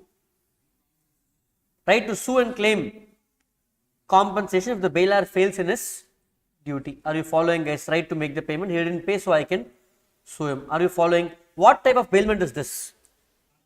Non-gratuitous. Look at bailee's rights. If I go there, rights of bailee. Look at this. This will come under, it can be particular lien. Right of bailee. Correct? I have cleaned your bike. You are not making me the payment. Right of particular lien. Are you able to follow, guys? Under particular lien, it will be covered. Because I used my labor to improve the value of the goods which are bailed. Are you following, guys? So what is my right? Suresh has the right to retain the bike until the money is paid. Are you following, guys? Everybody knows the answer. Yenda provision, which provision to pick and write is the key. Next. Sorry. Particular lien. I used labor, did not get paid for it, so particular lien. Okay. Next. Explain the duties and rights of pawnor and pawnee. Duties is same as bailor and bailee. What are rights of pawnor and pawnee? Rights of pawnor only one right. Right to redeem. Right of pawnee is 4 rights. Debts, subsequent debts, extraordinary expenses, and sell the asset in case of non-payment. Those rights. Next. This also you know. Duties and rights of bailor. Sorry. Duties and rights of bailor and bailee. Straightforward question, so I am not discussing. Let's go up. Bailment with the purpose of giving security of the good for debt borrowed is pledged. Comment. True. Yes. Next. Pawnor returned the loan of 1 lakh along with the interest to the pawnee. The pawnee failed to return the goods pledged. Comment. He has to return which provision? He has to return, I also know. Which provision? Duty or right or which one? Duty of pawnee to return the goods. Correct? Upon the payment, he has to return the goods. Are you following, guys? Okay. And at the same time, I can also write rights of pawnor. Right to redeem. If I make the payment, I have to get the goods back. So double. I told you, everything will have a matching provision. Here duty na, here rights. Here rights na, here duty. You should know how to pick that. So this I will write 2 things. Rights of pawnor to redeem the goods. Duty of pawnee to return the goods. Are you following, guys? Hello. Welcome to new syllabus. Next. Okay. Question 10. Easy. Actually, it's very easy. You just have to get used to it. Okay. Mr. Sailesh has lost his laptop while traveling in public bus. The bus conductor took the laptop to his house. What concept? Finder of lost goods. You are at the concept now. Sailesh returned to the bus next day and specified an award of rupees 10,000 to whoever finds his laptop. The bus conductor had returned the laptop to claim 10,000. Silesh denied to pay the amount. Comment. Should he pay? Yes. We saw finder of lost goods where if somebody has given offer of an award, you have to get that money. That reward compensation right is much superior than expenses. Otherwise, I can retain the goods. Last question in bailment pledge.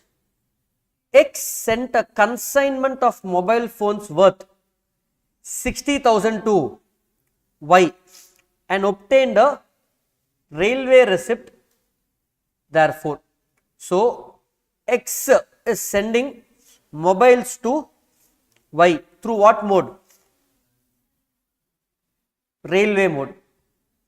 Later, he borrowed a loan of 40,000 from Star Bank and endorsed the railway receipt in favor of bank as a security. So, X again borrowed how much from bank?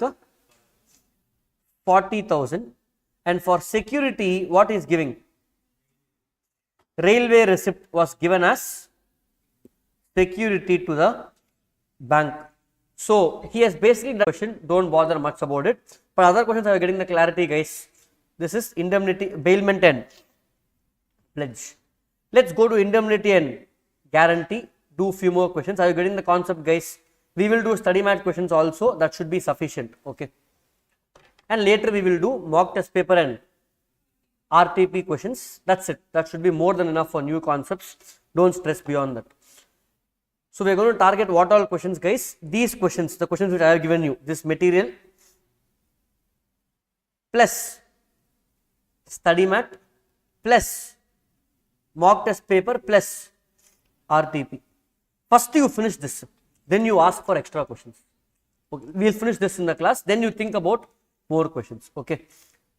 Study mat, MTP, RTP, let us do in a separate set of discussion. Now, let us do these material questions for this chapter. Distinguish between contract of indemnity and contract of guarantee. Yes. We have a dabba in the book, study mat. You have to remember that guys. Basis. New addition, there are 3 different questions. One is for contract indemnity guarantee, one is for bailment pledge. In agency chapter, you have one concept called sub-agent versus substitute agent. That you should remember. 3 new dabbas to remember in new syllabus. Next, what are the rights of indemnity holder when he is sued? We discussed. Right to claim damages, expenses, compensation. Remember, today we saw that. Next, what are the cases in which guarantee obtained is invalid? Misrepresentation, concealment. Misrepresentation and concealment. Remember, we discussed that in detail. That is section 142, 143 of Indian Contract Act. Fine. Next. Next one. This is a good question. If you are able to answer this, this is the most repeated type of question in exam. I can also expect in our main exam, question 4, 5, 4, 5 is the type of question we will get mostly, especially first few attempts. Ram becomes the guarantor for Krishna for the amount which may be given to Krishna by Lakshmanan within 6 months. The maximum limit of the amount that can be borrowed is 2 lakhs. After a period of 3 months, Ram withdraws his guarantee. Until the time of revocation, Lakshman had given Krishna a sum of rupees 50k. They are asking you 3 questions. We will take one at a time. First, those who are watching, find out who is surety, creditor, debtor. Adu panale sum over. Ram surety.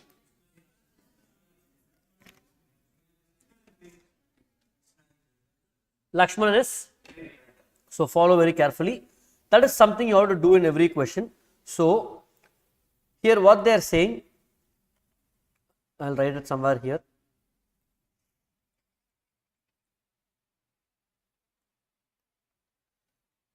So, what they are saying, Ram becomes the guarantor for Krishna. So, Ram is the surety for whom guys? So Krishna will be of course the debtor. For the amount which may be given to Krishna by, so Lakshmana is like the bank, correct? Who is the creditor, for which Krishna has to repay Lakshmana. If this triangle you can create, sum is half done. Maximum amount that can be borrowed is how much, guys? 2 lakhs after a period of 2 lakhs for the next 6 months. So 6 months I gave guarantee and you can withdraw how much? 2 lakhs. What type of guarantee is this? Continuing a specific guarantee. It's a continuing guarantee, guys. It's a continuing guarantee. Perfect. Now, after 3 months, Ram is withdrawing his guarantee. He's saying, Ayo, I don't want to be guarantee anymore. He withdrew the guarantee. When he withdrew the guarantee, already our friend Krishna has taken a loan of out of the limit of 2 lakhs in 3 months. This is the facts of the case. What are the questions? Whether Ram is liable for subsequent debts after revocation?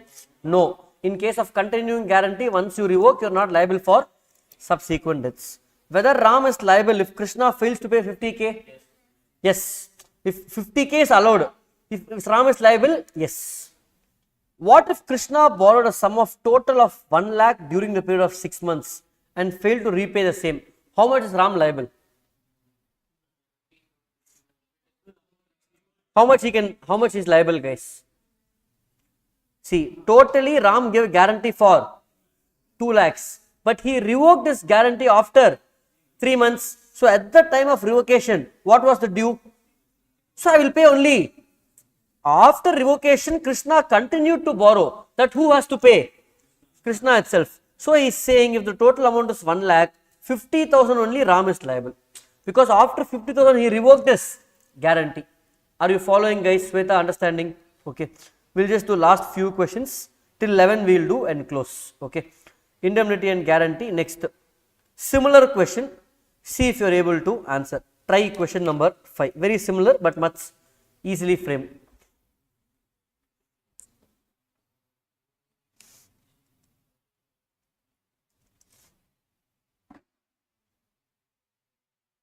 Online recording, go through the question.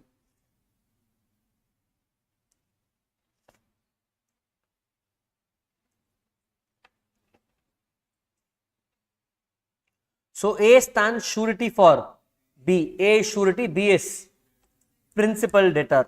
For any amount which C may lend to B. So C is the creditor.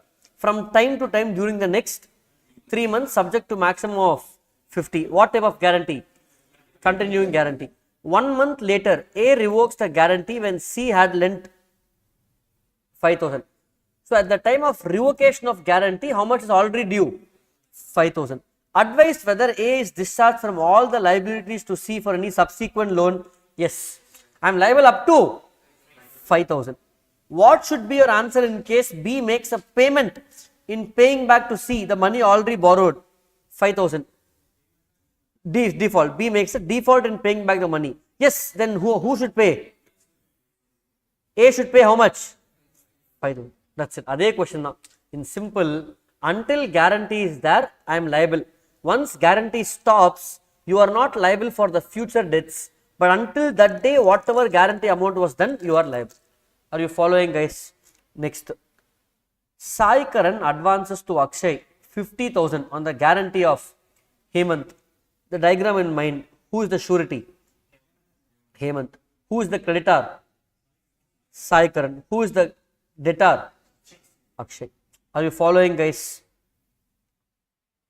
So Sai Karan will come here, who gave the loan to Akshay. For Sai Karan, security is Hemant. The loan carries interest at 10% per annum. Subsequently, Akshay becomes financially embarrassed. He is not able to pay. On Akshay's request, Sai Karan reduces the interest to 6%. From 10%, he made how much, guys? 6%. And does not sue Akshay for 1 year after the loan becomes due. Akshay becomes insolvent. Can Sai Karan sue Hemant? First 10% became 6%. It's good, no, for Hemant. Beneficial to him. So you can, all these things, reduces 6%, does not sue. After this, Akshay becomes insolvent. Can Sai Karan sue Hemant? We yet to go there, but let me give the provisions. As per the provisions, whenever there is any change in terms without consent of surety, he is discharged. But however, there is a Supreme Court ruling which says any changes which is beneficial to the surety, contract will still continue. Making 10%, 6% is good for the surety, so surety will continue. Here, he does not sue him for 1 year after the loan becomes due. We have two concepts: forbearance from suing and tolerating from suing. If you say you will not sue, then contract is discharged. Here you are only delaying the suing, so contract is still valid. When I teach this concept, discharge of surety, you will get more clarity over here. Okay, let's come from reverse. What are the rights of surety against principal debtor and co-sureties? We saw today, surety against principal debtor, 2 points: right of subrogation and right to recover the money. Right against co-surety, equal or proportionate, those 2 points. Okay. B owes to C a debt guaranteed by A. C does not sue B for a year after the debt has become payable. In the meantime, B became insolvent. Is A discharged? Same as what we saw above. Sai Karan example. Here you will see in discharge of surety, there is a concept called forbearance to sue and tolerating to sue. If you decide that you are not going to sue, contract is discharged. But if you tolerate, extend the time, then contract is not discharged. When we get to that concept, you will understand that. Next. This is Negotiable Instrument Act connected with this. We will take up this question alone later because it's mix of NI and this. Last 2 questions. Okay. Mr. X is employed as a cashier on a monthly basis for 20,000 by Yes Bank for a period of 3 years, for which Y gave surety for X's good conduct. So who is the surety here? Y. Who is the debtor? X is working. Who is the creditor? Yes Bank is the creditor. That is clear. After 9 months, the financial position of the bank has deteriorated, reduced. Then X agrees to accept a lower salary of how much? 15,000 instead of 20,000 from the bank. 2 months later, it was found that X had misappropriated cash since the time of his appointment. What is the liability of Y? What is happening? Look at this. Y gave guarantee to Yes Bank that you appoint X for a salary of, for 9 months he was there, correct? 9 months he was getting salary of 20,000. After 9 months, they reduced his salary from 20 to, because of this, our friend X took some money and he stole the money. Now who gave guarantee? Y. Is Y liable to Yes Bank for the misappropriation of X? Yes, he is normally liable, but misappropriation is up to 9 months I am liable, because after 9 months you reduce the salary without my consent.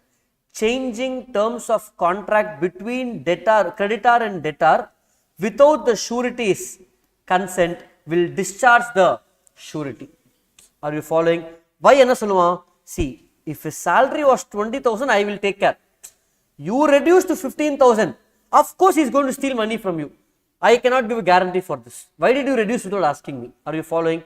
This also is a concept in discharge of surety. Are you following, guys? Okay. This question we will take up later along with our MTB part. Okay, this again is discharge of contract concept. So I will just give the answer because let me finish it, but we will see over there. A contracts with B for a fixed price to construct a house for B within a stipulated time. B would supply the necessary material to be used in the construction. C guarantees A's performance of the contract. Let's draw what is happening. Who is the guarantee?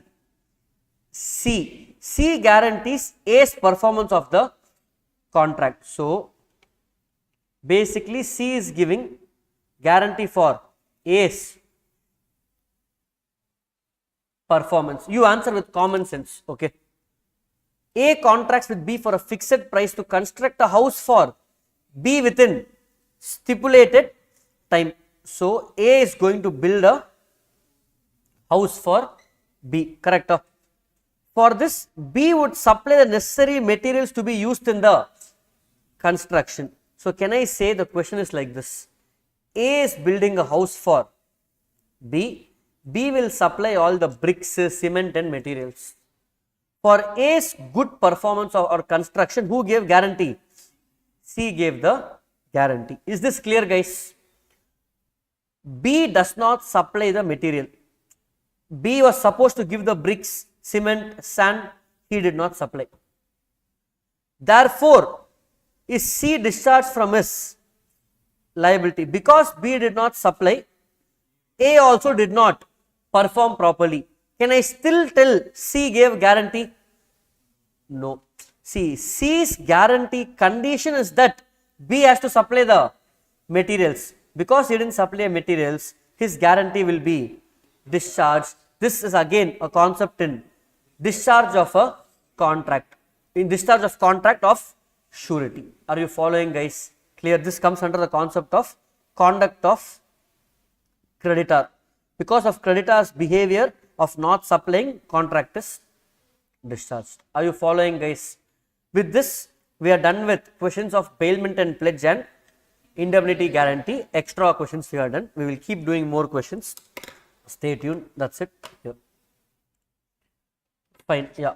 That's all for the day, guys. So tomorrow's agenda, like I mentioned, we will discuss that new chapter. Which one? Either I will do agency or I will do negotiable instrument act guaranteed, guys. I can do it now also. It's ready. I just want to do that framework. So I need to make the notes. Tonight I will make the notes and do that. We will discuss around this. Tomorrow also full day law and we will do questions for these chapters. Day after first half maximum law. After that last 2.5 days, we will jump to accounts. Okay. Thank you. Bye bye.